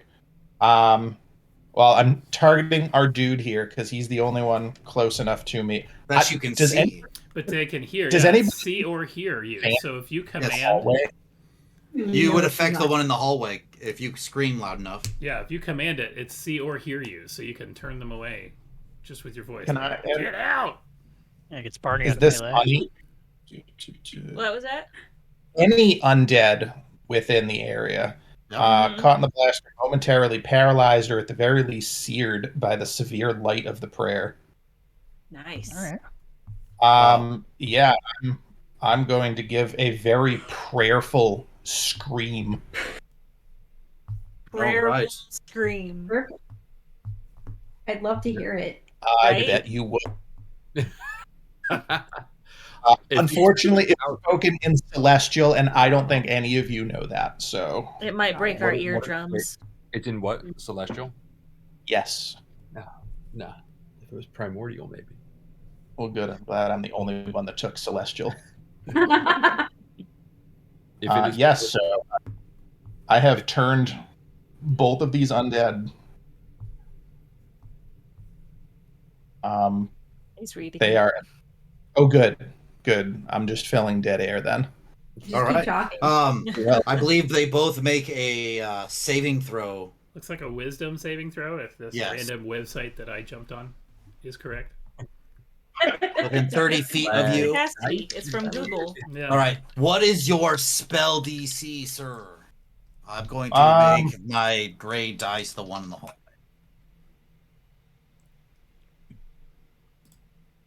I can't see it.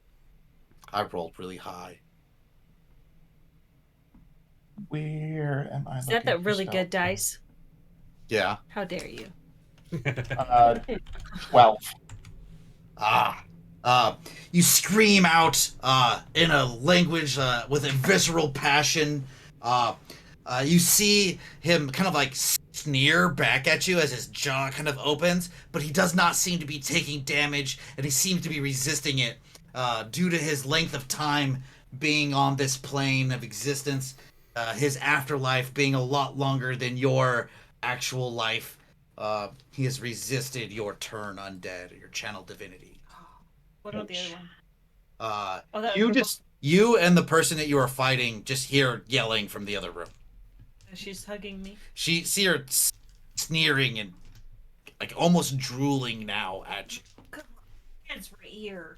As as the second legendary reaction from this round, it is going to Oh, before we move on, I'd like to bonus action and throw a little bit more healing Barney's way because You he's in a sure bad can, way. but this is a reaction to what you're doing. Oh, all right. Okay, cool. So this is he just like kind of reaches over to like the urn on the table and then throws it at you. Rude. Throwing dead people's mouth. This is where I rolled the natural 20. That not with an actual weapon, but just some random piece of shit that he throws. Just He's a just like, vase. stop it! You get Wait. pinnacled with a vase Oh, in the God. face, just a bah face to the face. So that's 6 points of damage, plus that is 10 points of damage as you get hit with a vase. Just hard, it shatters all over your face. Kind of like stopping your like in the middle of your prayer. Maybe that's what hiccuped your prayer a little bit. All right, that's fair. I can accept that. I'm gonna healing word myself then. Actually, yeah, as a bonus action, just to get a little bit of that back. And that's 7, just to keep myself afloat, to keep you guys afloat. Wow, that natural 20 with a vase. Just whack! That's just not nice. That was deck. Going on to 67. All right. 67 casts Ice Knife. So throwing or sending on this shard of ice, almost like an icicle flying out at the dude. Okay. That is 16. I think that I'm gonna throw my D4 in after that. Once I believe with a bless, you get it every round. Oh, I get it every round. Okay. Yeah.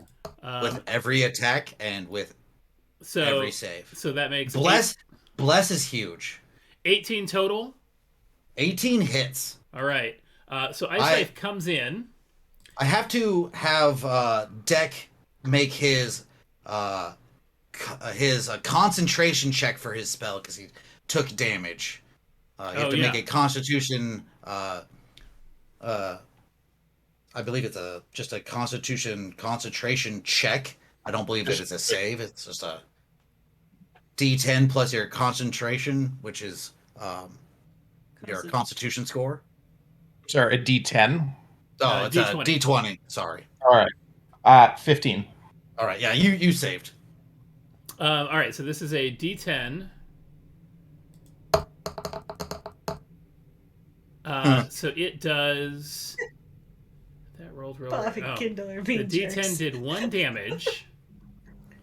But here's the downside. So he takes 1 damage, and then 1 damage. So 12 cold damage comes splashing out. Once it hits, the shard then explodes, and hits each creature within 5 feet. Has to make a Dex saving throw, or they're taking 12 damage. Yes, including the creature, I believe. Yeah, the creature and any of my friends fails. that are there. He fails. All right, so he takes 12. That seems not great. That's a dex save for those of us that are laying on the floor. A That Dex is save. So it's probably Barney and Z for sure. Barney, Oh, no. Z. Those are the only two that are right Those up are the only two that on- are there in Yes. the 5-foot area. I rolled a 19. So. Oh, that's a save. All right. Yeah, and it's against my 14. So that's Your dexterity bonus. 18. Nice. So neither of you take damage, I believe. Just the creature. Just the creature. It didn't go bad. All Because right. he rolled terrible. It worked. Cold. After bonus action or movement action from 67? No cool bits along those ways. All right. Then we are at Z. Barney, how What was that? much does Barney have? 9. I think Barney's on the ground looking pretty terrible. Can Barney drink from that magical mug?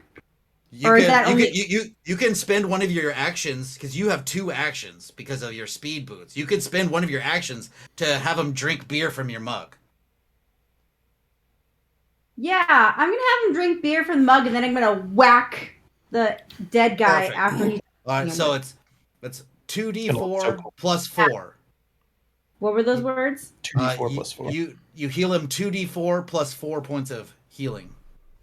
2d4. Why do you keep putting I them don't know, away? because I don't have the couch. All right, 2d4. That one's the d4. That's the one. All right, so 3 and 1 plus 4. So you get 8 points of healing back. Woohoo! And then you have Now your other. You have your whack that guy. with your hasted action. You pull the mug up into his distended jaw. Roll to hit. And that's 8. Plus 8. 8 plus 8, which is 16. And I believe you are also blessed, which gives you another d4. That's right. Roll that d4. Okay.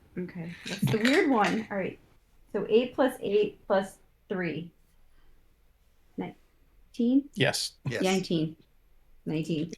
You hit. Go ahead and roll It is. damage. Sweet. That's the 6. Yes, d6. It's your weapon. I don't know. It's really in the thing. 3 Plus 5. Plus 5. 5 8 is total. 8. 8. I love that Total. she's just fighting these undead people with. You just smack the cup up into his Mug. this brass tankard. You just pull up and hit him in the jaw with it. Got a lot of mileage out of that mug. Yeah. Right? Use my other Everybody that sees it can see the prayer underneath it. It says, drink, tithe, drink, and be merry. Mm-hmm. Be merry. Continuing. Gil, your enemy still stands. Do we do a concentration check for Gil, or a saving throw? Does he get a saving throw at a point? No one has tried to break him of this yet. Okay. I still have intense anger towards Deck. You have severe anger towards Deck currently.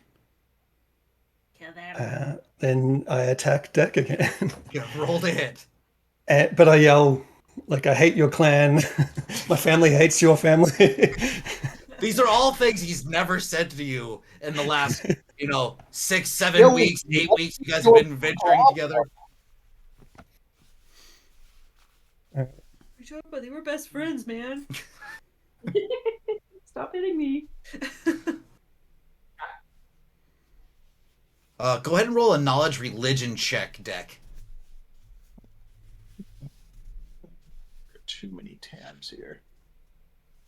That is a 16. Yeah, you with that and how he's yelling and stuff, you obviously can tell he's been charmed. Yeah, I got a 19 on my attack. Oh, that does hit me. Ooh. Go ahead and roll damage. After Gil, it's Barney next round.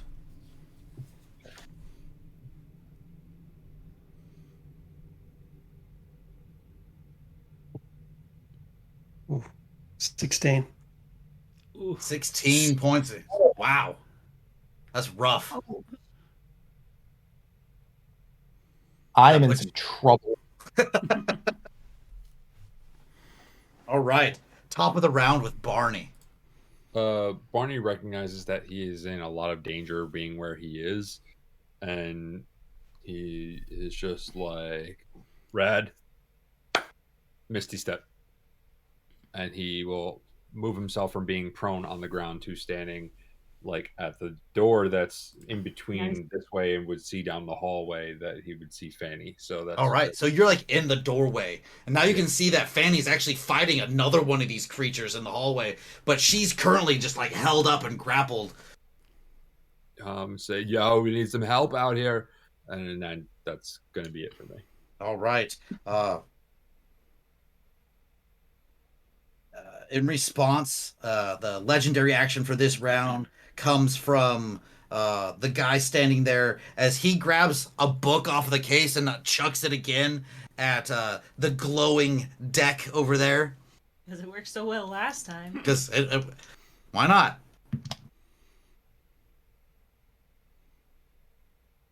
It's a 18 to hit. With a book. 18 is my AC. For 4 points of damage as you get hit with a book. Oh, pages go flying, it lands on the ground, slides. Pictures of like anatomy like start landing all over the ground that has fallen out of the book. That was in response to Barney. They will then go. The one that is currently grappling Fanny will just bite her. No biting. Oh man. Fighting. AC You don't- 10. Her other attack is to bite again. AC. Oh, wait. Did you roll with advantage? I did not. So instead, it would have been Why do I do? AC 24. Yeah, that hit. As the first is. And she took 4 points that's of damage. force She damage, takes right? 4. She takes damage from that. She has currently taken more damage than the other guy. As she does But yeah, she's got a 6 points Fanny of on her. piercing damage 6 points. and 15 points of necrotic damage. You have the piercing damage, but the So necrotic that's damage 3 is full. piercing, 15 necrotic. You take the full 15. That is not halved by your barbarian. Her second attack is going to bite again and try to rip off another piece of you. Advantage. That's a cocked dice, which is terrible. Turns into, with her advantage, she got a 12. Nope. As she goes to bite, and you kind of like wiggle away from the last one. The guy will then make his attacks. Z still standing in front of her, moving extra fast. He gonna try to take out this super quick dwarf. First attack is a 15. I have a 15. So it hits exactly.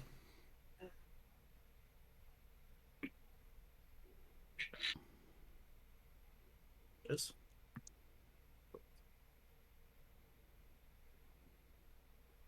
Nine points of slashing damage. The other attack, he's going to slice with his other hand, hitting an AC 19, which says it hit last time. I'm going to drop my D4 on the ground, obviously. So that's what you do with games. What do you got? Nope, not 46, 36. Shit. 45 minus 9, 36, right? Yes. Yes. Or another 10 points of slashing damage with the other attack. What easier would you do? Then it is Tofu's turn. All right, People are who getting needs healing? sliced up all over the place. Who's the most hurt? I'm thinking Barney looks the worst. Well, no. Isn't Brandek like down to Oh, like De- 4 hit points? Deck's like, Oh, Yeah. Deck and Barney both look terrible. but Barney's Yeah, sort Deck's- of out of Yeah. Yeah, not completely out of danger, but I'm halfway right now, so don't. I'm gonna don't worry. walk over to Deck and level 1 cure wounds. Awesome. Well, depends how I does, roll. does Bless get to go into that? No, it's only saves and Saves attacks. Okay. Yeah, not bad. 10. How far does Bless work? What was that? Oh, wait. Bless is several rounds. Mm. And I believe it's- chose Okay. that I it could shows, see. Yeah. He Yeah, chose so- 3 different people, and they all get D4s on like all kinds of things. Yeah, heal 10 if you didn't, and then that's my round.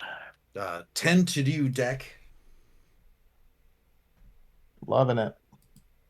All right. When- After Tofu is Fanny. Okay. I'm going to use my action to try to break the grapple. All right. Go ahead and roll opposed athletics. You have advantage because you're raging. Okay. Oh, did I have advantage the first time? Whatever. No worries. Oh, I get to re-roll that one. Because you're a halfling. That doesn't help. Okay, The so dice said no. 19. 19. You beat her 18 just barely Oh, as you wiggle. break free from the grapple. And then Bonus action or bonus action, I'm gonna pop one of those healing potions. awesome. One of the random ones that you got. Yep. Hell yeah. What does that give me? Go ahead and roll me a die 6 between 1, 2, 3, 4, or 5, 6. Tell me what you get. 1. 1. It's a 2d4 plus 2, and mark off that you used the low one. 2. Oh, Next will be a flip of the coin. mark off that I You used one of them. used the low one. You used one of them.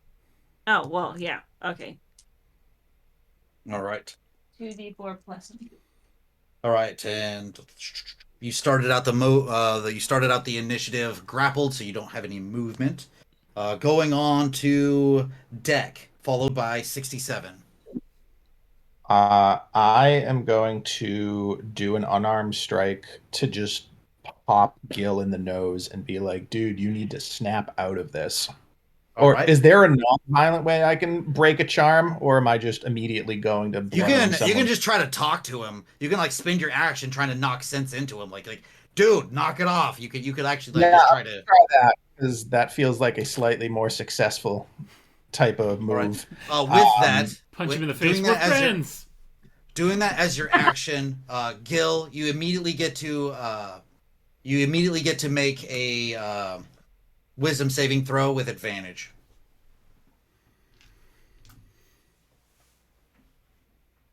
With advantage, you just popped Yeah. him. Advantage. What does advantage do? You get to roll 2d20s and take the Oh, better yeah. of the two rolls. And you doing anything else with your bonus action or movement action deck? I am going to put some distance between me and pretty much everybody else after I've said my piece to Gil. So I guess move closer to the hallway, Okay. just to Let's see get if out of he harm's makes an attack of opportunity on you, or if he makes his save. My better roll was 8. Total? Yeah. All right. So it doesn't look like you're getting through to him currently. Well, you're pretty sure if you step away, he's going to attack you and get an attack of opportunity. Wait, did you give him? Was Did you an give him 8 was flex? enough to not be Oh shook yeah, up. wasn't he blessed? Oh, he was not one of the blessed ones. Oh, okay. Barney, Z, and 67 Oh, yeah. all had the okay. bless.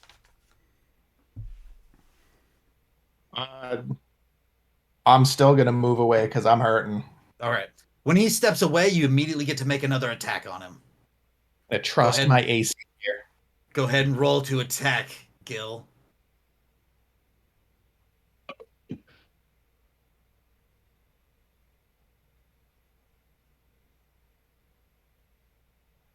Do I roll it twice? Doesn't matter. Nope, Oh, no. it's just one roll. Anyway, I've got 23, so it's a hit. That's rough. That was the Go ahead rough. and roll damage.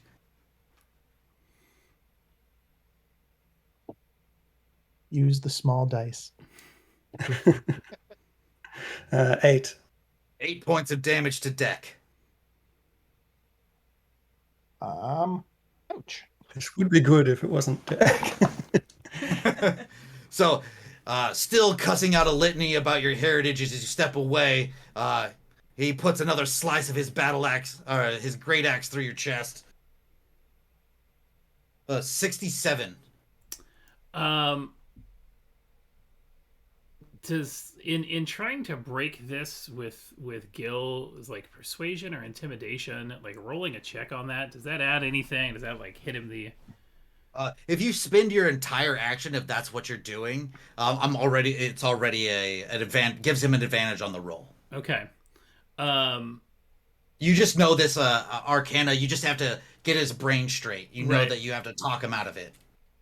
Okay, yeah, so that is 67 is gonna sort of go, just Gil, we're not here to fight each other. That guy, come on, snap out of it. Gil, and just sort of, Gil a Gil couple times. immediately gets to make another Gil. with advantage wisdom saving throw. Stop it, Gil. Gil, that guy. Yeah. No. 16. 16. You realize that your mind was being controlled. You realize that you are now snapping out of it, and you can focus on the battle at hand. And you know what you said, but you knew that you were being mind controlled as well. Must have been all those gills. That's what did it. And I think if that's my action. Any bonus action or movement action? No, I think I'm not. I sort of settle over a little bit so that I'm kind of can see out the door too. I can't make any other actions at that point, but it'll let me. Yeah, you and Barney are now like at the doorway that crests the hallway. Yeah. In reaction to you guys talking to your friend, the legendary ghoul is gonna kind of just use his first legendary action to pick up and throw the side table that the Voss was on at Deck. Because you doing that turn undead really pissed him off. But he can't get to, but he can't get to you because there's a raging dwarf right in front of him. 16 to hit. No. That So, legendary action doesn't create an opportunity attack or anything for Z. It does like, not. Punch. Cannot do a reaction of a reaction. So legendary actions are considered reactions. But he picks up the table, throws it, it goes past, it hits the chair that you were near, breaks apart on the brass dog that was next to the chair. All right. So you have stepped away. Out of things. Ow. Z. So how's this undead guy looking? Is he like still looking pretty good, or is he looking kind of hurt, or? He looks moderately injured, but then again, he started out with sores and cuts on him, so true. it's very hard to tell.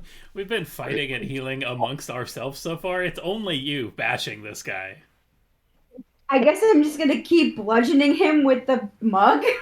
What's your axe do? What's my axe do? I don't know. Damage wise, like we should start pouring it on if we can. I think For those magical types in the group, they have already spouted out that non-magical weapons are very ineffective against these creatures. So I have a mug. Yeah. I'm You have a hitting him magical mug that is doing severe damage to him. Yeah, I guess I'm gonna keep hitting him with the if mug. it ain't broke. Okay, here we Didn't you have the bracers too? Oh, She does, Uh, yes. Oh yeah, What? yeah, you could speak the command word on the bracers. you have those bracers that. I have the bracers. Oh yeah, that's right. Fanny actually has Oh, the Fanny bracers. has the bracers. Fanny has the. She has the mug. bracers. I have a 14, but hold on, do I add something to the 14? I can't remember. 8. 14 plus 8. 22. 22 hits as you swing and hit him with the mug. Go ahead and roll Wow. damage. She can't will remember use the- the secondary legendary action to try to grapple up Fanny again. Ah, whoops. Oh, crap. Opposed athletics, Fanny. So was it 4 plus what? I get You get advantage because you're raging. Is it 4 plus? Oh, am I still? What? Yes, What's you're happening? still roll your damage. You're hitting. Okay. 4. I'm sorry. I got a 4, and what was it? What did I add? I add 4. 4 plus I think your total is your total damage bonus is 5. So total 5. is 9. 9. And then I get the bonus action. You have Right. another attack action that you can do. So I'm just gonna whack him again. Go ahead and roll to hit. D20 plus 8. Yeah. So 16. 16 does not hit. But a bless. But you Oh. are blessed. You can Roll roll that the bless. What did you get for Roll a your 4. grapple? Plus a 18. 4. 1. 17. 17. Does that hit? 17 hits. Ooh. Exactly. So now I roll the 4 again. You guys Right. have hit because of the 6. bless 4 times. Oh, sweet. Like that That's a blast has 5. been on point. 5 is 10. So 10 points of damage. Nice. 10. Just got Wow. bugged. The Take last that, guy. the last legendary action is going to be a swipe at Fanny as she broke the claw. The woman is going to slash down at Fanny. Going to do a critical hit, slashing down on her.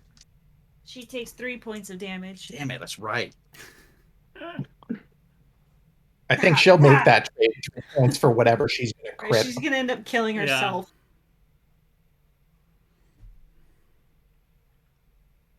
As you take 22 points of damage. Ooh.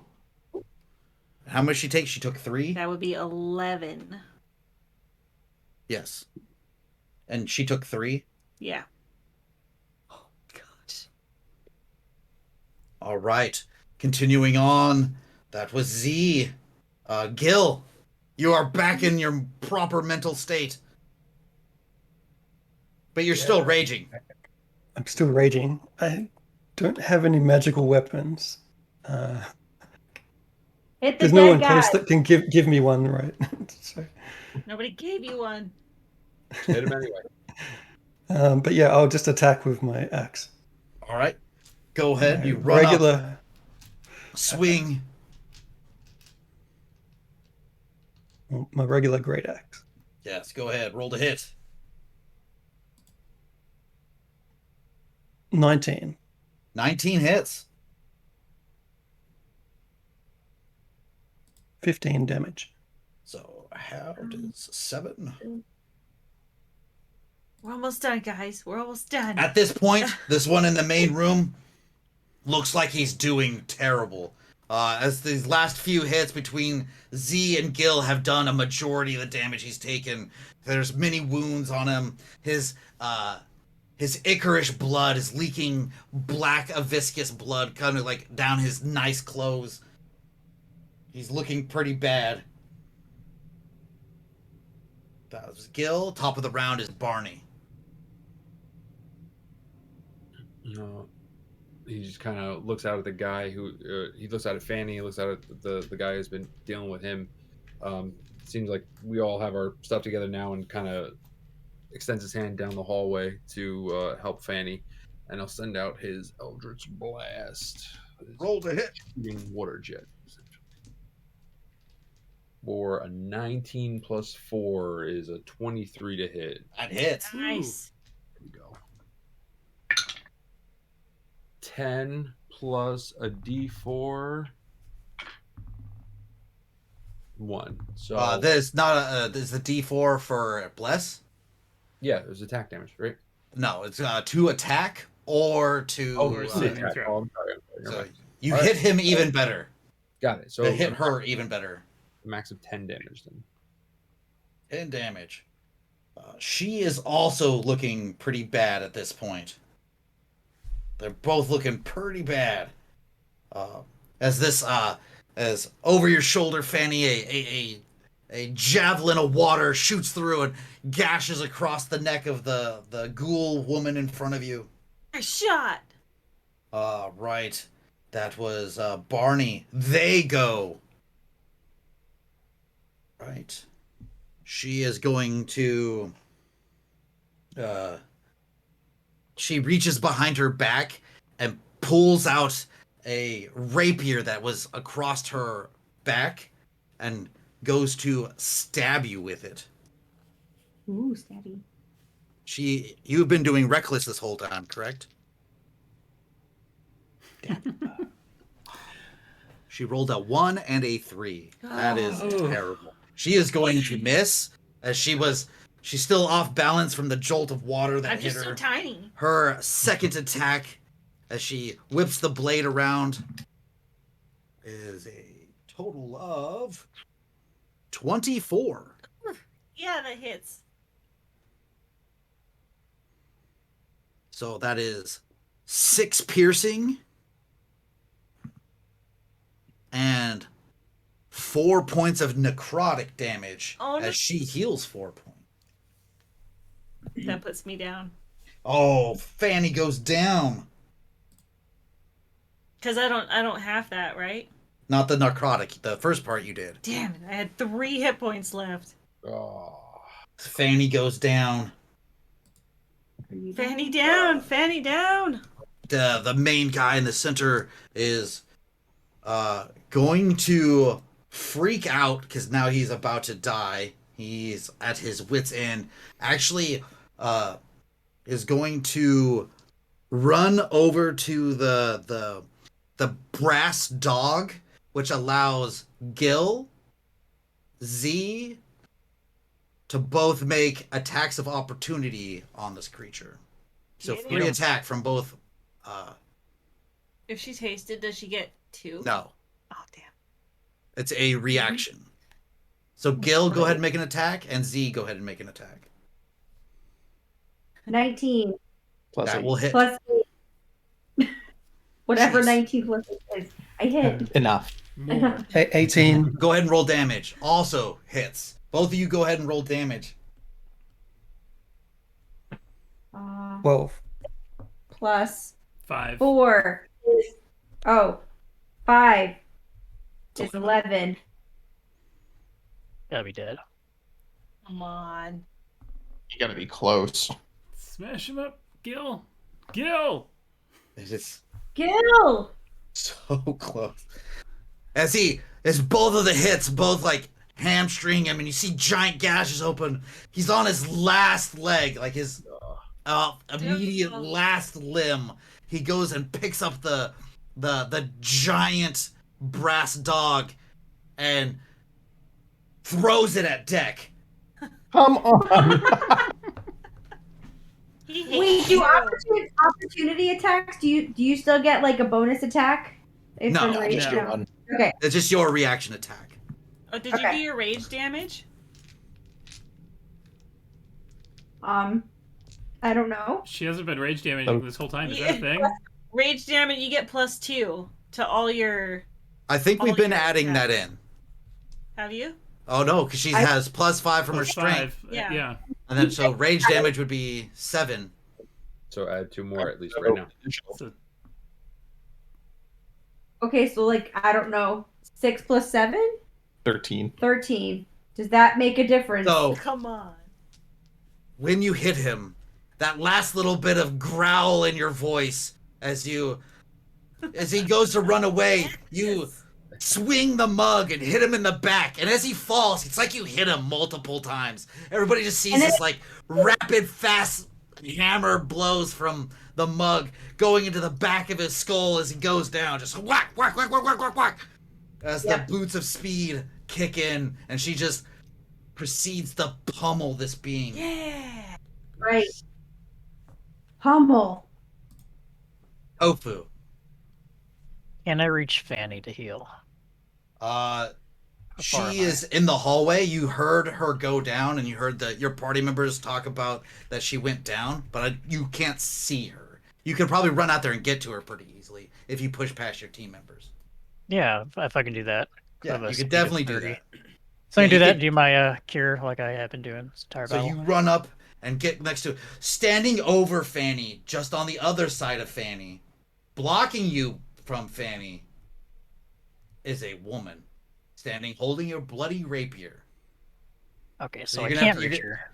You could, as you run out there, you can see the situation. Hmm. You'd have to try to like push past her or something to try to get to her. Yeah, what would that be? Acrobatics check, athletics. How would you do it? If you just like trying to push your way through, it would be like athletics. If you're trying to do like a double somersault Slide. swing from the wall chandelier thing, you would do it acrobatics. Yeah, acrobatics is better for me. All right. So there is the side desk, that small like side table that you saw before, the hallway table. You could run and jump off of that and try to jump over Yeah. her. That sounds good. Go ahead and roll me an acrobatics. 13. As you go, it's just not quite good enough. You run and jump on the table. You put your foot, instead of catching the wood, catches the little napkin thing holding the knickknacks, and it slides a bit. You don't quite make it all the way, but you do land at her feet. You can reach Fanny, but you're also now prone. He tries to knick-knack and instead eat paddywhacks. Yes, that's exactly so- what happened. So can I cure wounds on her? Am I that close? Yes, you can make off the cure wounds, but you're now prone on the ground. Okay. I got 10 heal. Awesome. Let's kill this thing before it attacks me while I'm Before prone. it hits you laying on the ground in front of it. I got all my health too, so I'm probably okay. After you doing that, it's going to use its first legendary action to strike you on the ground. Ah, whatever. Just stab straight down with the rapier. Just Yeah, basically. All right. So 21 to hit. Yeah, of course that hits. D6, so that's 9 piercing damage, That's fine. 1 necrotic damage as she heals 1 point. It's still fine. Then it is. That was Tofu. Then it is Fanny, who is now conscious on the ground. You're next to your prone fellow member. Since you went unconscious while raging, you are no longer raging. I will immediately rage again, seeing her stab my friend, and get up and swing my sword again. All right. Roll to hit. Reckless, that's Are you doing the dagger Sword and offhand or? combo. Yes. All right. So I didn't write down. What's the dagger? D8 damage. Yeah, The dagger attacks are is- the same. Okay. I'll let you guys look it up. The attacks are the same. You're using strength for both of them. So the long sword, I got 23. 23 hits. And do you want me to do the dagger as Yes, at the same time, because you're making the attack with both of them. well? That is. Oh, with the dagger is still +5. Is there a plus? It's the same with your normal attacks. Okay, so 16. 16 just misses. Damn. Damn. Go ahead, roll for the sword damage. 1d8.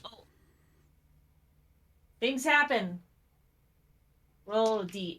Yeah, your rage. That's a 2. You teleport up to 30 feet to an unoccupied space you can see. Until your rage ends, you can use this effect again on each of your turns as a So you can now teleport around. Yep. Angrily. Ah! Come over here. You're teleporting. Shit. Go ahead, roll damage. That's a d8, right? D8. Do But I- instead of 1d6 the cold, swing it does off 2d6 cold. What was that? I get the swing off before teleport. You don't have to teleport. I don't Oh, believe. okay.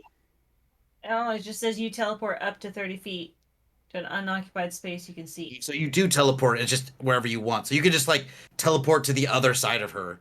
Okay, I'll Behind do her. that. Standing over top of Tofu. Yeah, you could do that. Stepping on me. So yeah, Using just it- standing on him. Using it No, for a hit little me. height. Yeah, I get the height That's advantage. Not much.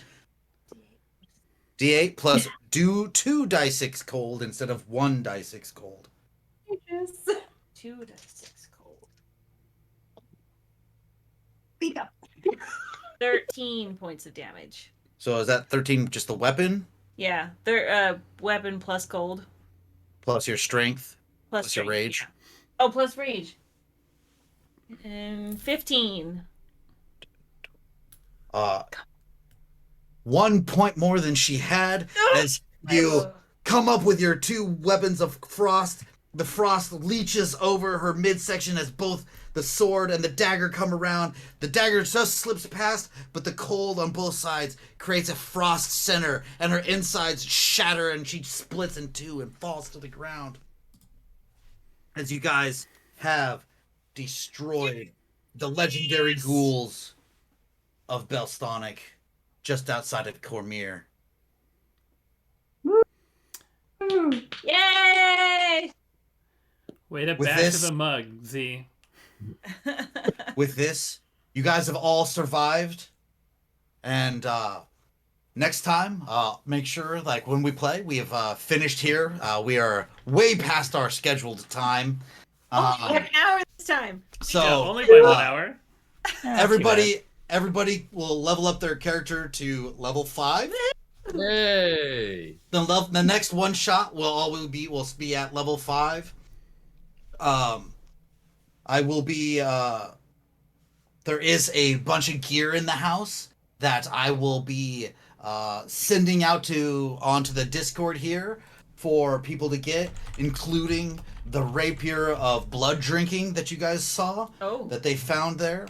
Also, some of the scrying crystals that they have found in it. There's a couple magic books that they will end up finding looking around.